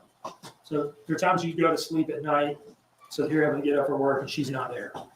There were times like that, yeah. And would she talk to you about where she had been? I never asked. Now, let's go back to that text message to Michelle. Before you sent that text message to Michelle, had you been planning on taking the 3 children to Michelle's house that morning? Yeah, the plan was because we missed the day before work for her tooth removal. And we both were scheduled for the next day for a shift. The plan was to drop the kids off and go to work with her. Were y'all salaried or hourly? Hourly. So you don't go to work, you don't get paid. It mattered. Yeah. Were y'all saving up for anything in particular at this point in time? So, yeah, a place. Tell me about that. What would you like to know about it? Well, what were y'all trying to do? Oh, get our own place and out of her mother's house. And why was that? There were some complications going on that we were told we had to leave, so we were prepared for that. And tried to. Well, the day that we're talking about, October 5th, 2022, did you all at that time have the money to go into your own place? No. Were you trying to accumulate the money to do that? Yeah. What type of place were y'all planning to get? Apartment, house? What are we talking about? Really whatever we could afford. And is that something that y'all have been talking about in the days leading up to October 5th? Yeah. How much did y'all have to pay the babysitter? Well, first let me ask you, did you pay her? Yeah. And do you remember how much? Per day or per week or what? Yeah, it says here at the top of the exhibit where she sent me a text message saying, "Hey, I haven't been charging for Sky. I do this charge for newborns until they are 3 months. So I will have to start charging for Sky. So 45 a day is $225, but I'll charge y'all $200 for all 3. That is still a good deal. Daycare would be way more." And that was going to be $200 how often? A week. Which is quite an expense. For 5 days a week. That's what it was added up to. So. What was the date of that text message where Michelle told you that she was about to have to start charging separately for Sky? October 3rd. And prior to that, had y'all only been paying for Zane and Quentin? Yeah. So it was about to go up. Mm-hmm. So when she wouldn't wake up on the morning of October 5th, were you frustrated by that? At that point, I just kind of blocked everything out and just made sure I made it to work. How did you get to work? I drove the vehicle that her mother had bought for her. Which vehicle was that? The Dodge Journey. Did you notice anything out of the ordinary in the vehicle? When you got in it? Yes, Matahari. If there were fireball or curveball bottles in that vehicle at the time that police searched it, is it possible that those are attributable to you? Yeah, quite likely. Did you sometimes drink in the car? Yes, sir. Okay. Would that be like while you were driving or when you were on break? Or unfortunately. What do you remember about driving to work? Anything out of the ordinary? No, nothing out of the ordinary. Just trying to get there. Getting out of the house that morning, when you left the house and got in the car, did you have any idea that Quentin was gone? No. Did you turn the lights on in that room before you left? No, sir, I did not. Why not? I didn't want to wake any of them.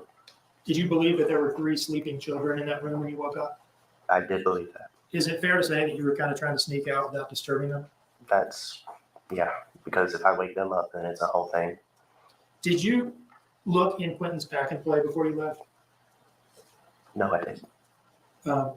You okay? Yeah. At some point during the investigation, was there a period of time where you told the police that you had seen him that morning? Yes, sir. Were you sure about that at the time you said it? No. And are you sure now that you didn't see him? I didn't look. I noticed that you seemed, I asked you if you looked, and it seemed like you got a little emotional in response to that question. What is it about that question in particular makes you upset? Just, I wish I looked.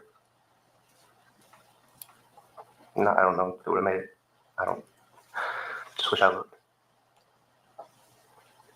Anything out of the ordinary from your perspective when you're leaving the house that morning?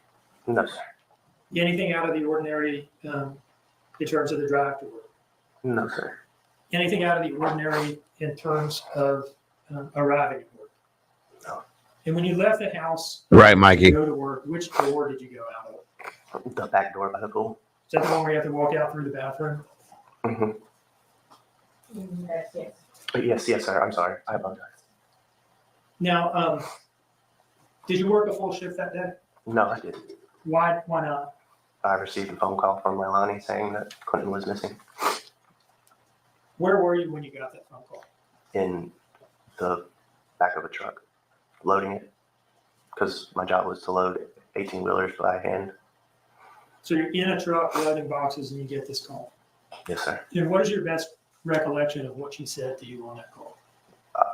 Have you seen, or Quentin's not here? I'm pretty sure it just began with, where's Quentin? Where's my baby? Quentin's not here. How long was that phone call, as far as you remember? From the time she called me to the time I got to Buckalter. And what were y'all talking about during that time period? She was crying most of the time. I just stayed on the phone with her the whole time. Did she tell you anything about what happened when she woke up?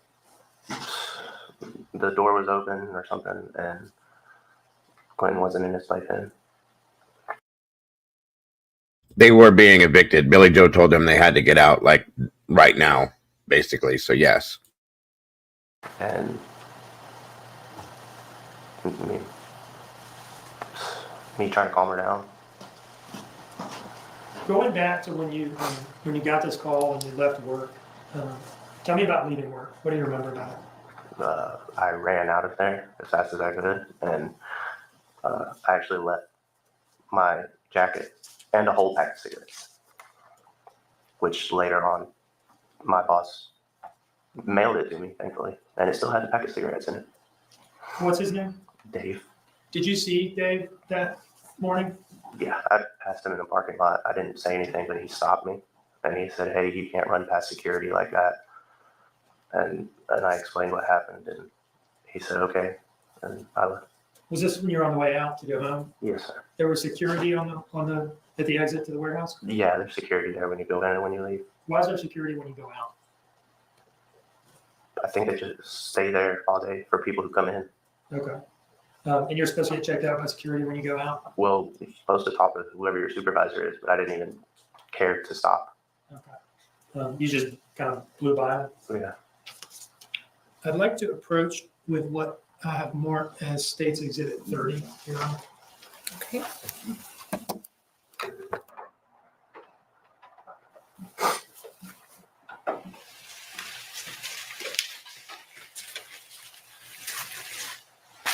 Do you recognize this disc? Yes, sir. What is on this disc? Me going into work and me leaving work. You're referring to video recordings? Yes, sir. So the recordings on this disc fairly and accurately depict your arrival to work that morning and your departure? Yeah. Yes, sir. Your Honor, I would offer, yeah, it's fine. I would offer this as State's Exhibit 30. Okay. All right, admit it without objection.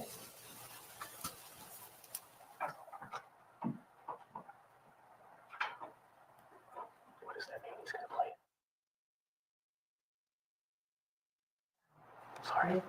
Just ask the court, does that mean You're about to play it, and I responded yes. Sorry. It's okay. Everything is being recorded. Everything that we say is taken down.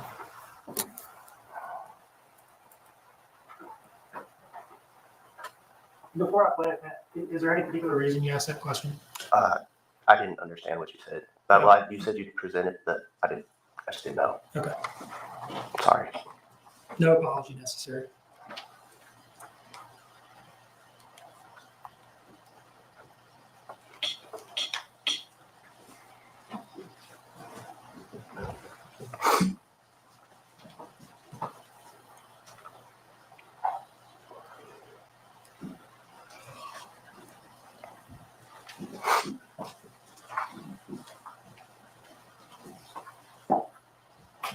Zero emotion. She has no soul. Obviously.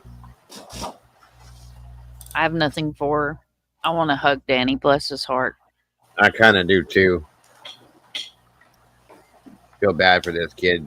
I mean, you know, he made his Sure, I'm now going to mistakes too, publish from State's Exhibit 30 but not like this. a file with the name IMG_0695. I think he made typical young guy mistakes, and he, you know, he got involved with this piece of shit and probably didn't know what to do at that point. That's kind of my opinion, but I agree. You know, if he was looking for love on Snapchat, you know, he couldn't have been in a good place to start with. right. That's it right there. But he learned. You know, he did the right things. He was trying to work the job, to take care of the kids, because obviously she wasn't. Mm-hmm. So that says a lot, especially at their young age. You know what I'm saying? Yep. Yes, she I does do. have. She has no soul whatsoever. Look at her face. She's just blank, and just, God, I can't stand looking at her face. Anyway.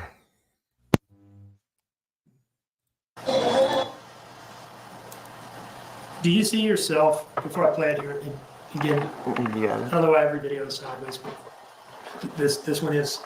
Do you see yourself in this video? Yes, sir. Where are you? The bright orange. What is that bright orange garment that you have on? My North Face jacket.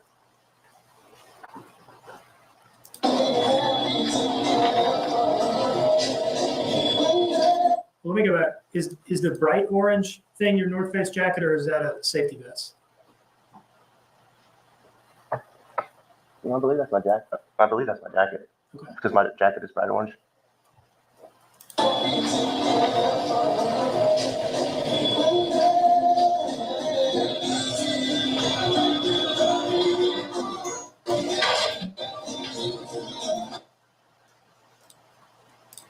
So is that you getting to work?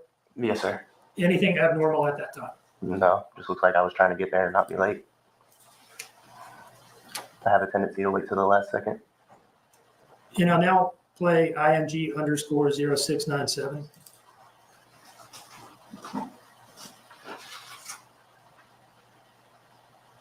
And what do we see in that video? Me running very, very quickly. Without my jacket. What did you think at this point was going on? I wasn't sure. I had just received a phone call and was still on the phone with her, so I was just trying to get back to the house as soon as possible. At some point, did you get home? Yeah. Yes, sir. And did you talk to the defendant once you got there? Yes, sir. What was going on when you arrived at the house? She was outside on the back porch crying. Were the police there yet? No, sir. What did you all talk about at that point? I asked her what was going on, really, like details, and what she thought happened and stuff like that. You said she was on the back patio crying, if I understood you correctly? Yes, sir. Okay. Where on the back patio was she? Underneath the, like, where the, sitting in a chair right outside the back door. Yeah, by that wooden bar Yeah, structure? that used to be there, yeah. She was sitting down Yes, sir. on the back patio, Yes, sir. crying. Yes, sir. There are woods all around that house, right? Yes, sir. When you got home, was she not looking for Quentin? No, sir. What was she doing in the chair other than crying, if anything? Just crying, saying she didn't know where he was. Had she called the police yet, to your knowledge? No, sir. At some point, were the police called? Yes, sir. And at some point, did Michelle come over there Yes, sir. and her daughter, Talia, or one of her daughters? Yes, sir. Do you know how it was that Michelle knew to come over there? Yes, sir. I called her. When, in relation to your arriving home, did the police finally get called? After I took a look around, I called Michelle and then called them, maybe? Yeah. Is it fair to say it sounds like you don't necessarily remember who exactly called the police when? Oh, no, I remember I called the police, but I believe Michelle was the first person that was called to see if she had maybe gotten Quentin or something. Was Paul there when you got home? I can't remember. So let's talk about when the police get there. Okay, do you remember talking to some police officers in the driveway? Yes, sir. And the defendant was there, right? Yes, sir. Did she start talking about Quentin's father, Henry Bubba Moss Jr.? Yes, sir. Now, had she been talking to you about him before they arrived, or no? She mentioned him. When did she mention him? Was it when you were on the phone in the car, or after you had gotten home? Or I believe it was when I got back to the house. And what did she say about him that you remember? That he had sent her a message saying that she didn't deserve to have Quentin. Now, when was she saying that she had gotten those messages from him? Maybe I think she said it was 2 weeks ago at that date. Is this morning, the morning of Quentin being gone, was that the first you had heard of those messages? Yes, sir. Okay, so she's talking to you about something that supposedly happened a couple weeks ago. But you're saying she hadn't told you about that until this moment. Correct.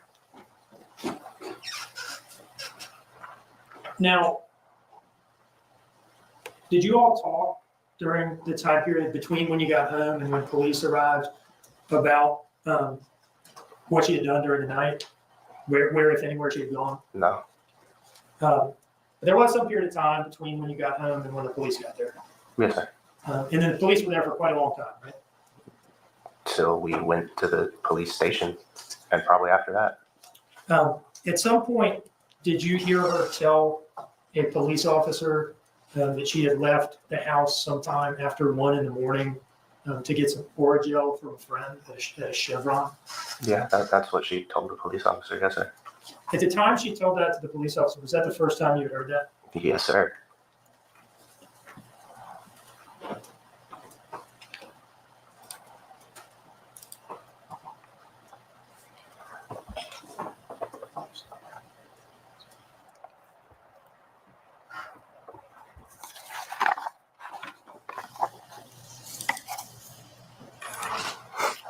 I'd like to show you a clip of body-worn camera footage that's been admitted into evidence as State's Exhibit 8, okay?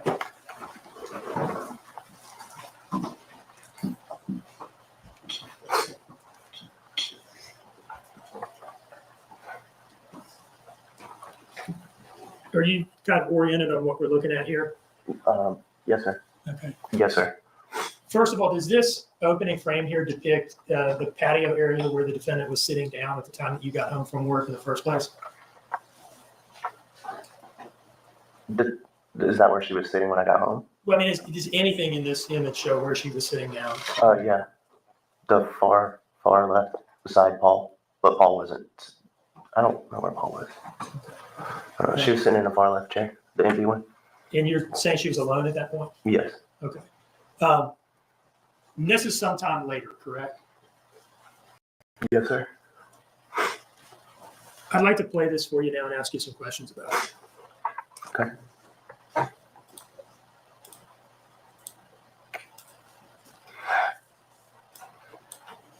Have patience for sale. Did y'all go anywhere last night or yesterday with maybe that maybe he could have followed you or something like that? Y'all didn't go anywhere? Thank you, Paula. You yourself. Yeah, I know. I took it off. Check for yesterday so much. Can you imagine? I went to this board down up there. 2 o'clock yesterday afternoon? No, like morning. Why? I couldn't go to sleep. Okay, so where'd you go? Around the road right there, that Chevron. And I met my friend I used to work with. She had ordered up there and having a stroke. They want to call. Okay. Did you go anywhere else? Have you maybe been followed? So when did you get home? I can tell you exactly the time on that. I've stopped the playback at 12:13:19 on the timestamp. Could you hear her as you were standing there? First of all, is that you in the orange reflective vest there? Yes, sir. Yes, sir. Could you hear what she was saying to this officer? I mean, obviously the body can't pick it up, but could you hear it standing there? Yes, sir. How were you feeling? What were you thinking as you heard her say this? Well, you can see me tilt my head to the side as if I had no knowledge of what she was referring to? Did it, I mean, how did it strike you? How did this story strike you? What did you think? What the hell? Sorry. Excuse my language. What the heck? It's fine. You had no knowledge of this at the time. Yes, sir. You said that you tilted your head to the side when you first heard this story. Can you, I'm going to play it back, and I want to see if you can point out to, first of all, show us what that looked like just from the stand. Just like a tilt to the side, like what? And if I play this back, can you point out to us where that happens in this video? Oh, yes, sir. Have patience for sale. Did y'all go anywhere last night or yesterday with baby? That maybe he could have followed you or something like that? Y'all didn't go anywhere? Not with my kids, no. No, maybe you yourself. No, I'm not, because I got too full yesterday, so I'm not. You know what I mean? I might pick up some board, you know, that was it. So called yesterday afternoon? No, like morning, and I couldn't go to sleep. Okay, so where'd you go? Right up the road right here, that Chevron. My friend that I used to work with, she got board milk today, and her and I Circle K went home. Okay. Did you go anywhere else? Have you maybe been involved? I'm pausing it because I see you pointing at the screen. That's 12, 13, 15. We can kind of see your head tilt to the side a little bit. Yes, sir. I'm going to play that one more time, just a couple seconds back for anybody that might not have caught it. Because you would agree that it is subtle, right? Yes, sir. And he was moving around, so you could kind of, you have to pay attention to see it. Circle K went home. Okay. Did you go anywhere else? Have you maybe been involved? So when did you get home? All right, so you had not seen that before, or you had not heard that before, I should say. No, I hadn't. Okay, your reaction was what the hell revised to what the heck? Right? Yes, sir.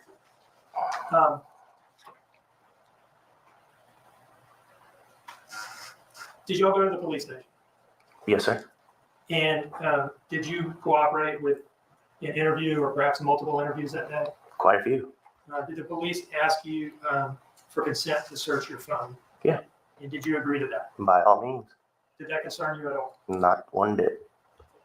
After the police station that day, where did you go? Back to Buckhalter.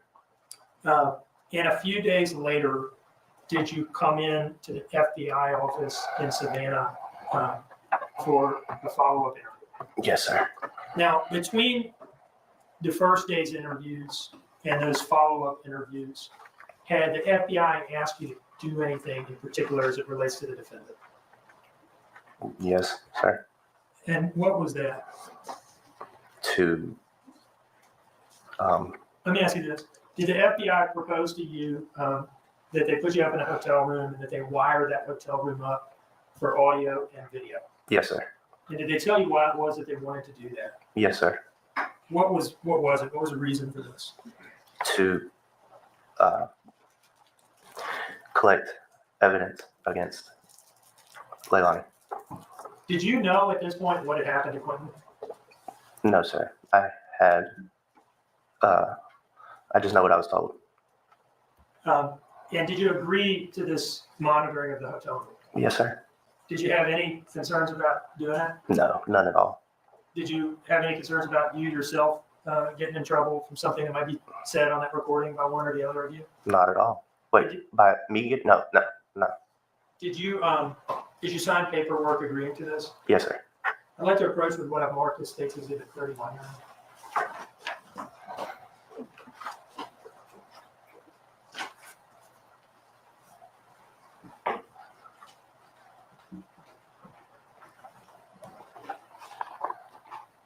Do you recognize that document?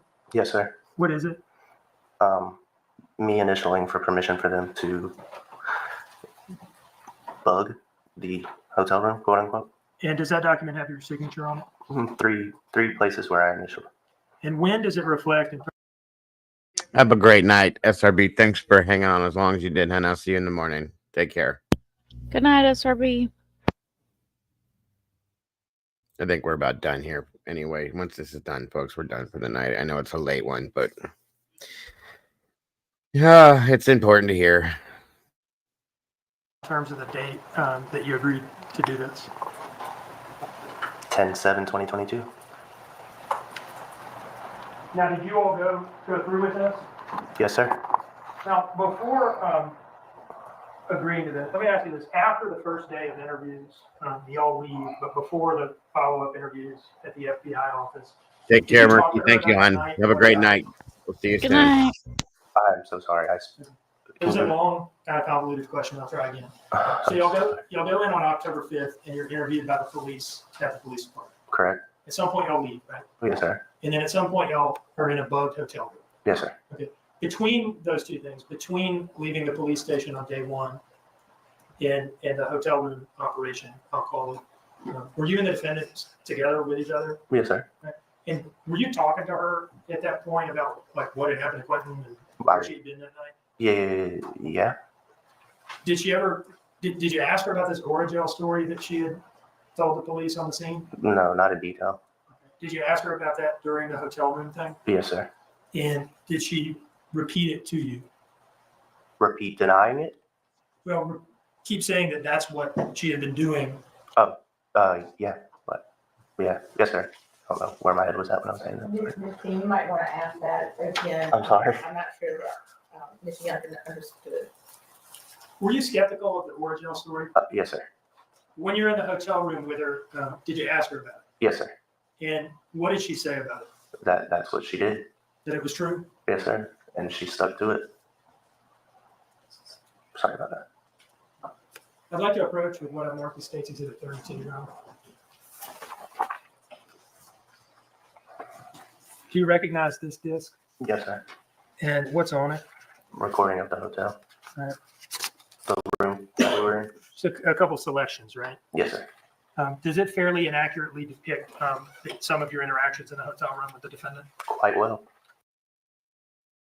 Was Danny's only bad habit being his drinking or more? So part of the thing is I mean, I'm sure he was doing other stuff. The drinking was probably brought on by their relationship, to be honest with you. That's just an opinion I have. I'm not saying that's fact. It just, the way he was explaining the drinking and now the fact that he's not, it makes you wonder. That's all I'm saying. You know, it seems like he left that situation, got his shit together, moved away, and is doing okay now. So that makes me wonder. That's all I'm saying. I mean, she'd make me drink. I'll say that much. So, just saying. That's just my opinion. So. And I would offer this into evidence as State's Exhibit 32, Your Honor. No objection, Your Honor. State's Exhibit 32 is admitted without objection. And I would introduce 31 at this point, Your Honor, to the consent form. No objection to that. All right, very well, it is admitted.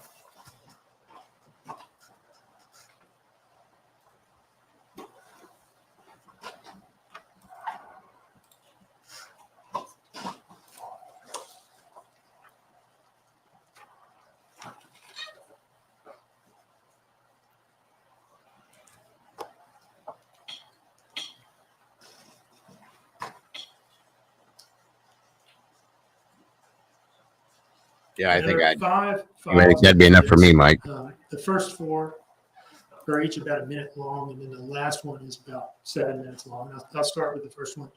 The file name beginning 1941.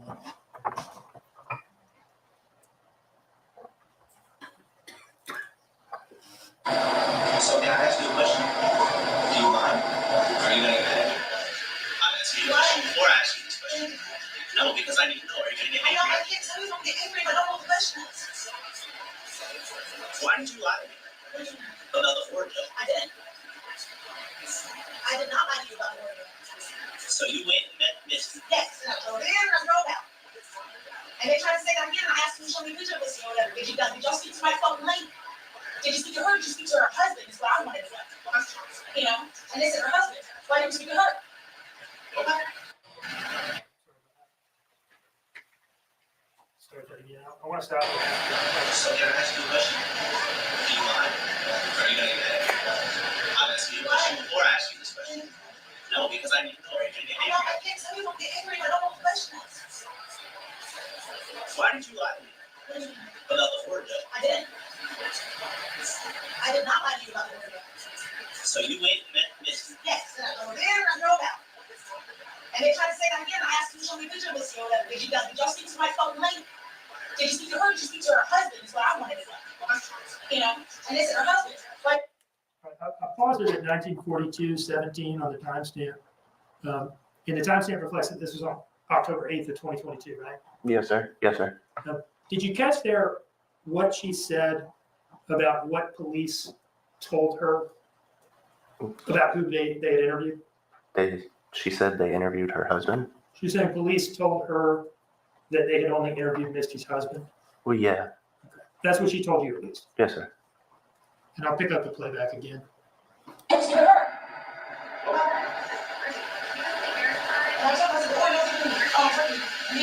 there is order.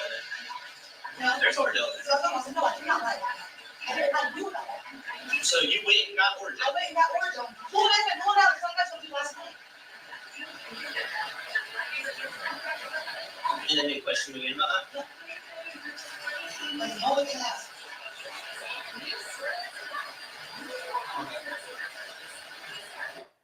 We heard you say there that there was your orgy on there. I'll give you that. What were you referring to? There was orgeal behind the mirror in the house, in the bathroom. When did you see that orgy on it? The day, the 5th, I believe. Okay, so like after, was it after you all been at the police station? Yeah, no, maybe. I'm not going to act like I remember 100%, but I know it was there. I think there was 2 tubes, like an empty tube and one that had some in it. And where'd you say it was? Behind the mirror in the downstairs bathroom connected to the room. The second file here with the file name starting with 2013. We'll publish that now. So what did you do when you left? At 1 in the morning. What did you do? I went straight up there to the right up to the shop. I got the work done. Looked around the neighborhood and came home. That's what you did? Yes. You can look me in my eyes. I'm looking you in your eyes, Danny. That is what I did. You can look me in. That is what I did. No, you don't look at me in my eyes too. That is what I did. There was nothing else that I did. I came home and I went to bed. And I woke up to my baby gone. Do you understand me? So you didn't do anything. That's how you can know she's lying. I was gone for 12 minutes. And who did you meet? Misty. You met Misty? Yes.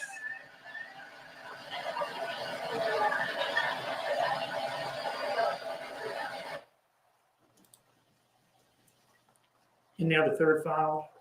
Such an accomplished liar she is. Like, oh, family makes me know my man does. At this point. I just don't know everything. You do.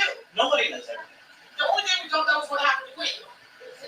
So what did happen in your thoughts? I don't know. What do you think? I don't know. I have no idea what to fathom. I cannot make up something in my head about what could possibly happen. I have no idea what happened to that baby. I'm asking you, as a man to my woman, what do you think may have happened? Yeah.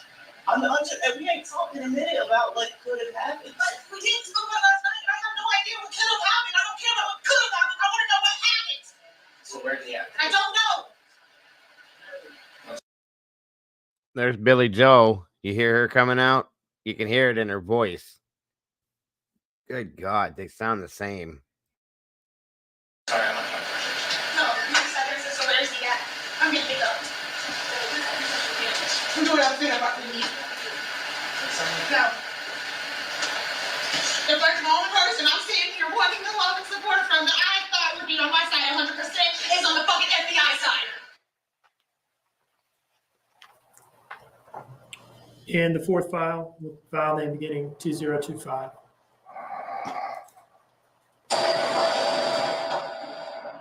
Well, go smoke your cigarette and I'll make you calm down a little bit. It's like the only thing that you did not know that I did. And I explained it. That's my answer. How you did what? When it got worked out. That I didn't know about. That's the only thing you didn't know, that when I left you at 2:04, you were awake. When I got back, you were awake. From 2:04? Yes. Okay. But not from here. Not from that. I shook you and said, I'm going to go get worried about you something now. I was like, all right, whatever. Come on. I get back. Okay. And you remember that clear? I remember that clear as day. You made that little sound that I hate fucking do. Oh.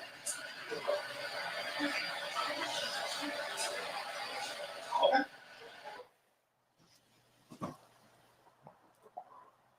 And then the last file started 2029. Instead of possibly saying that, what, because I just need support? That I'm asking for your love and support and not your questions and doubt? I'm asking you questions so I can understand. But how many times do you have to ask me the same question about the same time, just like the fucking FBI does? Okay, so it's just like the FBI, but you don't talk to me. Yes, I have. I just sat here and explained to you. You just talk. I told you about it yesterday too, about what I did. You made me promise not to. Okay, so you promised me with your pinky promise Yes. that you went and got Oreo. And I went and got Oreo from Missy. I pulled in the neighborhood and I turned around and I went home. You didn't go nowhere I else. didn't go anywhere else. You didn't do anything. Nothing at all. Nothing. Okay. Let's go to your secret. I love you. I did what you're doing, because you don't know that FBI in your head, and now they got you over here questioning me. No. This is exactly what it is. Danny, No. this is one of the hardest times of my life, and I need you to question me. I need your love and affection and support, and somebody sitting there telling me that we're going to find them, that it's going to be okay, that they're going to do their job. Narcissism. Look at that. Look at that. He says, I love you. And here she goes. It's time to have the LEILANI show now. This is so pathetic. Oh, we're going to find him. We're going to find Clint. They are going to find Clint. They're going to find him. I hope we do. I do too. I really do. And they told me that they still didn't have any leads. Because they didn't have none? No. Makes sense. What did they tell you? That they didn't have anything in the town. And it's aggravating. It's frustrating as hell. Yes, it is. Yes, it is. Yes, it is. You're saying you're supposed to think you're screwed. Let me question you, Elena. You have a question twice as hard as I have. Twice as hard? Nah, baby. I'm the only other person in that house that was involved. You don't think I got interrogated like a goddamn fucking... Bro, you know that. It's funny to you? Oh, it's funny because you think that I'm sitting here not in the same position as like you think that the shit is a game to me, but I don't. You. Woo, boy. My life. You gonna call somebody to pick you up? That's what you're doing? Right? That's on you, I babe. wanted to come in here and I wanted to lay Well, I down, wanted you to and I chill. wanted to be comforted. I wanted to be sat there and told that we're going to do our best and that we're going to do what we got to do. We are. I did not want to sit here and be questioned the second time in a row by you about 1 o'clock. It's the second night in a row, and it's not 1 o'clock. It's 8:30. About 1 a.m. Oh, I'm sorry. That's what Life 360 said. I apologize. It wasn't 1 a.m. already. It was like 1:15. And I got back at 1:25. I was gone 12 minutes. It was 1:13. You went and met Misty. Went and met Missy, got Oreo. And you said they told her? I think so, yes. What did she say? And she confirmed it. She confirmed I'm it? pretty sure, yes. It's not like they sat there and told me what was said. Oh, but they. They said that they spoke to Missy and they didn't push me no more about the Oreo. Oh, okay. I didn't tell. I mean, because there was more gel in the cabinet. But I'm not lying to you. So I need you to come back over here, like to me, like not right here physically, but I need you to come back over this way, right? Because I did tell them there was more gel in the cabinet. You know, there was 2 without a cap. There was 1 with a cap, from what my knowledge is. Like I know there's 3 things of gel in that cabinet. Okay, that's fact. And they didn't check on that mirror. I don't know anything about They didn't. I know that. Okay. But it was there. And it is, if you didn't grab it, why didn't you grab it? because my mom wasn't hurting anymore. I got the toothache now. It's filled up. I can eat on the side now. So after that night, you didn't eat anymore? No, not besides the Why didn't you grab the Amazon? Because when I was trying that, it wasn't working. It was making me gag. With the accuser? When I was trying to put it in right there, it was making me gag going down the back of my throat. Okay. Alright, well, you take your second. I'll have it in a second. And look, it was a basic question. You go back to the FBI and put your own ass in the same job. No, I have no intention of that. I just need a. I'll have smoke a cigarette with you. It don't matter. I mean, just give me a second. I'll meet you down there because I'm just. I don't know where that is. And I want people like you and that guy to stop coming at me like I did something to her child. Why did I mention that to you? Because you, every time I ask you a fucking question. No, man, it's not every time you ask me a question. Oh. Every time you ask me about what I am, I told you. It was when you went into other micro questions about it that it felt like you were an FBI agent sitting there trying to question you. But you don't treat me like that when I ask any other question? You don't treat me like that when I talk to you any other way, or Yeah, I do. You did treat me like that. What do you mean? You treat me like I'm accusing you of something. No, I only did that when you sat there and that's the first time I said yes. What am I missing? Like you continuously asking is when I started getting aggravated. This time. Huh? This time. Yeah, I know last night when you continuously asked. This time. This time. They did exactly what they wanted to do. Show us parts. No, they didn't. No, they didn't. No, they didn't. They're beginning, you didn't. They're recording the parts, and when you're treating me, prove it.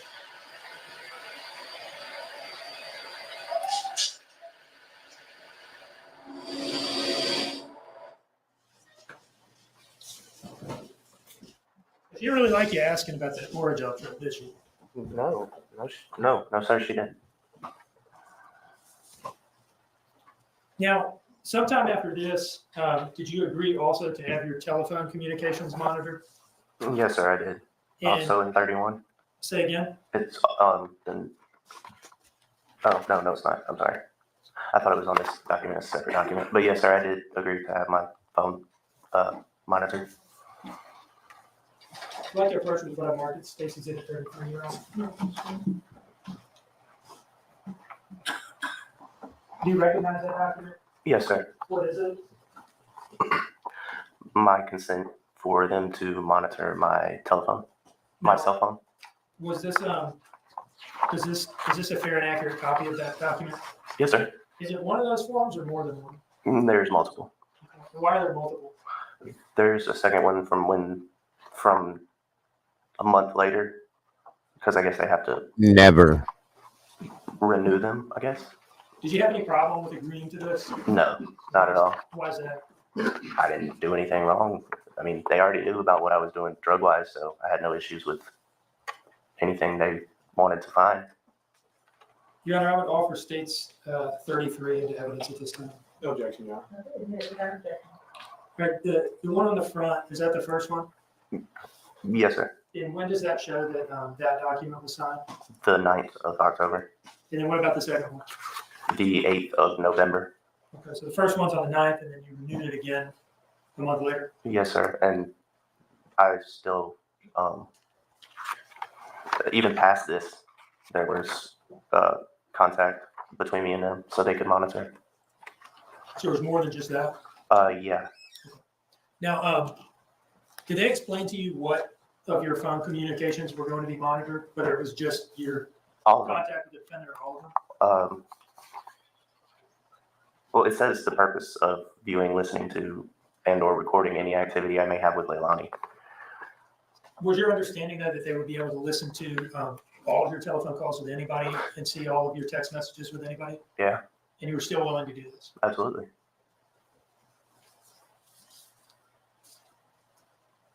Now, we just watched these videos from the hotel, and the timestamp, the date stamp shows that those were on October 8th, right? Yes, sir. And we've talked about the consent form for monitoring your phone, and that was, the first one at least was signed on October 9th, right? Yes, sir. Where were you when you signed the second one? My mother's house in North Carolina. When did you go to your mother's house in North Carolina? I think I signed this first paper, and I think I left Georgia that day, if I'm not mistaken. Why did you leave Georgia? Actually, no, I didn't leave Georgia. I left Savannah. I went to Atlanta for a weekend And why did you go to Atlanta? to get away from Savannah And after Atlanta, where did you go? to Dunn, North Carolina. To your mother's house? Yes, sir. And was that, at that point, was that essentially the end of your time living in Savannah or no? Yeah, absolutely. Let me ask you a couple miscellaneous questions. Let me ask you this. Did things between you and the defendant kind of fall apart during this investigation? There was already nothing there. Do you remember ever seeing Quentin with any favorite toys or stuffed animals or anything like that? No, not specifically. Do you remember him having a favorite Mickey Mouse toy? No, I don't. If he had had a favorite Mickey Mouse toy, is that something that you think you would remember having lived with him during that time frame? More than likely, yes. And you have no recollection of that? No, sir. If he had had a Mickey Mouse toy that he slept with every night, would you think he would remember that? Yes, sir, more than likely. And do you remember anything like that? No, sir. Let me ask you about trash, okay? You lived in that house for some months, if I understand correctly. How? Yeah. For a period of months, you lived there? Yes. We have seen introduced into evidence a picture of 3 trash cans on like a wooden rack in the carport area. Yeah, I remember that. That rack. Say again? I remember the wooden rack where the trash cans were kept. What did y'all do with garbage in that house, like kitchen garbage? Took them to those 3 trash cans that were sitting on top of that rack. And then what would you do with the trash cans? They would get loaded up in the truck and dumped off in a larger dumpster to be taken away. What dumpster would y'all use for that? Azalea, mobile home. Now, what vehicle would you use to take those garbage cans to Azalea? Thomas's white Silverado. Is that something that you would do, or who would do that? Yes, sir. Okay. Would anybody? I would. Would anybody else do that? Not normally, no. Okay. Let me ask you this: did you guys ever drive around with garbage in the back of the Dodge Journey? No. Like just a trash bag with leftover food in the back of the Dodge Journey? No. Why not? That would stink up the vehicle. It just sounds nasty. At the time, October 4th, October 5th, was there any garbage in the back of the Dodge Journey? Not to my knowledge. Do you have any recollection of ever having a garbage bag in the back of the Dodge Journey? Like full of leftover food? Oh, no. The back of the Dodge Journey is upholstered, right? Had carpet? Yes, sir. That's another reason. Why would you not want to put a trash bag full of old food on that? Stain the carpet and seep in, and sounds nasty. Do you have any recollection of having had any shrimp pasta in the household in the days leading up to Quentin's disappearance? Possibly. Anything more you remember about that? No. One of those.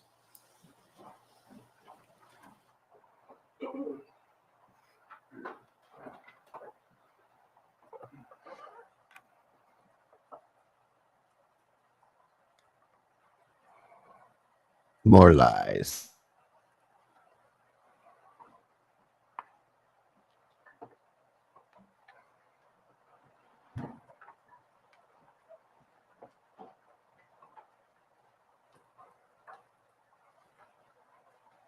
No further questions. Thank you. I'm going to ask counsel to approach.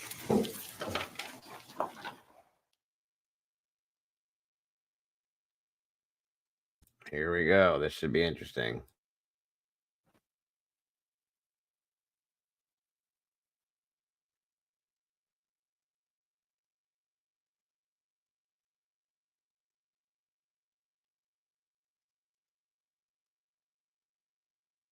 What is she doing?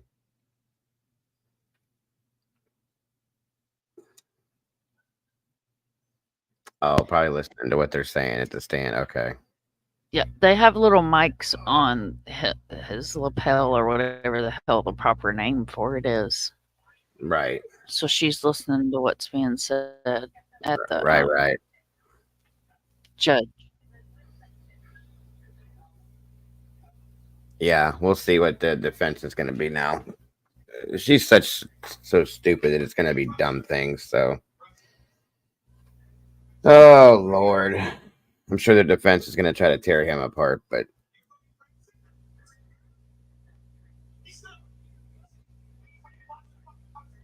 Well, I have to say that I don't know if I'm the only one that noticed it. Chat, y'all can chime in. He doesn't seem like such a prick. No, today. Not really. Not yet. And talking to people like they're stupid. Yeah, but wait till he gets a hold of him. You know he's going to try to come at him. That's part of what they do. Yeah.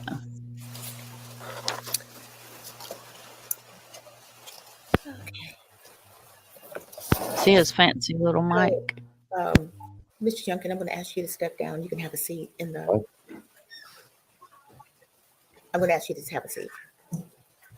You can leave that right there.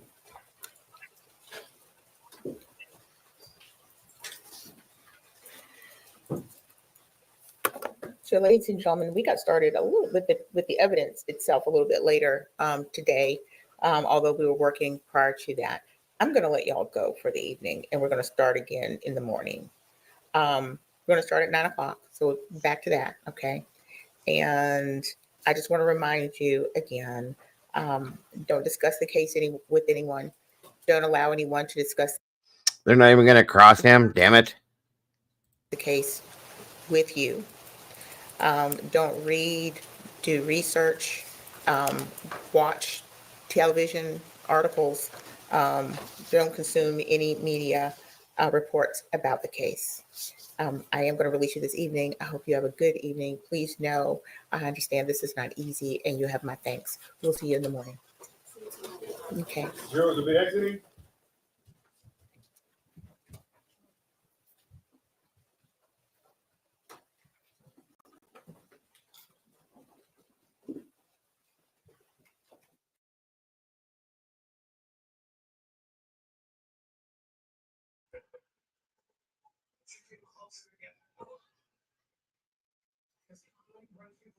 Oh, well. I guess tomorrow it is. I'm curious to see how the defense tries to come at him, truly. Because I think they're going to. That attorney hasn't been a dick yet today, but I think he will tomorrow.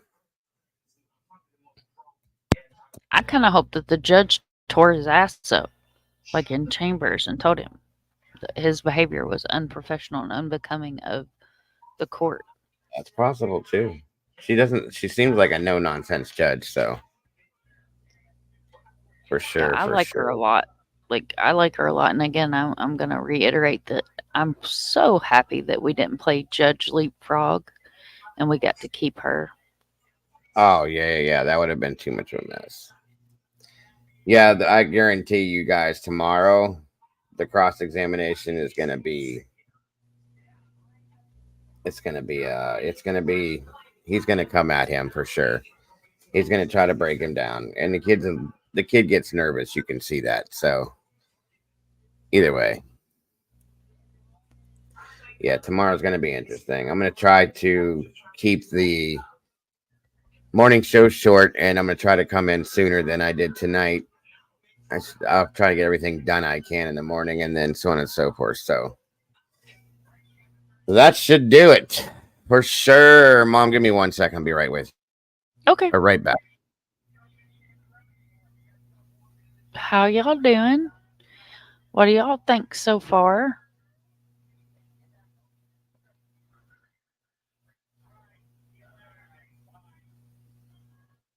I hate missing the morning show with you guys.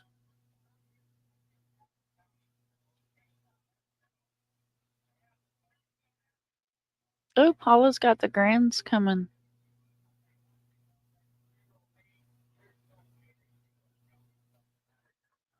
Woohoo! Cassie coming in hot with a TV, laptop, and phone.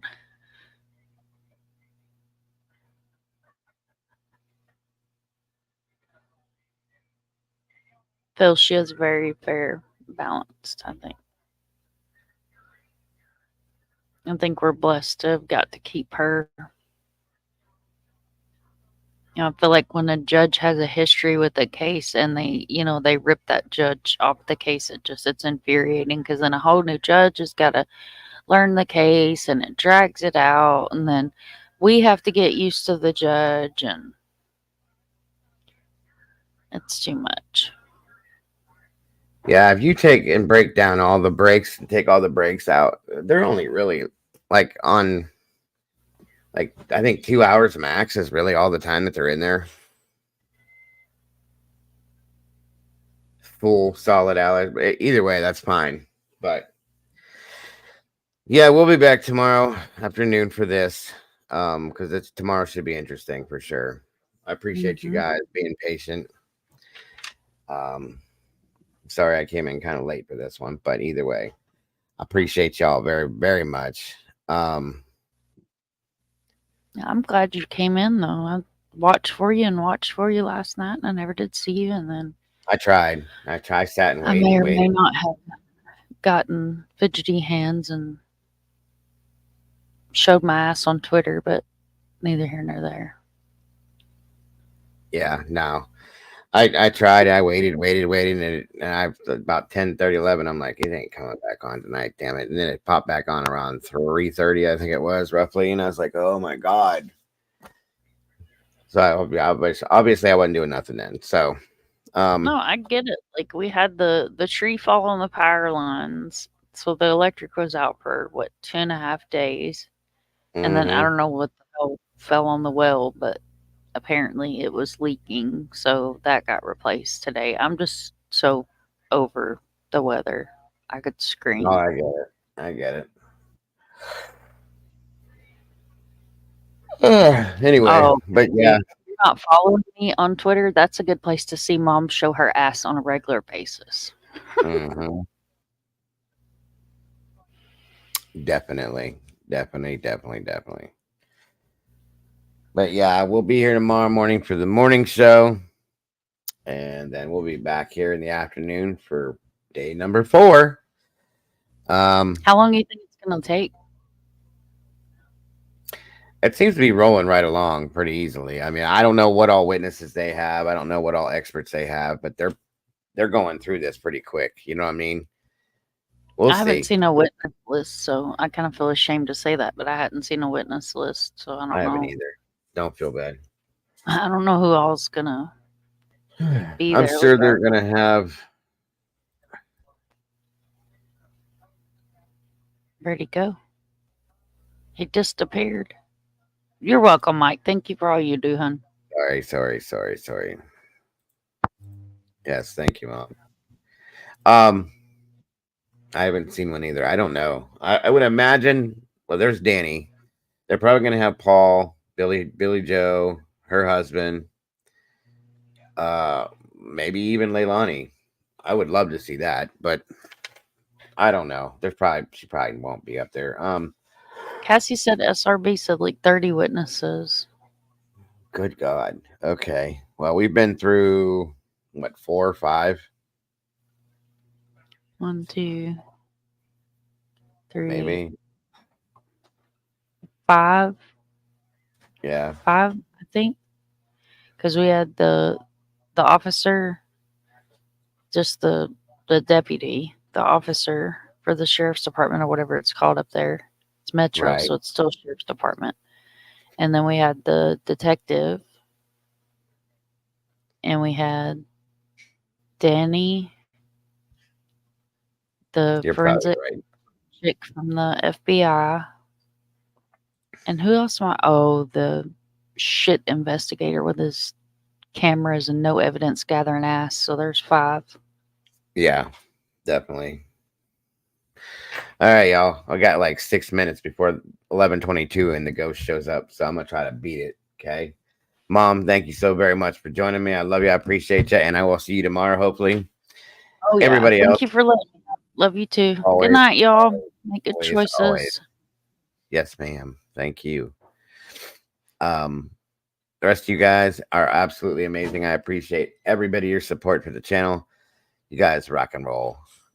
Don't forget to love yourselves, love each other. Do not change a thing about yourselves. You guys are absolutely amazing, and you are why I come and do what I do. God bless every one of you guys. Thank you so much, Blue Crew, for everything you do. Anybody that may have donated to the channel tonight, once again, thank you so very much. We never expected, folks, but God bless. We appreciate it so very much. Much love, everyone. Good night. God bless, and I will see you very soon. Bye-bye.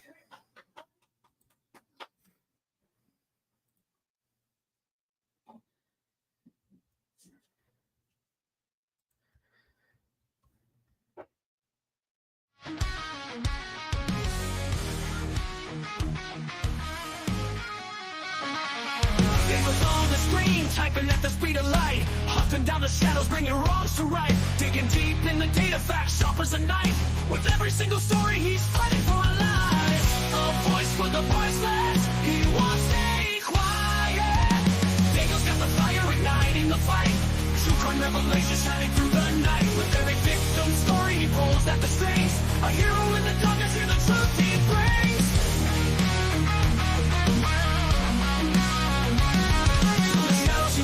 Streaming loud and clear. cracking cases open, hearts filled with fear. These channels are beacon in a world gone wrong. He guides us through the chaos, a soldier so strong. The clicks and the lights, they follow his lead. With every new case, he plants a new seed. Sharing their stories, giving hope where it fades. Daniel's a warrior through the storms he waves. In a world of silence, he shouts out their names. Daniel's got the fire igniting the fight. True crime revelation shining through the night. With every victim story, he pulls at the strings. A hero in the darkness, hear the truth he brings. From the shadows you rise, are streaming loud and clear. True crime revelation shining through the night. With every victim story, he pulls at the strings. A hero in the darkness, hear the truth he brings.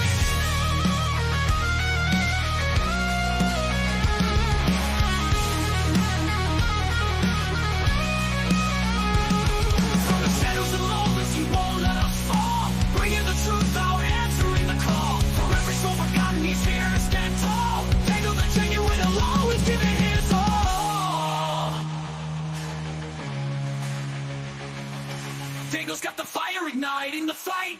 True crime revelation shining through the night. With every victim story, he pulls at the strings. A hero in the darkness.